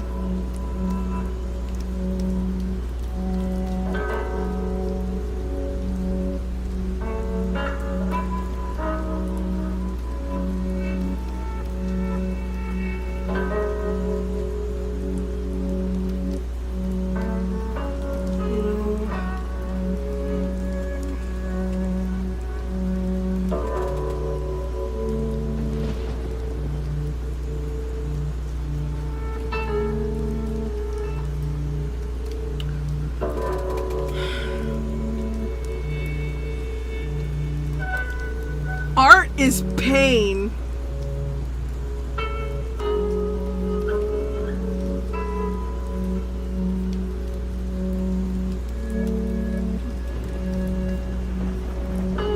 I'm getting real frustrated here. I'm getting real frustrated here.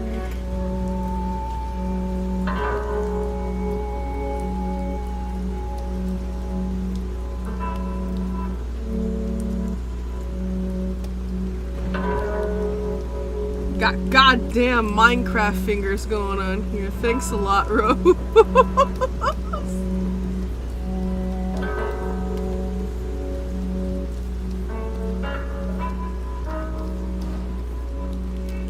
It's gonna look weird now. What the fuck?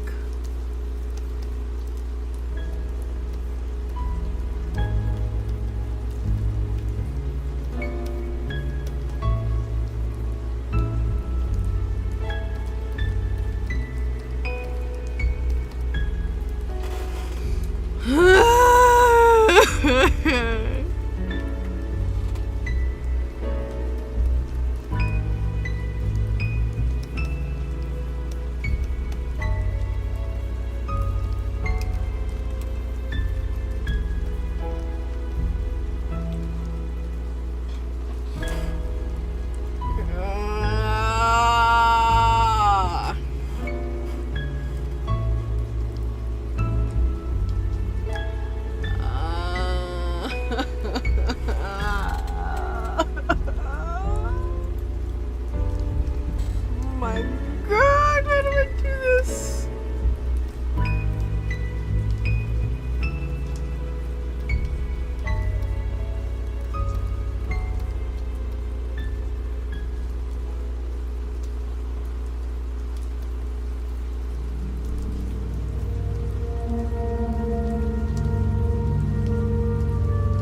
Fucking just no.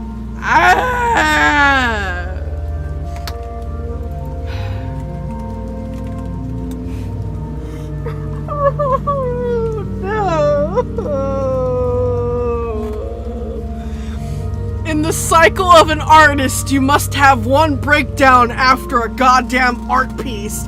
It is stated by Bozo that you must cry.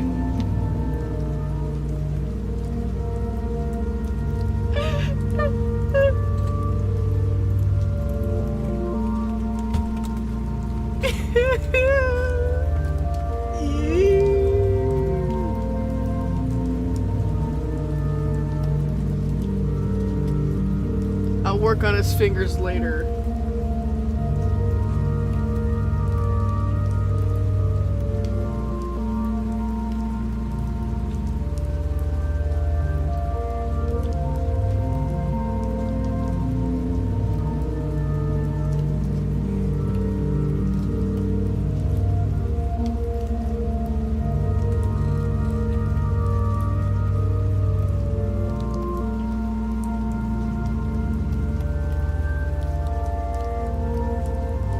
It's gonna be nice.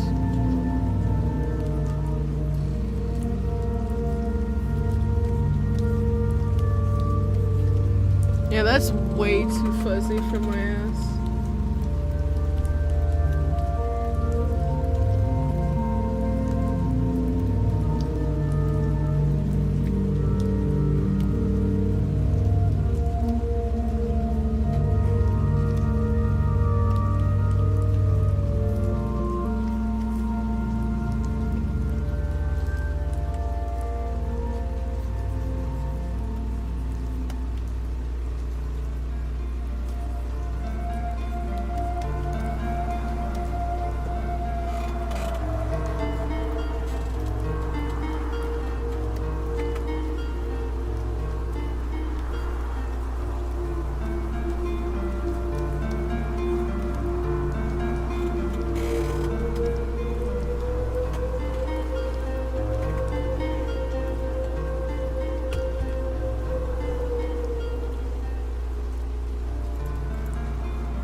Oh, yeah.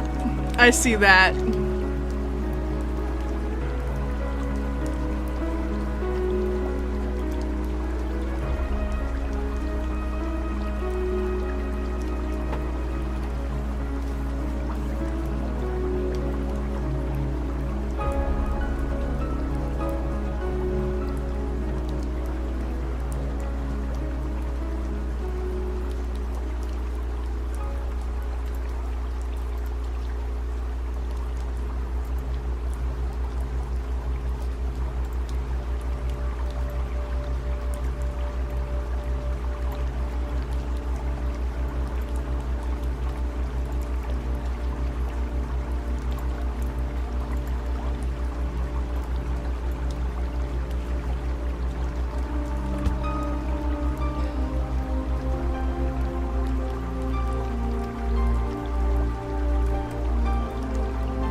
She's already like, I've already seen that piece of hunka wunka.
Papa hunka wunka.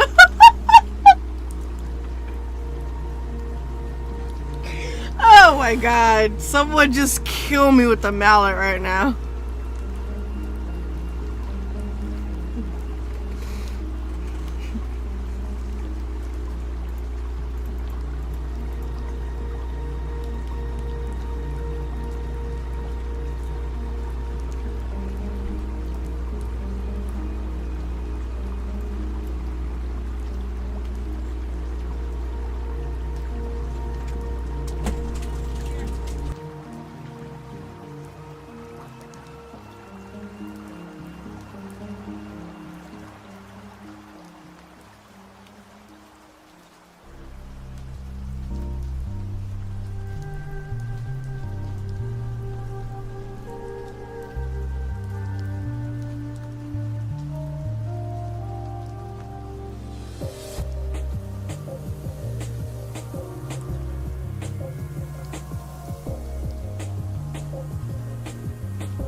Sorry, I was pulled away for something. I want to do a little fuckaroo.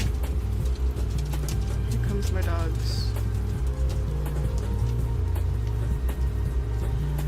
Dog.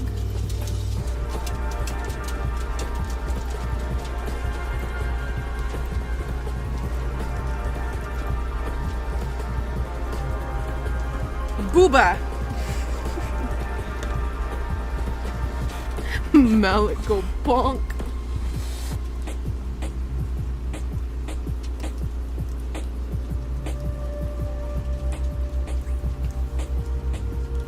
Booba.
Give me a sec.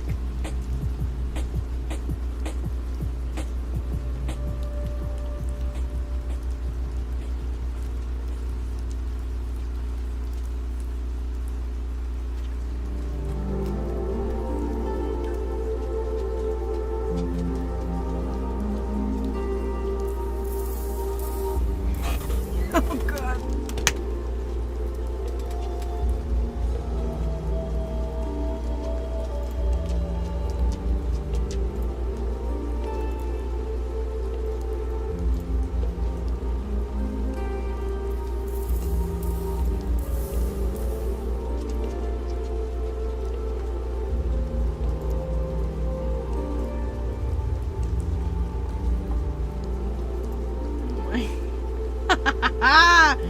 Yes.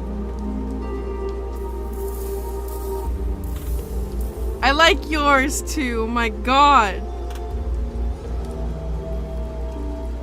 I want to see your version now. God damn it.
Yes.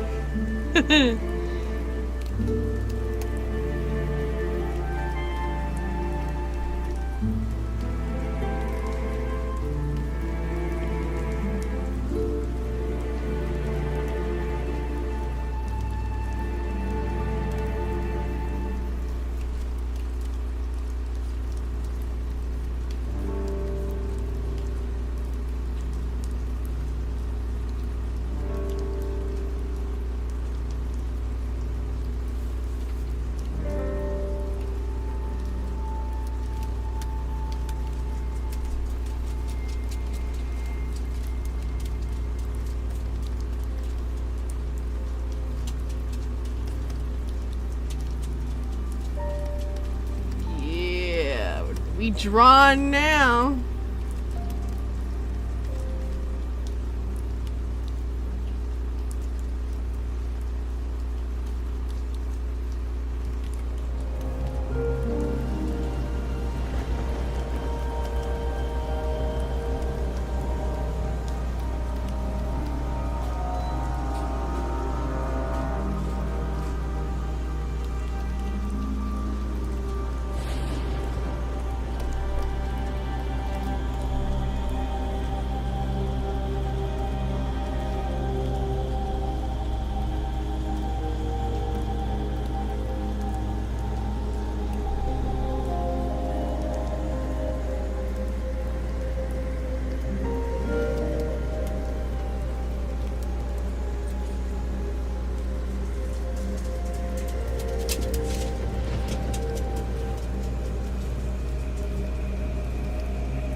I'm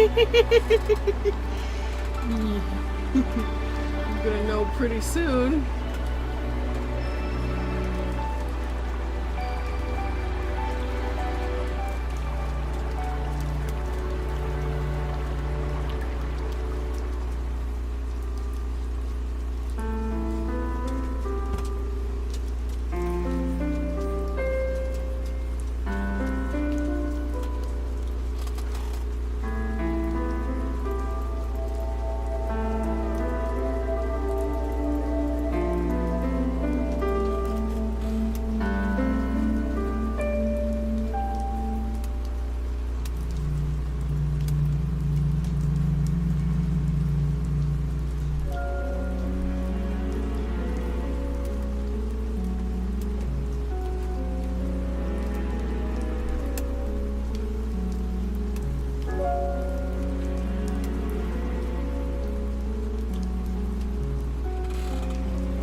Dooba dooba dooba doo.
Give pretty boy swag here some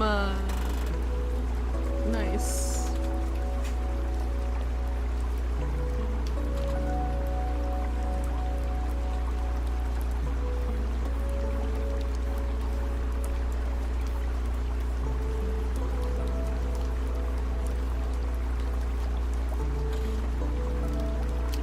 Actually, hold on.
Femboy swag. Femboy swag.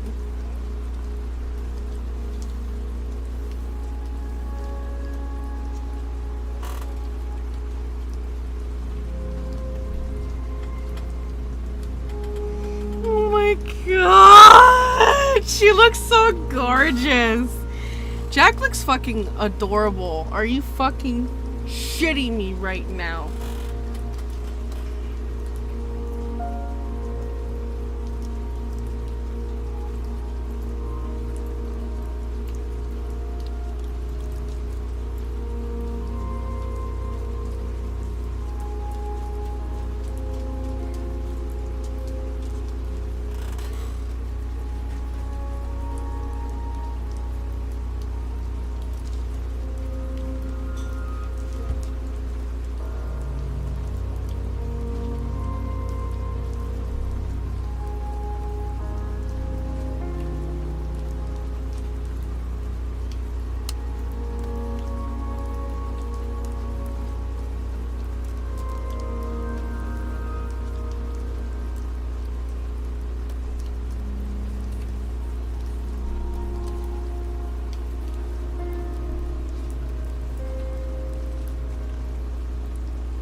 I hope I'm not getting the bisexual flags.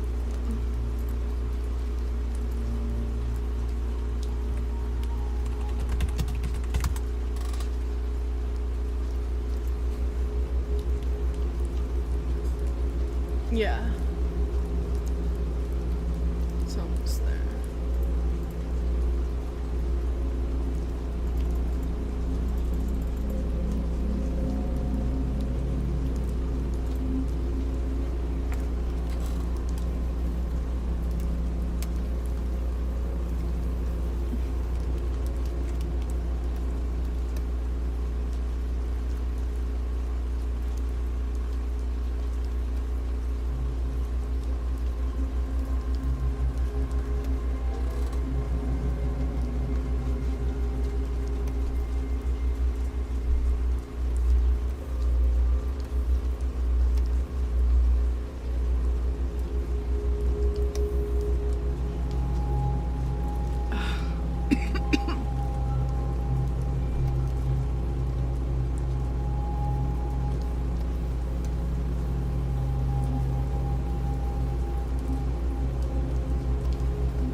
No, too late.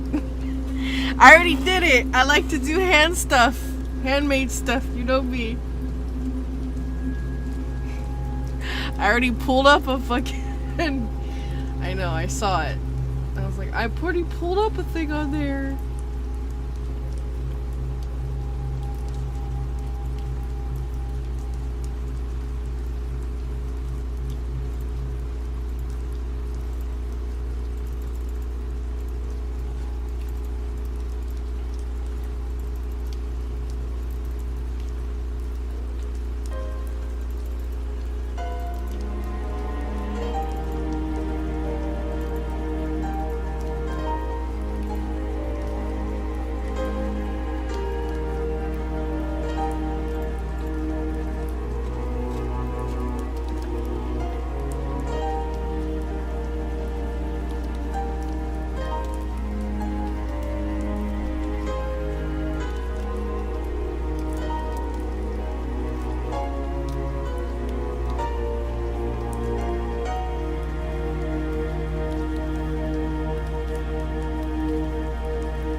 god, she looks so gorgeous. Ah, I love it.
Ba-ba. Oh my god, she's so beautiful. Okay, yes.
There we go.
Yes, that shirt is very glittery. Yes.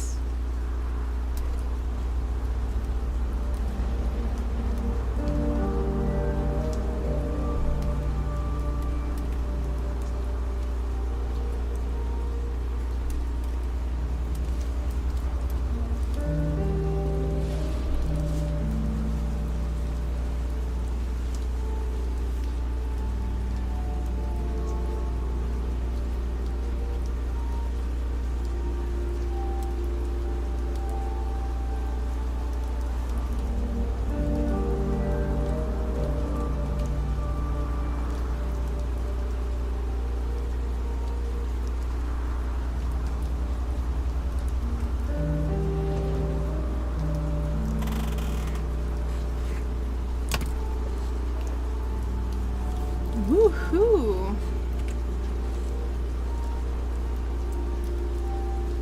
I still got more space in this corner. I don't know what y'all. I'm too tired.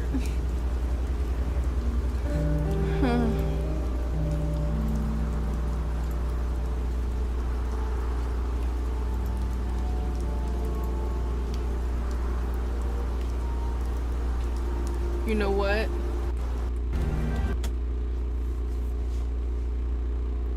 Let's listen to, hold on, give me a second. Let's listen to some readings. Give me a sec.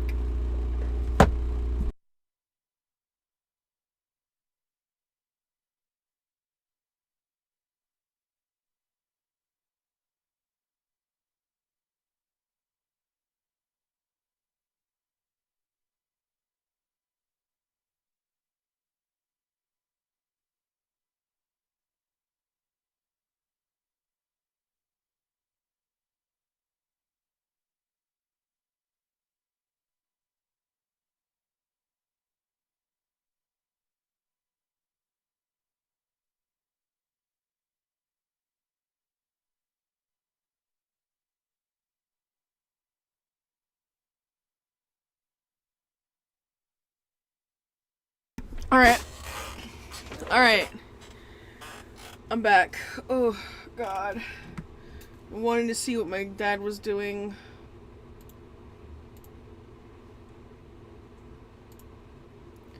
So we're gonna...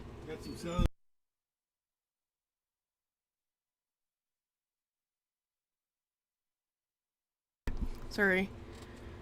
Let's see. We're gonna be listening to Sinking Ships. It's an MLP tragedy thing.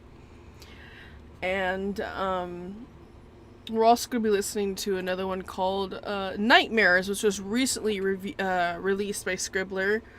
So yeah. Just I need a second. Oh, I'm gonna go get something to eat. I'm gonna mute myself while we listen to this stuff. I might be a little bit behind because I'm watching on my stream or I'm listening on my stream. Alright, so we're gonna listen to this. Alright, let me move my microphone back to where it was.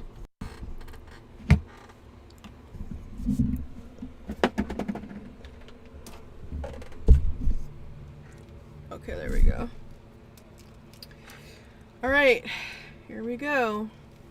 It's not Scribbler narration though, so yeah.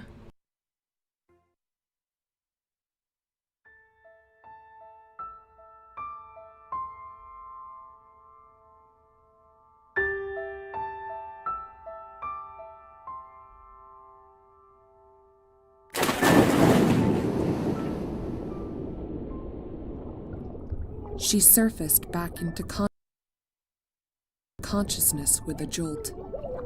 She couldn't breathe. Drowning. She was drowning. One thought passed through her mind. I can't swim.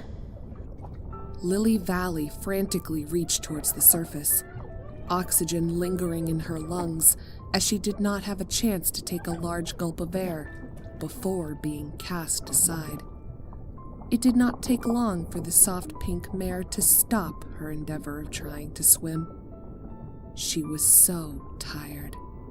She couldn't keep going, even if she wanted to at that time. A florist and a prince would have never worked. Why did I try? It was her fault she ended up there, deep in the Manhattan Bay. A simple florist and a prince would never work. Why did she think it would? As naive a mare as she was when Blue Blood had asked her to spend time with him, of course she had said yes. It was stupid to think the spoiled brat had ever loved her. Instead, he had just used her, then tossed her out like old bathwater. The gala was when everything started.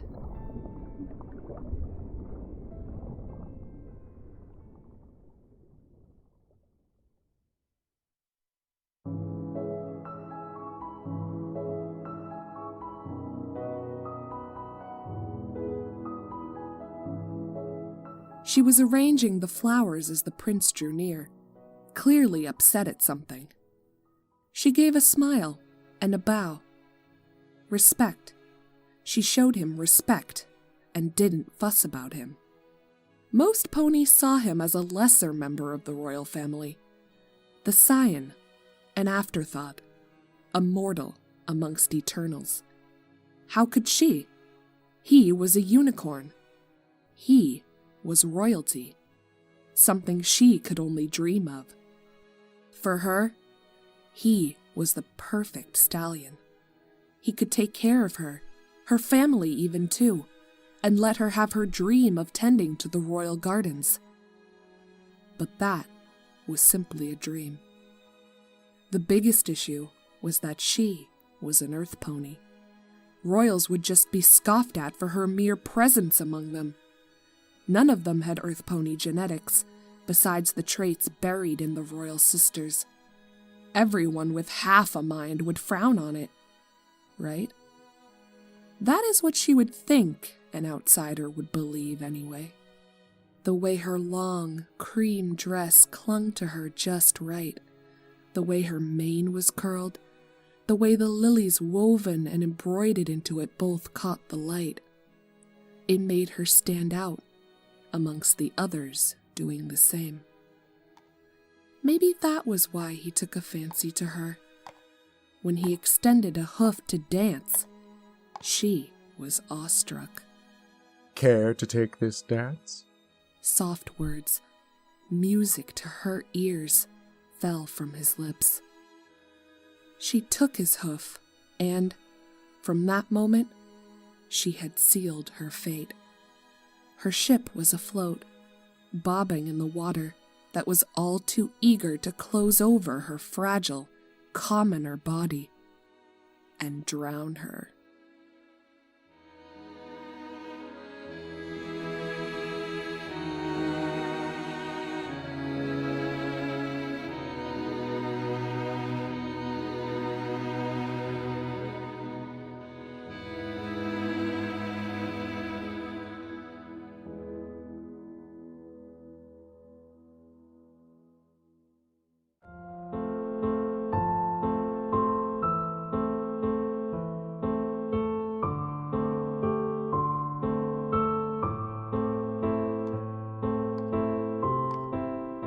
Even after a night of being doted on by a prince, it had still surprised her when he approached her the next day.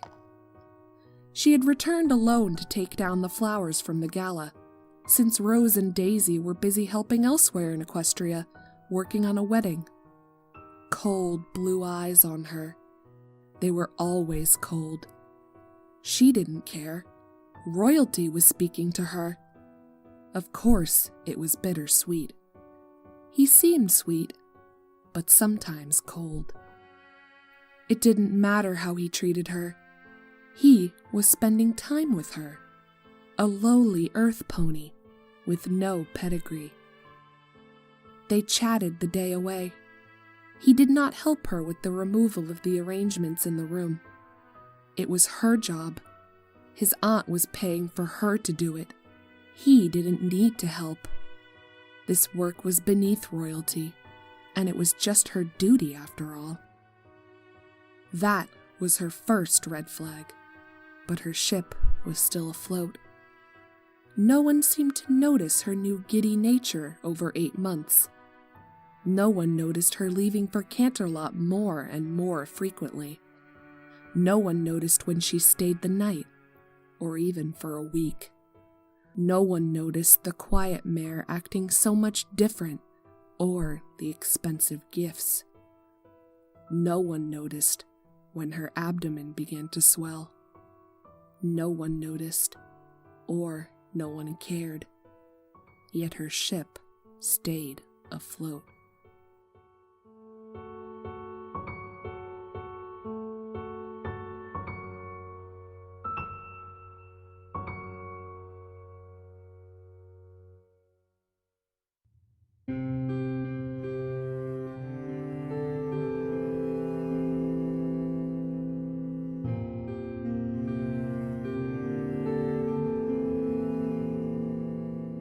If she could cry underwater, she would have.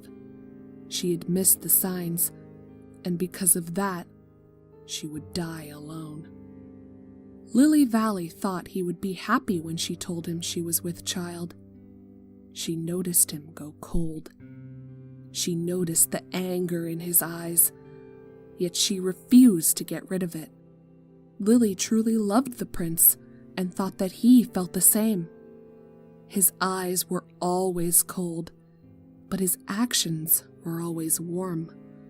She always had a warm touch from him, until that day. No one noticed the bruise on her cheek when she came back home, yet her ship stayed afloat. Rose and Daisy noticed when she moved to Canterlot permanently. They were happy, proud even.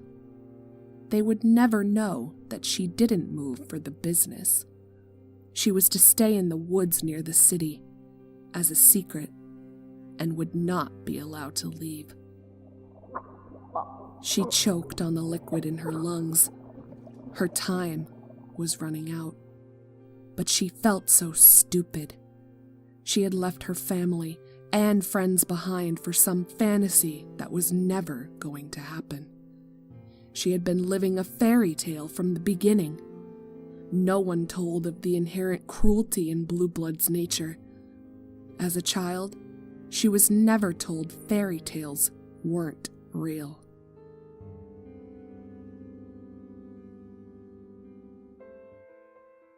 She was 7 months pregnant and just beginning to show when she moved into the small cabin.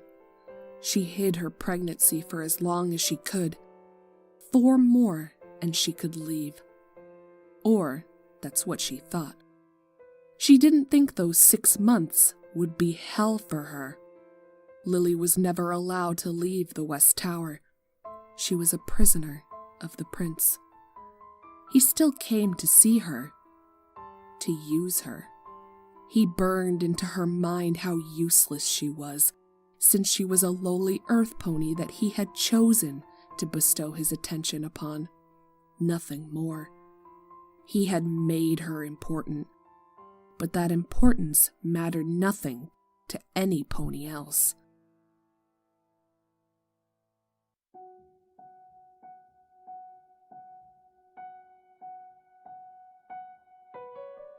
Black and blue littered her coat.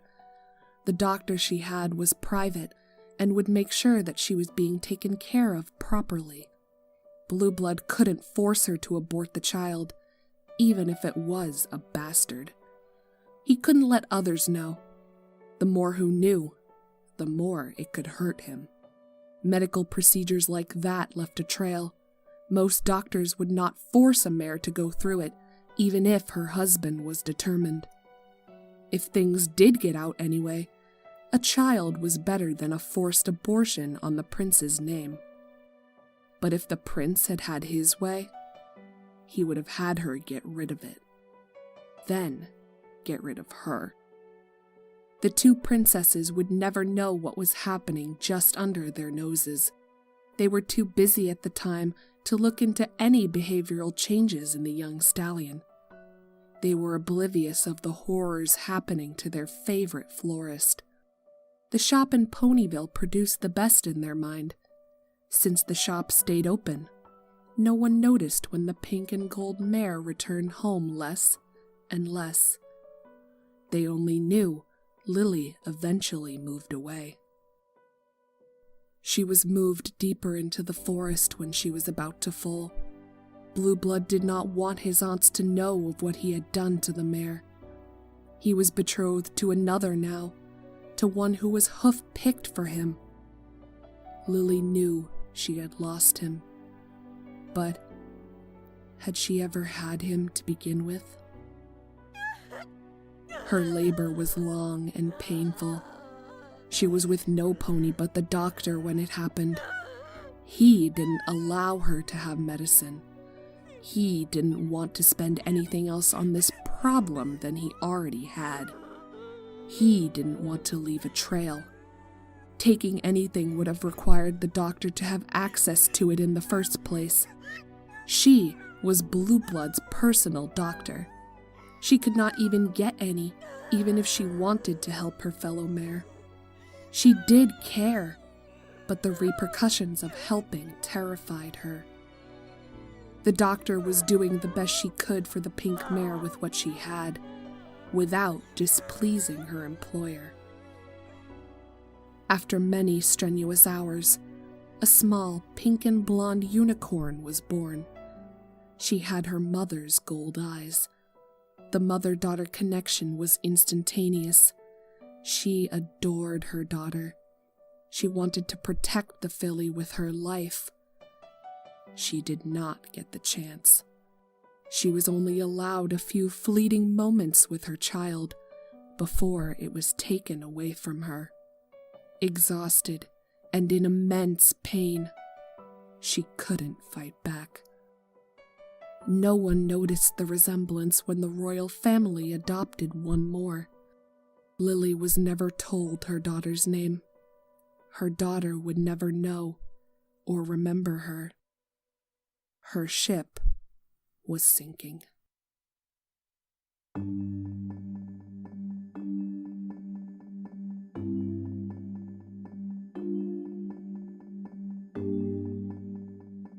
She was soon taken to Manhattan, hoping to just live out her life.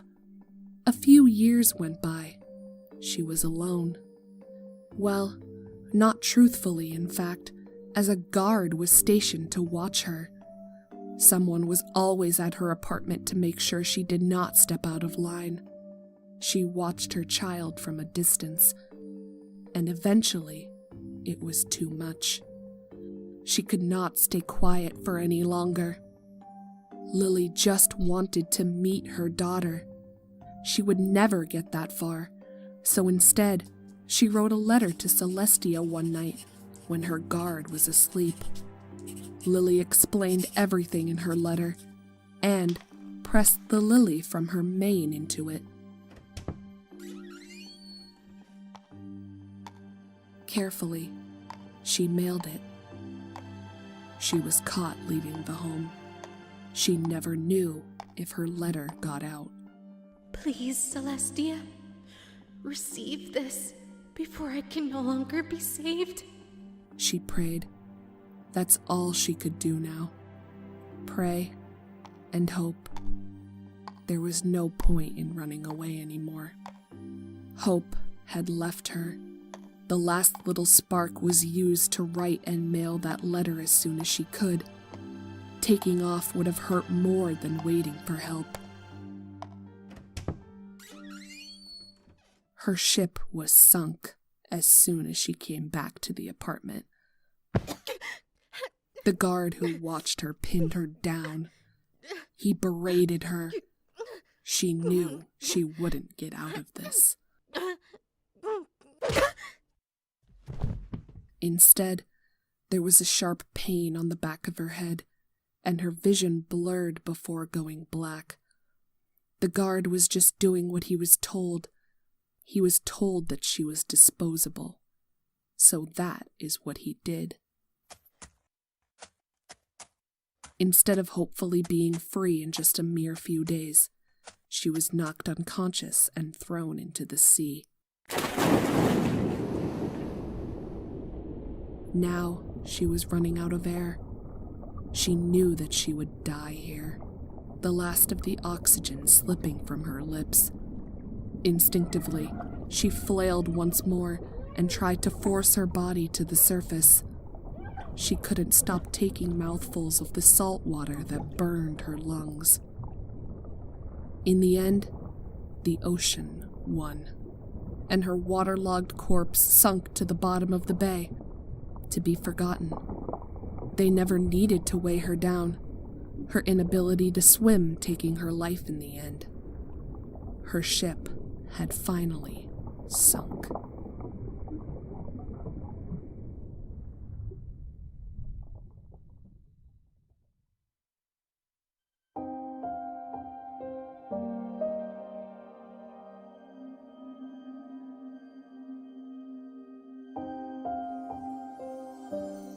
Celestia held back a sob upon finishing the horrifying letter. She had been oblivious to the atrocities that had apparently taken place in her own home. One of her little ponies was now missing, more than likely dead.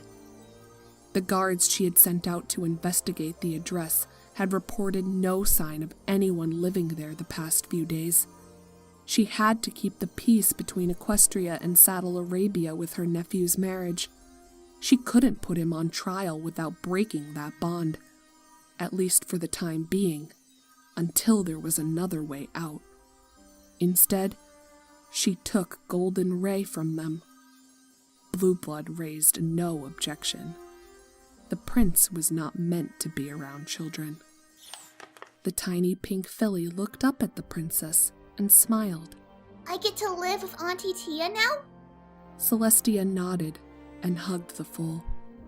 Golden did not understand why Celestia was upset and just hugged her back.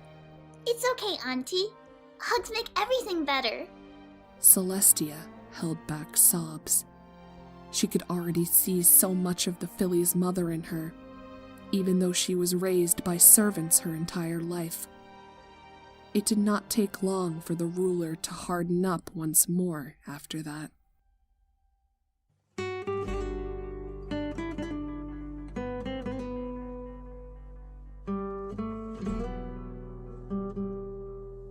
No one would tell any pony of the horrors that had transpired in Canterlot Castle. Those who knew kept quiet. The one finding out last had to harden herself once more to handle the loss of another who she outlived to some tragedy. The one who did it would not confess. Breaking the bonds between the two countries was not an option. Instead, the story of Lily Valley remained the dark secret of the royal family. A small princess would grow to be kind like her mother was, and care for all living things. Blue Blood disowned her completely when Golden Ray had a similar cutie mark to her mother. No one could know the truth, for the truth would destroy so much. Lily Valley would forever be a missing ponies case. Every year, near Golden's birthday, Lily of the Valley would be planted everywhere to honor the young princess for some, for others, as a memory to honor the fallen florist who could not stay afloat. After all, her ship was sunk, her whereabouts unknown, her bones broken at the bottom of the Manhattan Bay, and left to decay.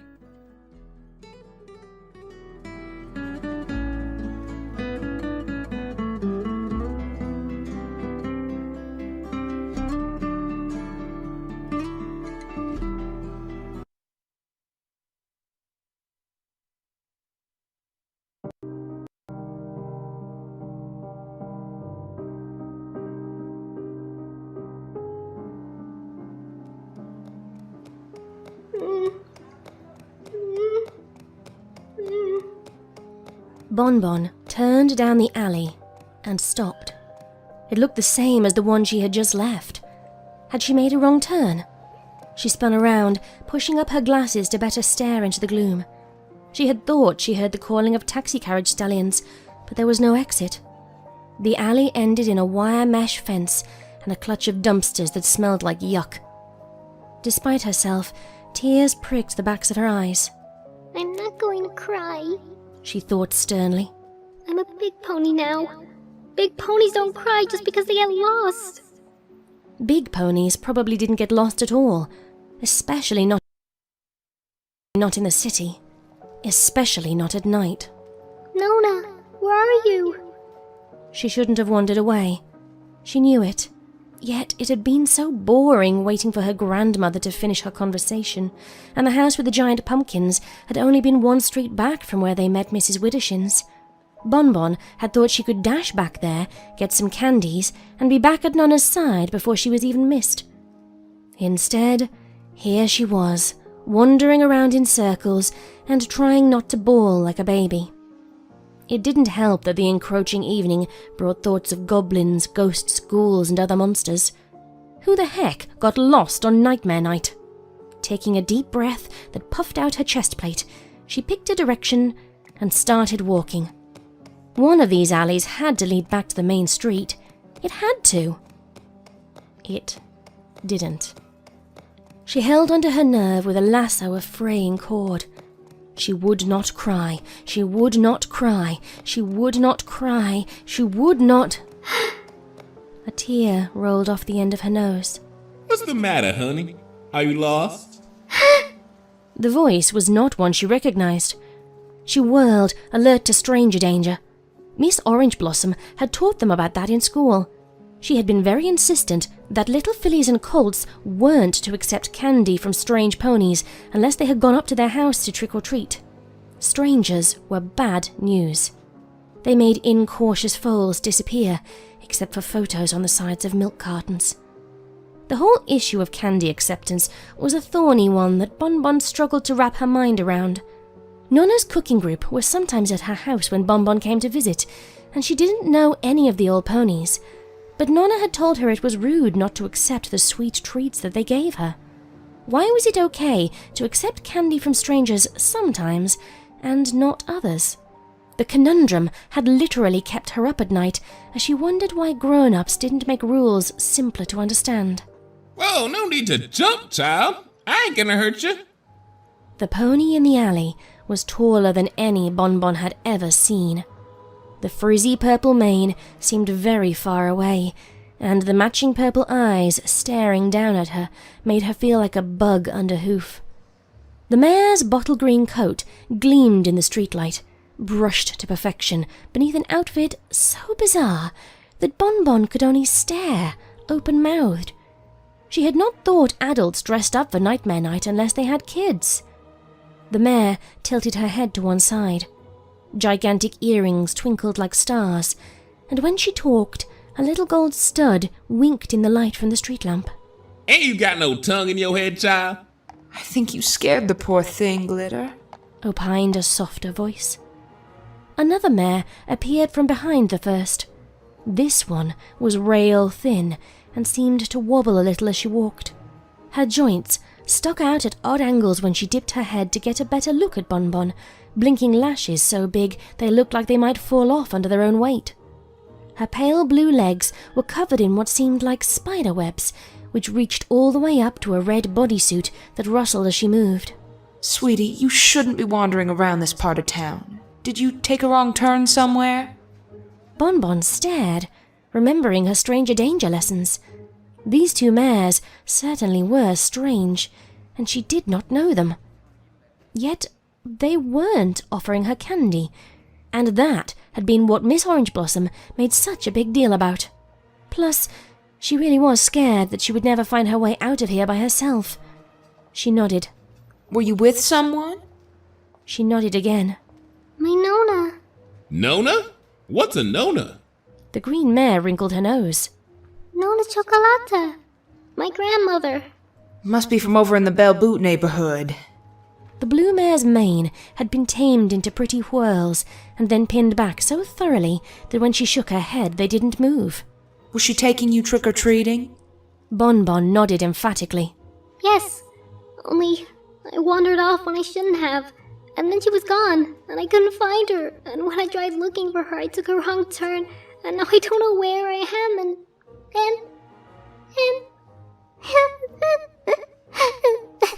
Another tear dripped off her nose.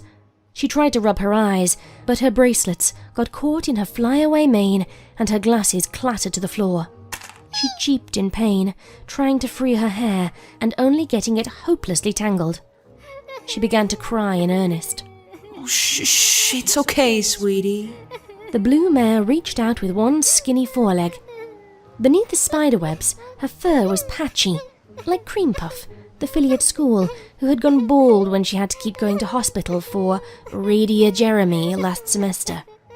Bon Bon was reasonably sure this was not the actual name of it, but she could not pronounce the real thing. Tiny dots freckled the blue mare's bits of exposed skin. Is it okay if I help you out? How do you know my name? What? The blue mare looked nonplussed. Sweetie Drops. Bon Bon took a shuddering breath. That's my name. Only everyone calls me Bon Bon because Sweetie Drops are the candies my dad's factory makes, and it gets confusing. I'm supposed to be named after them, but I like Bon Bon better. Her tears seemed to have unstoppered something within her, and now words poured forth like sugar emptying from a punctured bag. Sweetie Drops? The green mare wrinkled her nose. Them little boiled sugar things with the fruit centers? Shoot, I buy those from the corner store all the time. I'd eat them every day, except I need to maintain my gorgeous figure. Bon Bon didn't reply. The candies that had made the Drops family famous were a lot less appealing when you had literally been eating them all your life.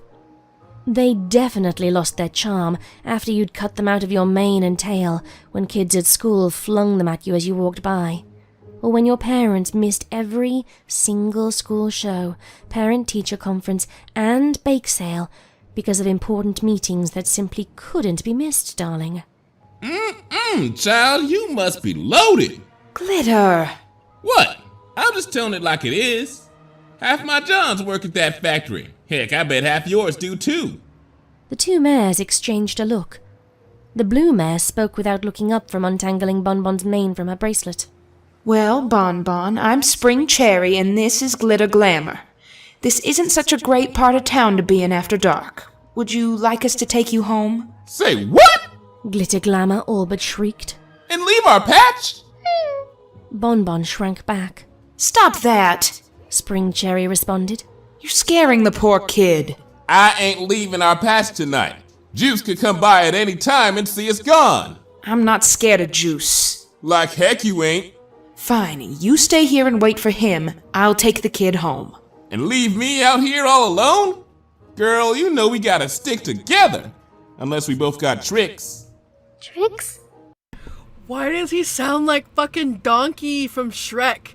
But like, I'm sorry, but he sound. I love this character. Come on, child. Are you trick-or-treating as well? Bon Bon sniffled. I thought only little fillies and colts went trick-or-treating. Thank you. She added, finally able to lower her foreleg to the ground again. Wisps of pink and blue hair floated away in the night breeze. No. Some adults do too. Yeah, they trick and we treat. Glitter! What? Bon Bon stared between the two of them, not understanding. Spring Cherry sighed. Look, I can't leave her out here alone, even if you can. What are you saying? That I'm heartless enough to leave a poor defenseless filly alone out on the mean streets of Manhattan at night?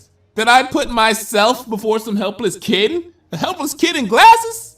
Glitter Glamour rolled her eyes. Girl, please. The sooner we're done, the sooner we can get back. Oh, you're all hard. Don't push me now. Spring Cherry turned back to Bon Bon. Sweetie, where do you live? Silverdale. Glitter Glamour halted in her tracks. You mean the rich side of the river? For real? That figures. She shook her head. Ain't no way we can go there. That'd take at least an hour there and back on the ferry. Besides, the cops would move on us as soon as look at us in this getup. Bon Bon wondered whether their Nightmare Night outfits were scarier to adults somehow. They did not look very scary to her. In fact, she kind of liked them. Glitter Glamour's silvery catsuit looked amazing, and she looked with envy at Spring Cherry's mane, wishing she could tame her own curls like that. Well, my Nona lives in Belle Butte, and I was staying with her this weekend, so she could take me trick-or-treating, so... Glitter Glamour blew out a breath. Phew! Okay, that we can do. Crossing the river, I ask you. I don't mind her, Spring Cherry assured as they moved off. She's just an old grumpy guts when she doesn't have her breakfast before leaving the house. Thank you, said Bon Bon before registering the statement. Breakfast? But it's nearly nighttime. Yes. Well, we keep odd hours. Now, where in Belle Butte does your grandmother live? Spring Cherry went on briskly. On Almond Street, number 27. It's a little row house with a green front door. Mummy hated that door. She hated everything about the little row house. Bon Bon adored its poky, musty charm, but knew not to tell Mummy that. Mummy was always so busy that she barely visited at all, which made Nonna sad. It did mean that Nonna came to see all Bon Bon School shows, and she baked amazing cakes for the bake sales, and when she was allowed, she even came to the parent-teacher conferences to hear Bon Bon's teachers say nice things about her. Most important of all, it also meant Nonna was the one to take her trick-or-treating each year, so that wasn't all bad. Well, until this year. I bet she's real worried about me. Bon Bon dropped her head. I was supposed to say close. Mommy says my eyes are too big for my stomach and that it will get me in trouble someday. I guess she was right. It always hurt when Mummy was right, since Mummy was never right about good things. Well, we'll soon set things right. Tell me, sweetheart, what's your costume? I'm trying to figure it out, but I'm stumped. You don't recognize it?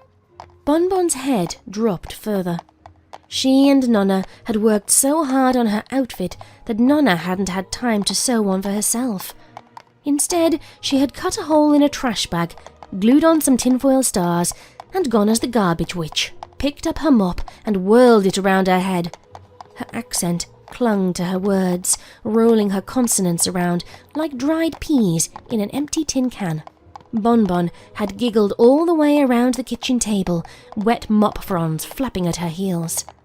Now, sadly, she replied, I'm just a... She's Wonder Mare, you uncultured ingrate.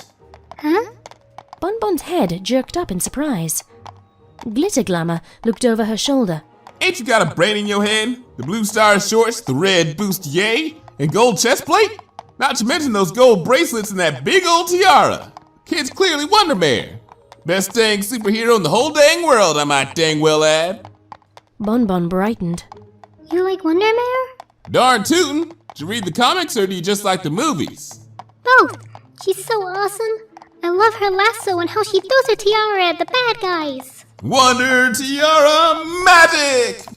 Glitter Glamour elongated the words dramatically, her voice bouncing off the dilapidated warehouse walls around them. She turned a little circle, as if throwing a small invisible discus.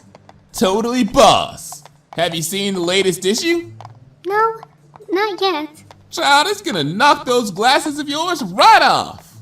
Bon Bon flinched, but only a little. She hated it when ponies pointed out her glasses. They were thick and ugly, and often had tape in the middle where she had broken them. Mummy made her buy new ones if they got broken, but Daddy refused to pay for prettier pairs, since the cost would be astronomical with how many times the clumsy child breaks them. You wanna spoil it? Sure. You know Crackpot Croaker? The evil frog demon prince wizard? Yeah, he's yucky. Well, in the next issue, he forces Wonder Mare to marry him. What? Bon Bon actually stopped walking. But you can't do that. They're mortal enemies.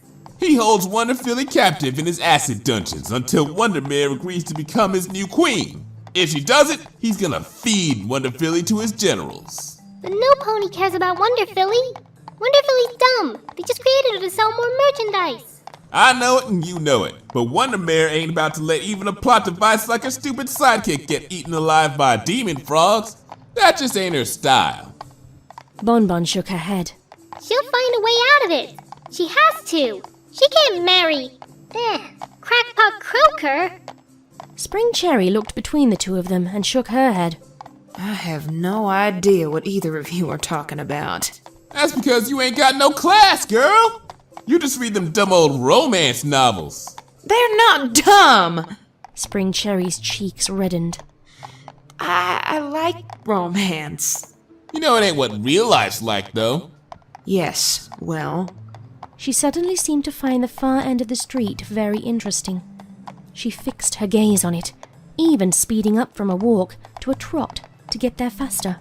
Sometimes it's nice to get away from real life, isn't it?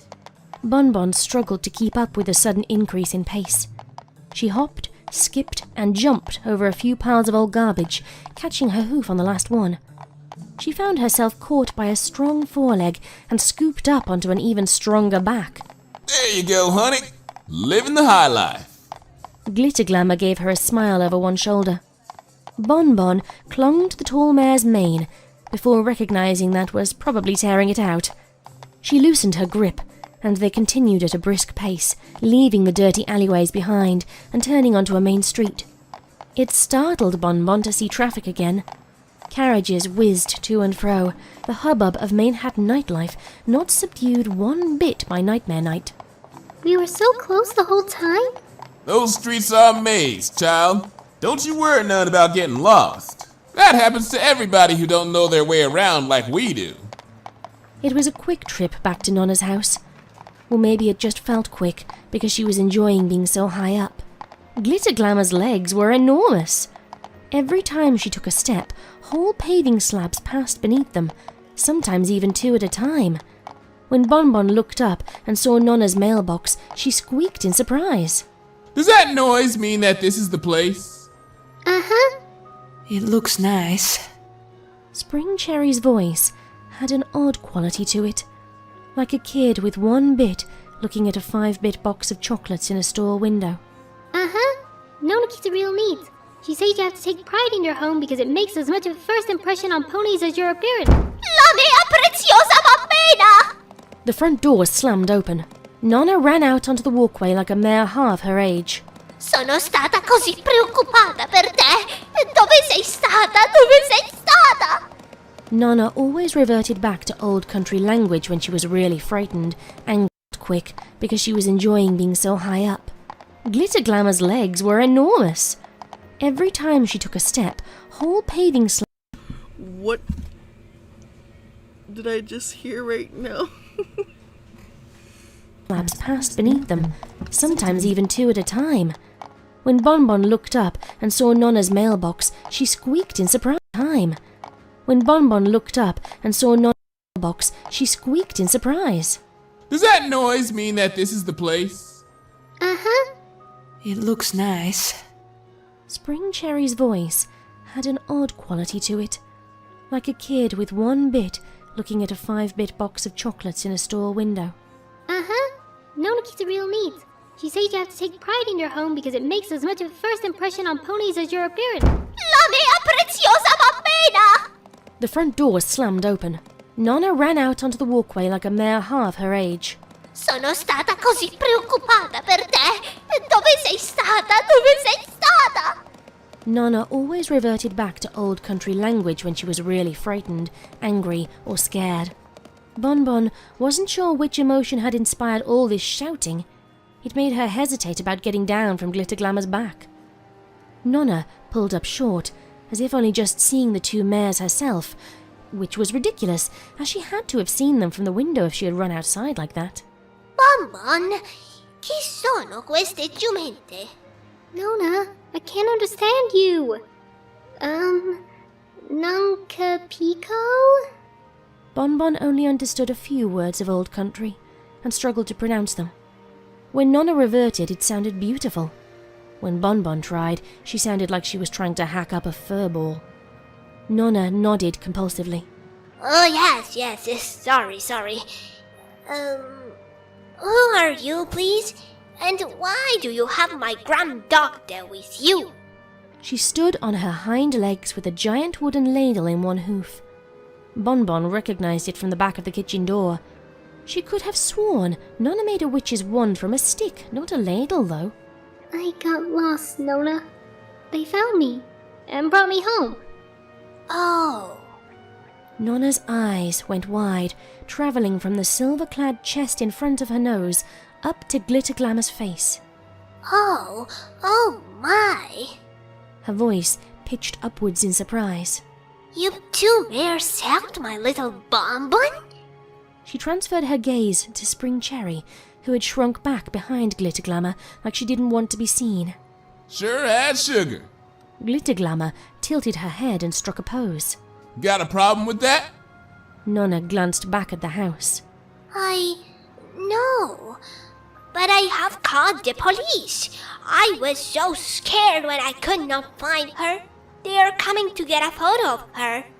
Glitter Glamour said a bad word that made Bonbon blush. Mummy never, ever, ever let her say words like that. Time to get down, child. We have to go. No, wait. Nonna lowered the ladle to her side. I can call them again. I can tell them she's safe, that she's home. They will not come. That's nice of you, man, but we gotta book it out of here anyhow. We've been away from our patch for too long as it is. Glitter Glamour ruffled Bonbon's mane, making it spike up all over. Bonbon did not care. Wouldn't you like to come in for cocoa and candy? She held up her pumpkin head bucket. I have lots of candy. It's Nightmare Night. You have to have candy on Nightmare Night. That offer is sweet as pie, ma'am, but we really gotta go. Glitter Glamour turned around and began trotting away as she spoke. Come on, Cherry, before Juice spots we ain't there and gets his tail in a bunch. Wait! Bonbon slipped free of Nonna's hold and cantered down the walkway. Since Spring Cherry was closest and turned at the call, she cannoned into her first. It felt like there couldn't possibly be much air inside Spring Cherry to begin with, but a big gust whooshed out under the force of Bonbon's hug. She felt Spring Cherry's jabby, pointy elbows, but kept hugging anyway. What the? Glitter Glamour's question was cut off by a similar hug delivered to one of her hind legs. She lifted the leg, and Bonbon, into the air and peered underneath herself to get a better look at the unexpected passenger. Thank you. Bonbon hugged as tight as she could. For saving me. You're more like Wonder Mare than me tonight. For a second, Glitter Glamour looked shocked. She recovered quickly, clearing her throat and lowering her leg so Bonbon could let go. Just don't let me see you wandering them streets again with no clue where to go, okay? Come on, Cherry. Take care, sweetie. Spring Cherry, at least, returned the hug with one of her own, though Bonbon found it odd how she kept her gaze on Nonna as she did so, and how Nonna was wringing her hooves like she wanted to step in and break them apart. Take it! Bonbon pushed the pumpkin bucket at Spring Cherry until she took the handle into her mouth. I have plenty of candy at home, remember? I want you to have this. Bye! And thank you again! Bonbon watched them down the street until they were out of sight. Almost as soon as they turned the corner, from the other end a police carriage skidded toward the row of houses. The horn of the unicorn pulling it flashed red and white, and his mouth was a perfect O as he wailed the siren. It took a while to get everything sorted with the police. The Earth Pony officer inside the carriage wanted to chase after Glitter Glamour and Spring Cherry to ask them questions, but Nonna told him she didn't know which way they had gone. Bonbon stared at her, shocked at the lie. She stayed silent, however, since she had been told to be quiet after giving her statement. Only after the two officers had gone did she ask, Nonna, why did you fib? The police only wanted to talk to them. Nonna sighed, hooking the giant ladle back into place on the kitchen door. It would have been no good, mia graziosa caramella. Why? Because those mares... Nonna paused, staring at the grain of the ladle's curve for a moment. Those mares... are not the type the police only talk to. They may have been unkind to them, and Miss Glamour and Miss Cherry brought you home safe to me. I did not want to cause them problems. Problems? Yes, problems. You see, Miss Glamour and Miss Cherry, they are what you might call ladies of the night.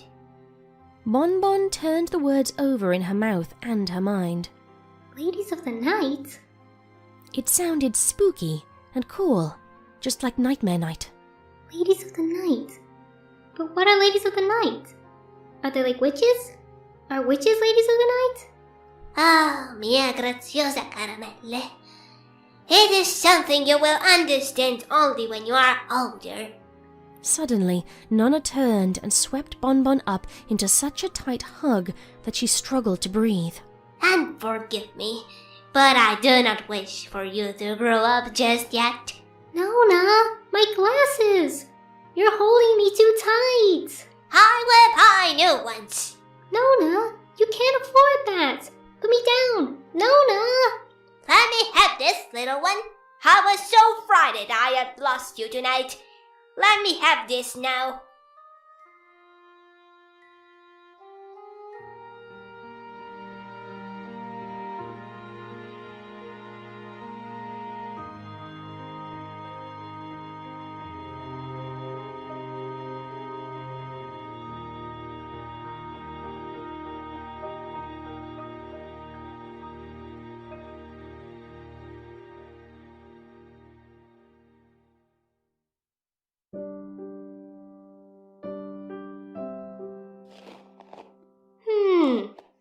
Bonbon sat in front of her mirror in her bedroom, pre-dawn light sneaking beneath the curtains.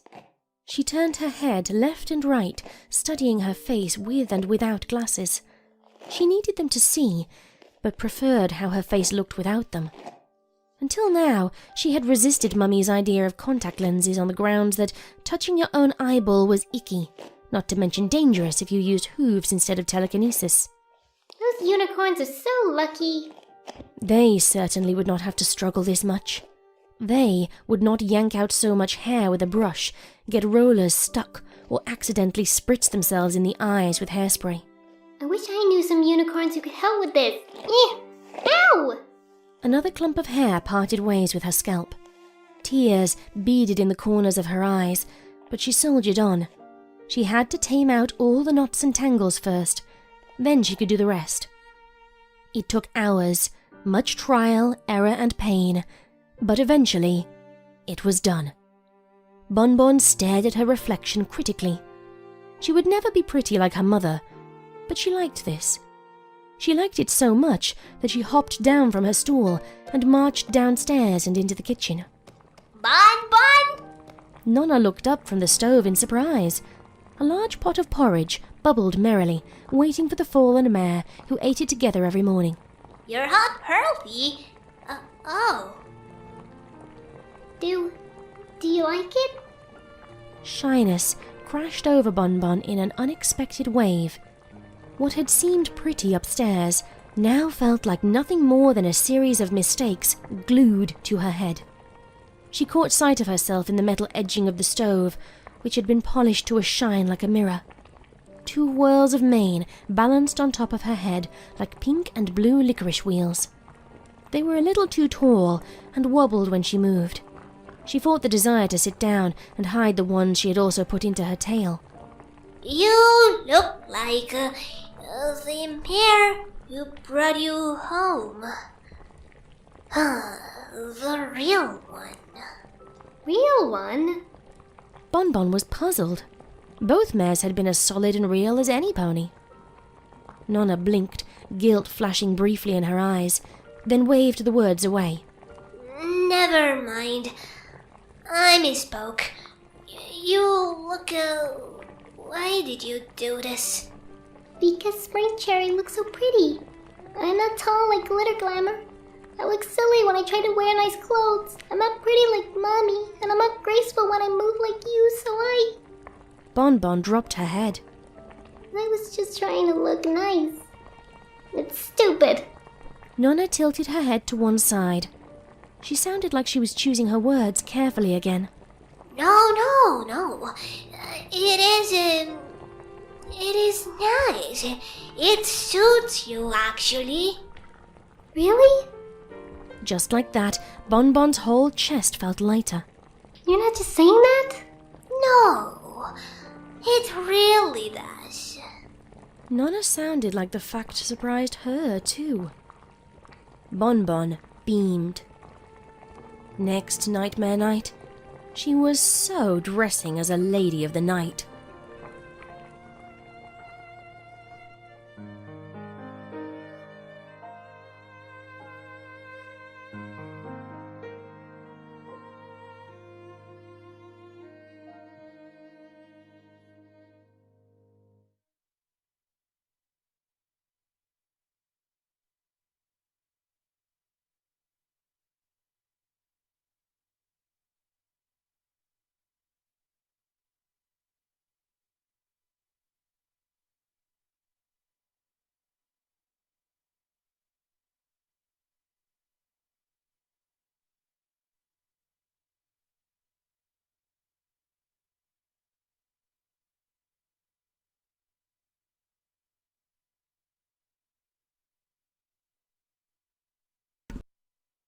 Okay, I'm picking one right now as we speak. So I'm like eating. I'm also touching up on a few of my art.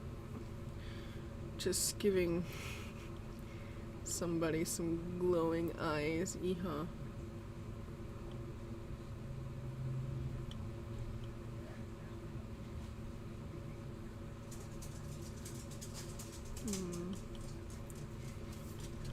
Here, I'm going through my entire list right now. Oh my goodness.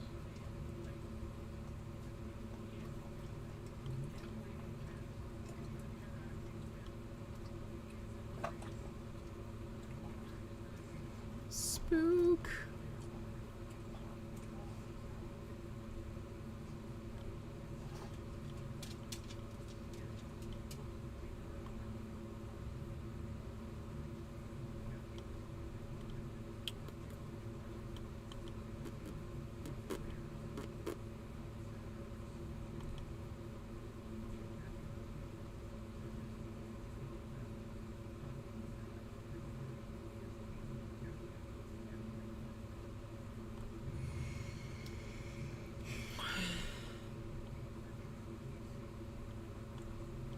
It's gonna take a while.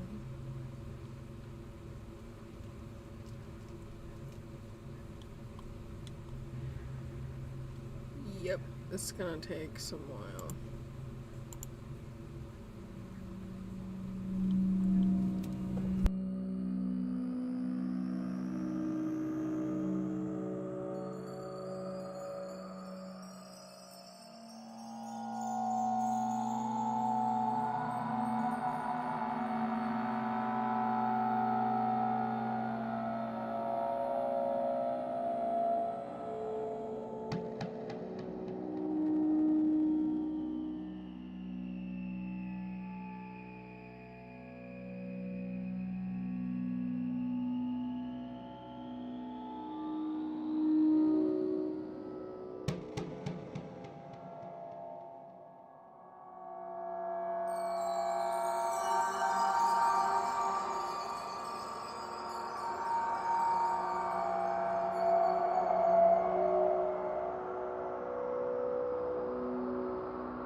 Okay.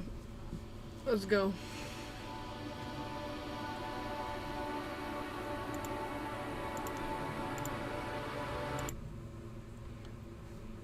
Alright, let's go.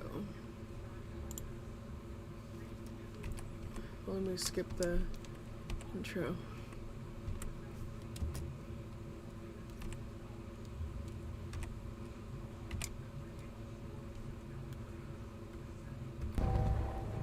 Alright, let's go.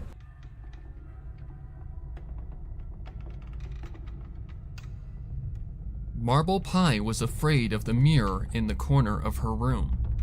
Fear was a daily event for the Earth Pony, but she had learned to live with the routine frights that swept her insecurities, such as talking to strangers, or being seen in public.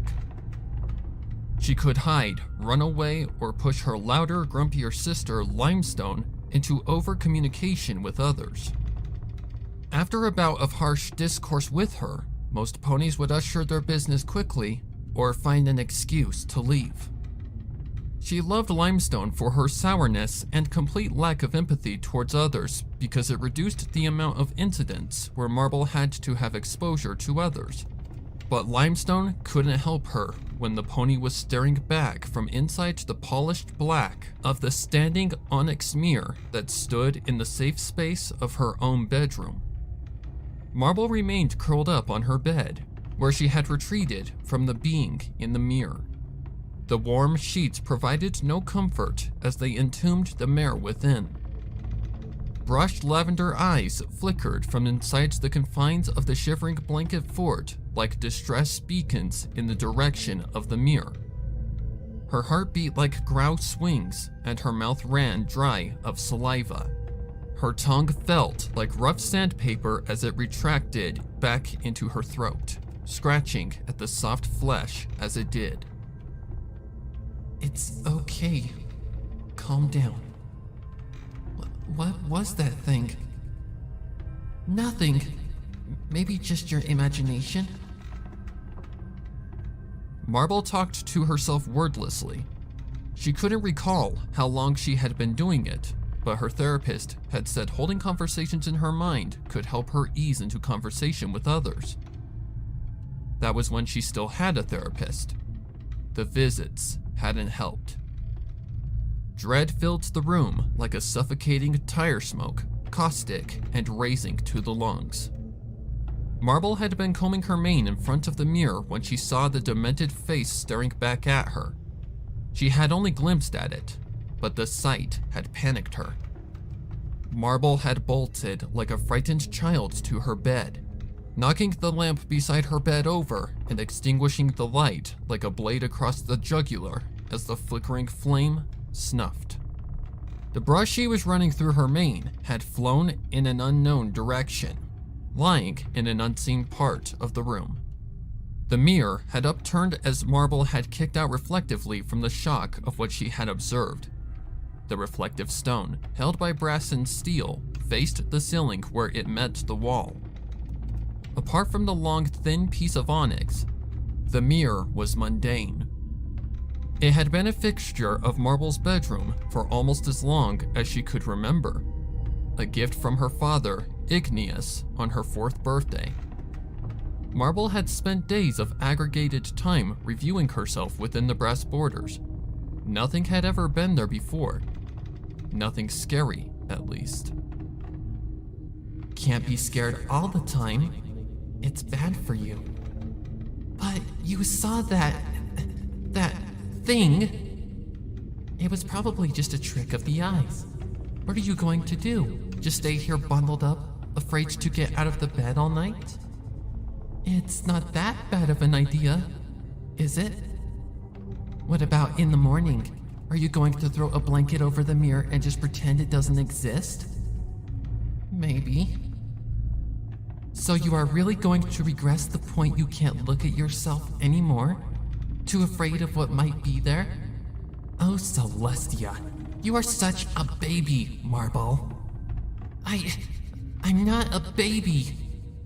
"Oh yeah? Then get your scared butt out of bed and go look in the mirror."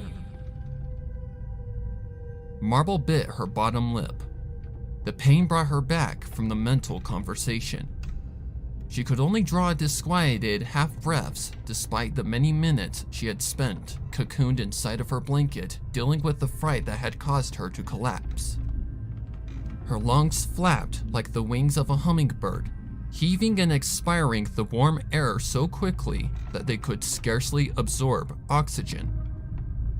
She needed to face her fears. Wasn't that what her family had told her whole life? What they had paid the therapist for? That if she allowed her inability to communicate with others to grow large, it may begin to affect other aspects of her life? Was this the progression of her irrational shyness? The blanket around her was a tightly latched straitjacket, biting into her in places and restricting her movement. How did it get so tight? Wasn't it loose just a moment ago? Maybe you should get used to it, crybaby. Keep regressing, and you'll have to be put in a home. You know what happened to Pink. Shut up! I'm just saying, Marble. Things like that typically run in the family. Freeing herself from the grappling blanket, Marble rolled to her hooves and paused, shrinking down to her haunches as the mirror loomed across from her. It somehow seemed like a tower, an altar of pitch-colored stone waiting for a victim to sacrifice to the horrors of the everlasting night. She worried she was feeding herself to whatever dark god was trapped inside. She really didn't want to look, but the conversational theoretical other in her head would chide her for inactivity and fearing everything if she dawdled for too long. It seemed the other voice was louder than her own recently. Sometimes she hated ever starting those talks with herself, though she really couldn't remember when she did. It felt as though she had always had them, even before the therapist had instructed her to have them. She lifted from her haunches gingerly and eased across the room before the voice remarked to her about the speed she traveled. The mirror still looked to the ceiling as Marble came within touching distance. A lump stuck in her throat the size of a geode. It ached from the desert that her swallowing apparatus had become. Okay, good job. I knew you had it in you to cross the floor.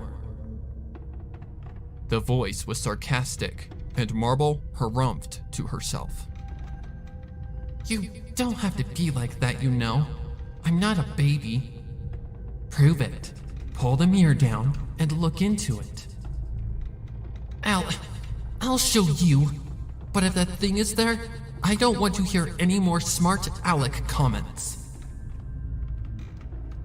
Marble did as instructed and hesitantly brought her hoof to the upward-facing stone. Her hoof floated a few inches away from the polished reflective surface and trembled. Something inside warned her. Something small and distant. Don't chicken out now. Touch it. Her hoof edged closer and rattled off a series of sharp clacks as her nerves vibrated her frightened hooves against the rock. She felt the lump moving in her throat, tearing its way, unlubricated by saliva, down into her chest where it lodged behind her pumping heart. Her breathing was ragged and jittery, like a one-legged rabbit trying to run from a predator. She felt like crying. Down she goes, Marble. Pull it down and look into it. She almost felt mesmerized as her hoof followed the command she had not issued. The heavy stone mirror gently creaked as the surface rotated towards the gray mare. Marble wanted to close her eyes, to avoid the thing that was just waiting on the other side, but something wouldn't let her. She turned her head to one side, trying to defend part of her vision as the ceiling slowly rotated away to be replaced by the wall. Picture frames hung of her family in the mirror as she tugged it downward. She could see the top of her head, the dark gray mane rendered almost black in the lightless room. She swallowed hard and prepared to look into her reflected face. She hoped she would recognize the mirror in the mirror, but it was the eyes, her eyes, that she dreaded the most to see. She had only caught them for a fraction of a second before. They were rimmed in the hellish golds of deep flame, the pupils elongated like that of a cat and glowing like a smeared firefly.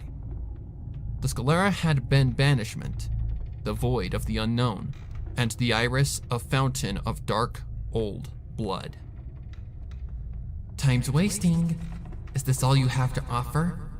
Want me to make the reservations at the psych ward for you now, or leave me alone? I'm doing it, okay? Just in my own time. She paused, taking in a breath of hot air that burned deep in her chest. She thought she felt her heart stop as she readied herself for the terrifying visage that awaited her in the reflection. She yanked the mirror down and prepared to shriek.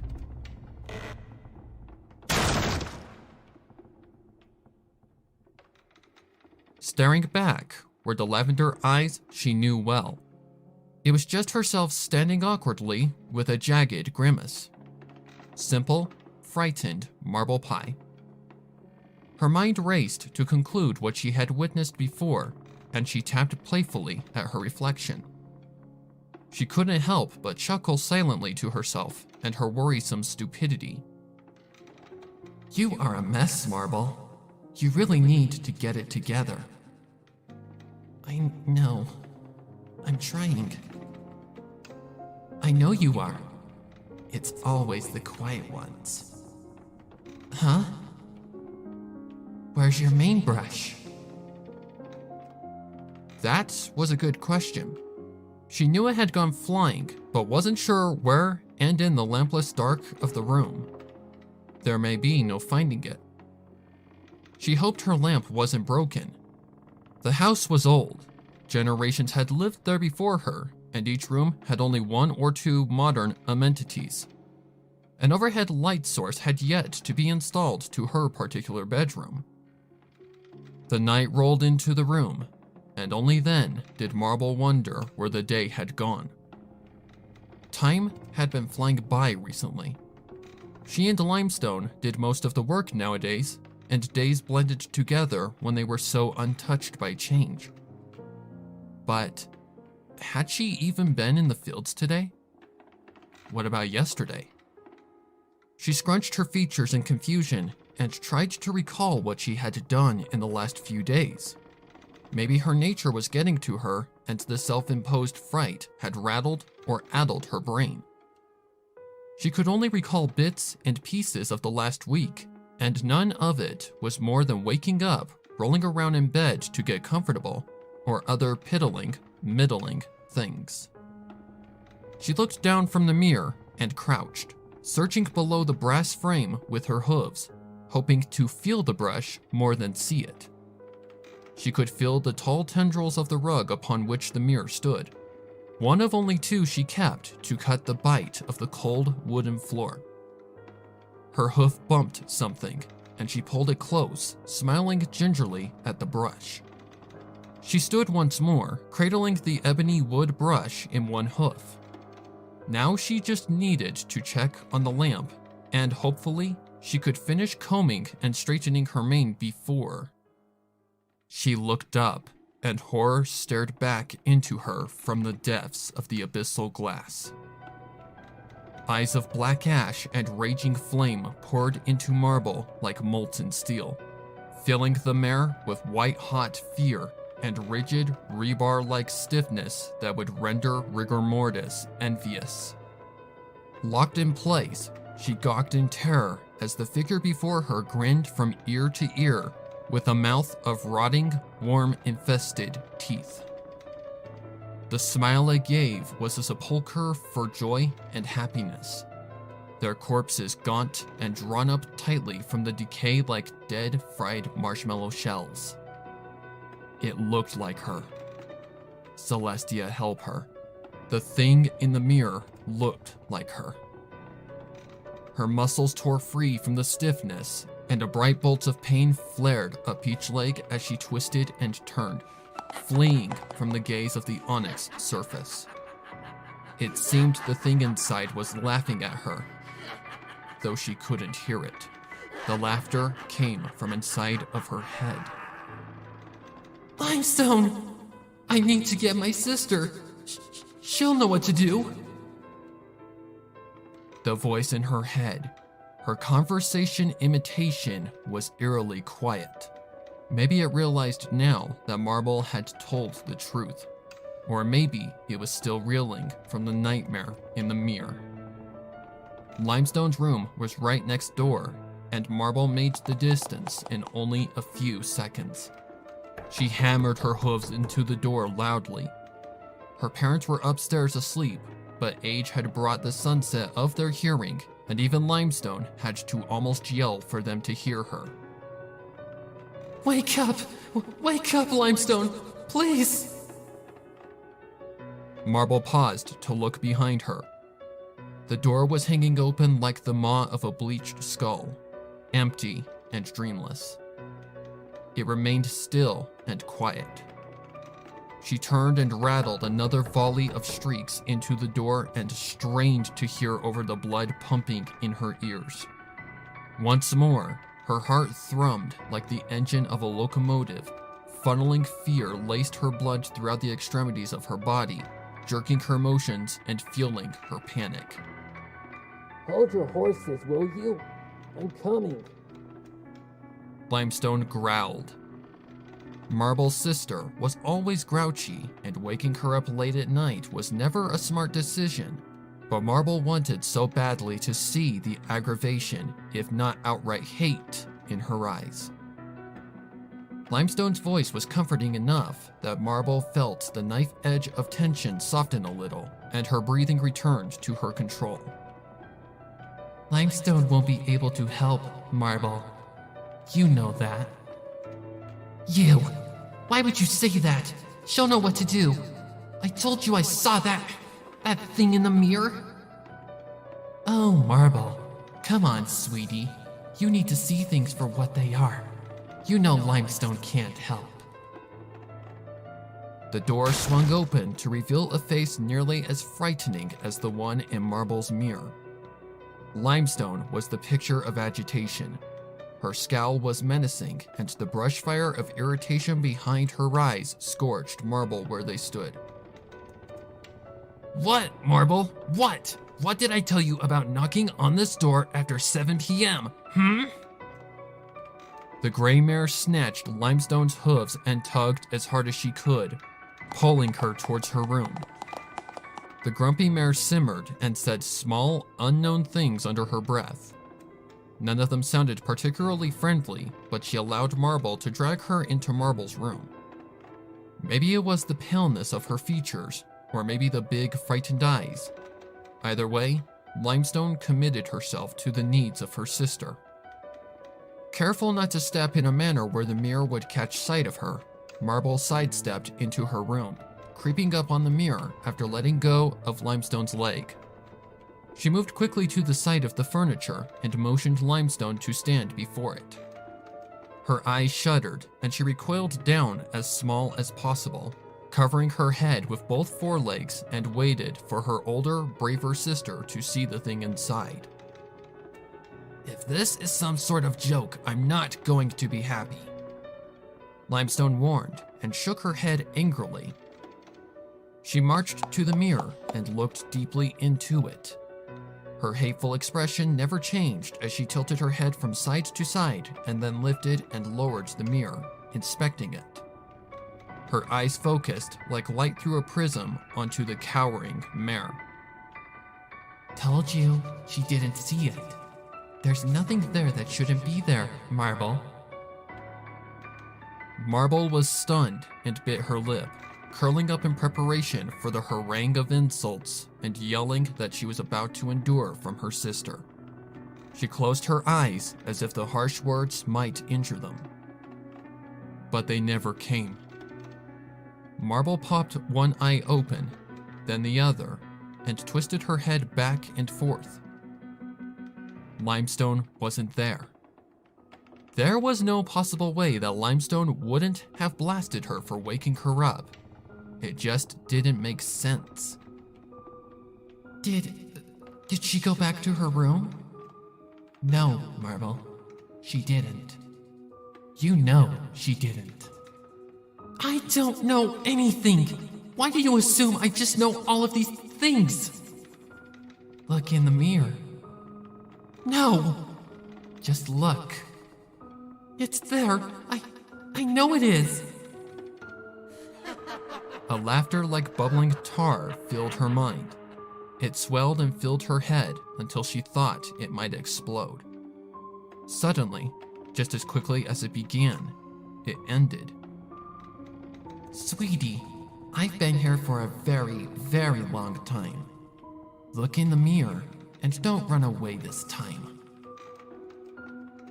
She felt compelled to look even though she didn't want to.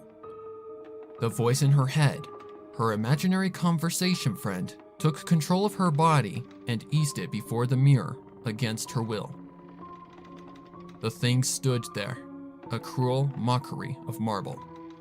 Its skin was ashen and scaled, her mane more of a boneless bat wing stretching across the ruddy face. Her tail was that of a great lizard, and it throbbed back and forth to the frantic rhythm of her pulsing heart. A pair of cindered horns twisted around like that of an antelope, up and behind the sizzling flesh of the reflection. Its hooves were cloven like a deer's, and old, dark splashes of crimson decorated up each leg. The burning coals of Mirror Marble's eyes floated in a gold-rimmed sea of infinite black. Hello, Marble.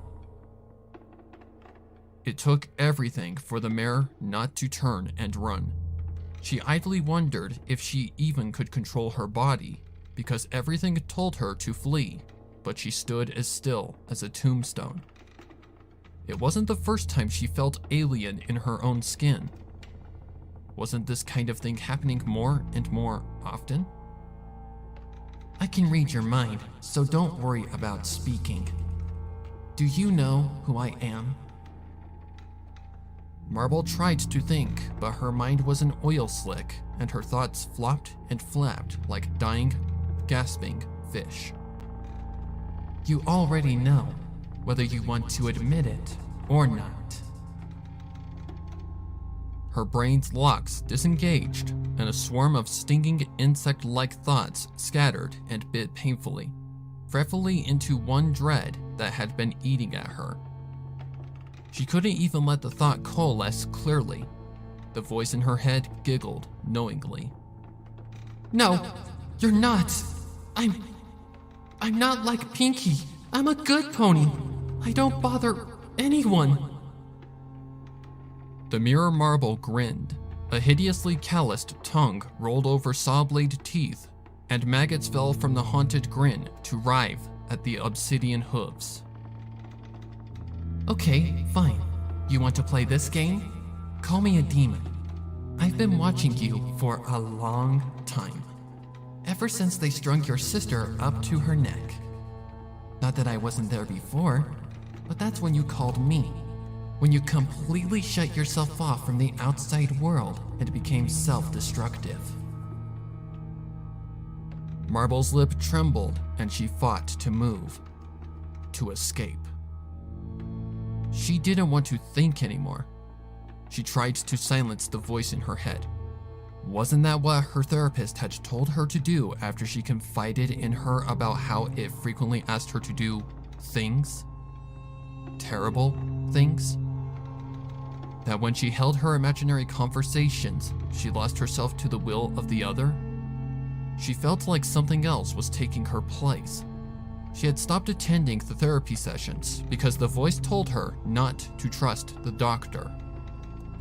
The demon Marble nodded gently and reached out with a hoof. The surface of the onyx mirror shimmered and bubbled raucously, spilling in heaps of mercury-colored tears that gathered in a pool at the bottom brass rim. Touch me, Marble. I won't let you out. I want to be me. I'm not what Pinky became. I'm already out, Marble. I've been out.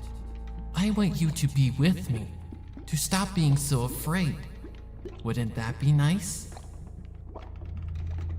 A hoof protruded from the rippling face of the mirror, and Marble found herself reaching for it unconsciously. No, I won't. Please, Limestone, Mother, Father, any pony, help me! The extended hoof gestured behind the mare, and bits of ash broke from the scaly flesh to slowly lilt towards the floor. Look, Marble, it's already too late. Marble followed the direction of the motion, and her eyes fell upon the dried carcass of a pony on her bed.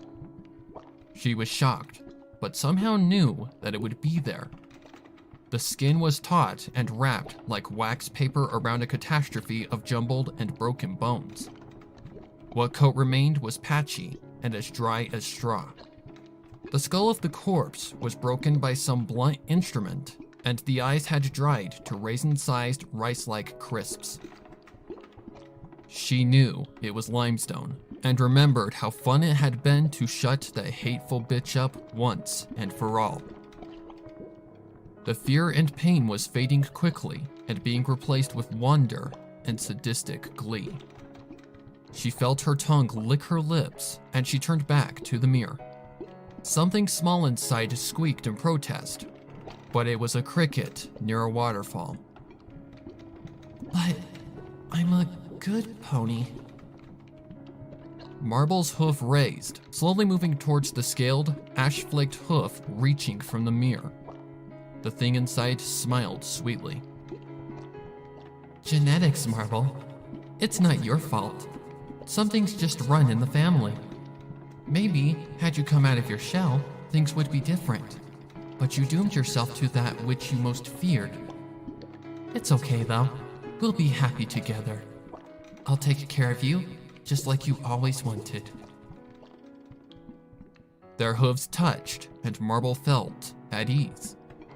It had never dawned on her before that she had been a fragment of reality, a piece of the only true being. But now, she was whole again. All of the others were just mirror images of the thoughts in her head. They weren't real ponies like she was. And as such, she could do as she pleased. Even if all of those shadowy images that falsely represented themselves as ponies wouldn't like what she wanted to do to them. Marble looked in the mirror and grinned as she kicked the desiccated corpse of Limestone from her bed.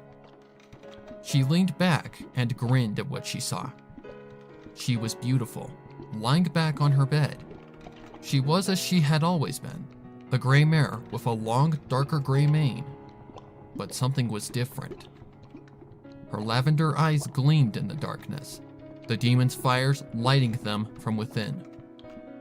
It was self-confidence that made her appreciate the body reflected from the mirror. Now that she was whole, she wouldn't hide any longer, and yearned to make the acquaintance of as many ponies as she could. You know what they say.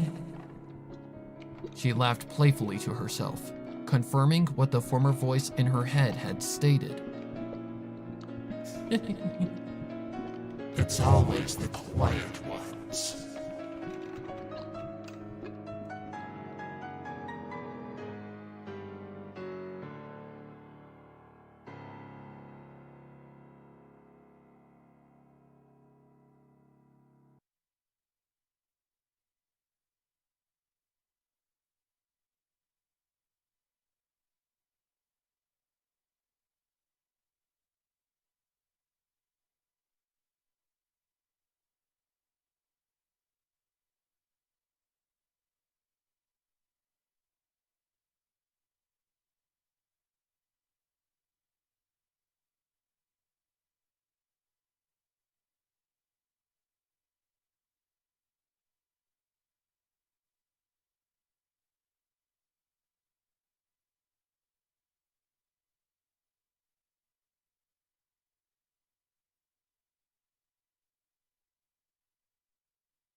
Dinky Hooves was the first to disappear. It was days before Derpy was calm enough to tell the investigators any details at all of the events leading up to her daughter's vanishing. She wasn't able to recall any strange ponies hanging around or any strange behavior from the little unicorn. There seemed to be only one clue, a nightmare that Dinky had dreamed 3 days prior to her disappearance. The horrible nightmare had caused the normally quiet filly to awaken screaming at the top of her lungs. Once Derpy had calmed her, the crying child had spoken of an impossibly skinny stallion who seemed to have no face on his stark, white head. She'd talked about how he'd seemed to be gesturing toward the Everfree forest, and how he'd reached for her with tentacles that stretched from his black coat. 1 week later, Rarity's parents burst into their eldest daughter's home in hysterics. Sweetie Belle had received the same dream. The authorities scoffed and said that it was a simple case of the child dreaming things that she had heard the adult ponies discussing. They assured the parents, and Ponyville as a whole, that there was no link and no danger. Sweetie Belle disappeared 3 days later. Snips was the next to have the nightmare, and Twilight Sparkle spearheaded the investigation on orders from Princess Celestia herself. She analyzed Snips's recollection for clues, but it soon became clear that there were no clues to be found. His dream was the same as Dinky's, the same as Sweetie Belle's. The tall, long stallion with no face and a dark coat. Special security was posted at the rotund young colt's home, and every pony in town breathed a sigh of relief when the sun rose after the 3rd night. Snips's mother's screams let every pony know that they had failed once again. A week passed, and Snails was gone, following in the hooves of his closest friend and vanishing into the void. The populace of Ponyville began to lose its collective mind. School was cancelled until further notice, and the little ponies were barred from leaving their houses unless accompanied by an adult. Suspicious glances were cast this way and that, as neighbour suspected neighbour of their heinous foal-nappings. Rumours began to spread.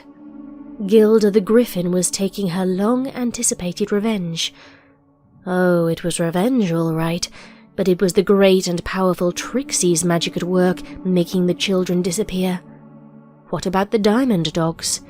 Were they spiriting the young ones down into their underground abyss? The fear and unrest grew, and, as it grew, an almost tangible shade of darkness began to cast itself across the quaint town. The shade grew and grew and grew, far past the borders of the town proper, all the way to the borders of the farm that lay on the town outskirts.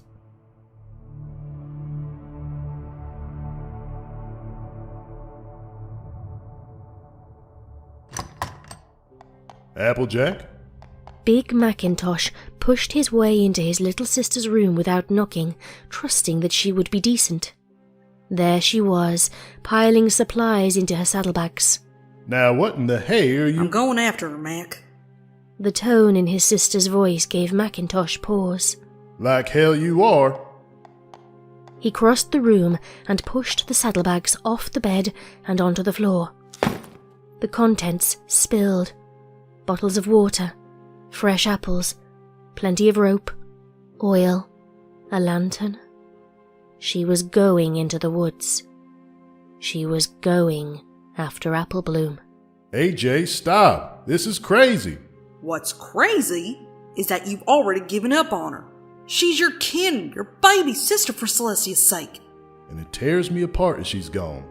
But she's gone, Applejack. Gone. She's not coming back. The sooner we accept that— Yeah, you do that. Meanwhile, I'm going to get her back. Applejack sniffed and pushed her supplies back into the saddlebag. AJ, She left him there, still protesting her departure. She passed Granny Smith in her rocker on the porch. The ancient earth pony had taken Applebloom's vanishing especially hard, and had not left her chair since. She just sat and stared towards the ever-free forest in silence. I'll bring her back, Granny. I swear. Applejack took a deep breath and started down the stairs. Take the first time this has happened. Granny's voice stalled her. She turned slowly and found the old mare still looking towards the woods. What? Way back when I was a filly, barely more than a baby, I remember my ma and pa talking about children having bad dreams. Dreams about a stallion with no face. Few days after the dream, the children vanished. That's why we kept moving. We were trying to get away from that awful specter. Celestia led us here, give us this land, and we thought we'd be safe under her watchful eye. I guess it found us in the end, though. Granny? What is it? Don't know. Whatever it is, it's old. Older than the goddesses. Older than Equestria itself. It has no conscience, no emotions. Only an insatiable hunger. And never-ending urge to feed. What does it eat? Fear. It feeds on fear. And children. Applejack shuddered and faced the woods. Anything else I need to know? Don't be afraid. Your fear will only make it bolder. And if you see it, run. Run as fast as you can. And most important of all, never, ever look back.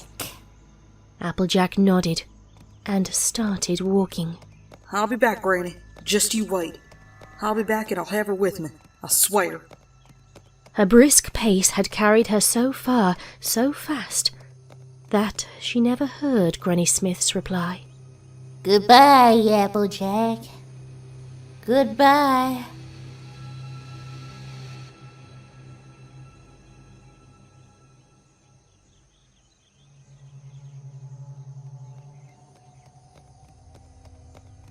Her teeth wrapped around the handle of the lit lantern, the young farmer trod carefully down the beaten path.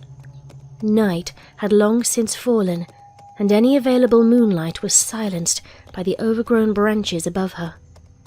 The only light came from the lantern's beam.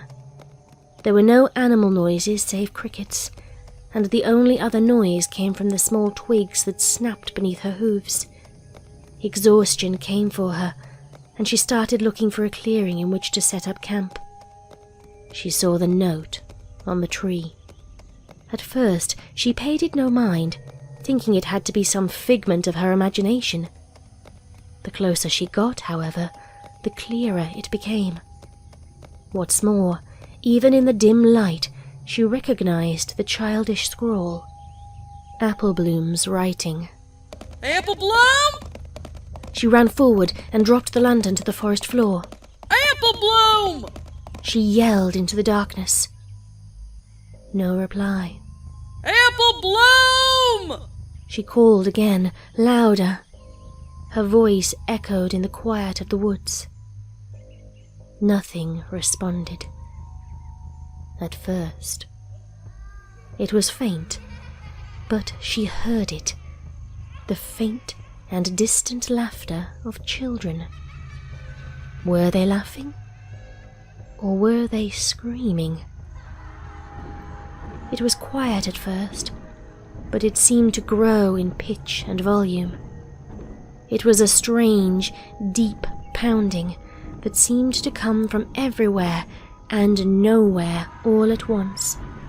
It even seemed at one point to be coming from inside her own head.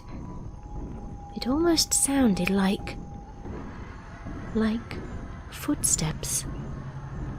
Struggling to control her breathing, Applejack grabbed the lantern handle in her chattering teeth and raised the light to examine the note more closely. Her breath caught in her throat as she recognized the figure in the center of the paper. It was just as Applebloom had described. Impossibly long legs and neck, a coat of deep black, a red tie so slight it was almost like a drop of blood on the paper. No face. Surrounding the figure were 5 crudely drawn little ponies. They all seemed to be dancing around the figure. Dancing or worshipping. She couldn't tell. One of the figures had a large bow in her hair. Written at the bottom of the page was a single word in broad, slashing strokes. Run. Applejack felt its presence behind her without even turning around. She forced herself to breathe, faced slightly to the right of the tree, and ran.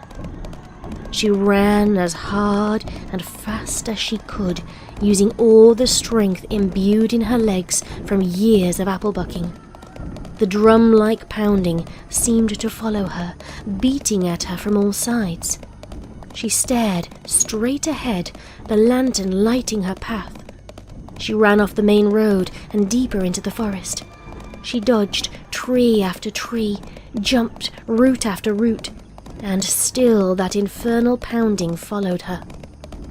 At last, her strength began to fade. Her sprinting became a gallop, her gallop a trot. Finally, she had to stop completely. She was panting so hard that the lantern almost fell from her mouth. She felt around herself to check the status of her things. Her saddlebags were gone, probably ripped off by some wayward branch or tossed off in her sprint. Her hoof came to her head and felt only her mane. She'd lost her hat. No, she'd lost her pa's hat. The sorrow from her collective losses struck her heart, her head drooping. Applebloom was gone. There would be no getting her back. And with the way things were going, she wouldn't be getting home anytime soon either. She raised her head to get her bearings, and saw it standing not 10 feet away. She gasped and dropped the lantern to the ground, where it struck a rock and shattered. The dreadful figure before her was lost in the darkness, but she had already slammed her eyes shut. Her breath came out in little terrified gasps as she shuddered in uncontrollable terror. She had no strength left, no will left to run. All she had left was the childish hope that this was all a bad dream and that she would wake up soon enough. She would open her eyes and it would be a bright, sunny day on the farm. Big Macintosh would already be out ploughing the fields. Applebloom would be wishing Granny Smith a good day as she joined her friends on the way to school. Ponyville would no longer be in a terrified state. Yes, everything would be all right. All she had to do was open her eyes. Slowly, she raised her eyelids. She stared at the blank, white head, inches from her own. There was no face. Applejack opened her mouth to scream.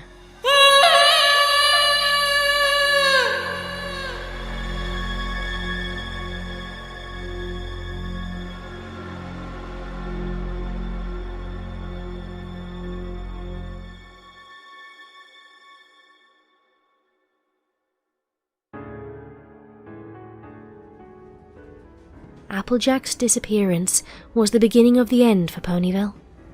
The townsfolk were stunned. Applejack was no mere filly. She was a well-respected citizen, a bearer of harmony, a national hero. She had bravely charged into the Everfree Forest to meet this evil head-on, and was never to be seen again. What chance, then, did any pony else stand? Mayor called a town meeting 2 days later, and the decision was nearly unanimous. If this evil would not leave them alone, then they would leave it alone. In a matter of days, the citizens had packed their belongings, boarded up their doors, and set out for new horizons. Scootaloo, aboard the last train out of Ponyville, watched sadly as the town vanished from sight. Her parents snoozed in the row next to her, and she envied them. They still slept peacefully. She hadn't had the heart to tell them about the dream she'd had the night before. He had called to her. Apple Bloom and Sweetie Belle were there with him. They had called to her as well. Scootaloo knew her time was near. It watched from the woods, stoic and silent as they left. No matter. It would find them again. That was its way. It would stay here a while longer, shaded in the tall trees. The last few chosen could easily be taken even from here. Its reach was longer than any pony could possibly imagine. Here, though, was unfinished business. Some pony who had escaped it long ago.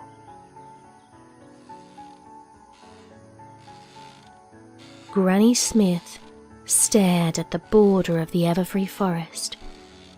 2 of her grandchildren had been taken there, never to return. Macintosh was gone, albeit reluctantly. He had done his best to persuade her to accompany him, but she had refused. Ponyville was abandoned. Now, there was nothing to do but to wait. She was done running. She blinked, and it was there, standing just beyond the forest boundary. She blinked, and it was out of the forest. She blinked, and it was in the south field. She blinked, and it was in the garden. She blinked, and it was at the porch steps. She blinked.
Okay, so this is where I wrap up.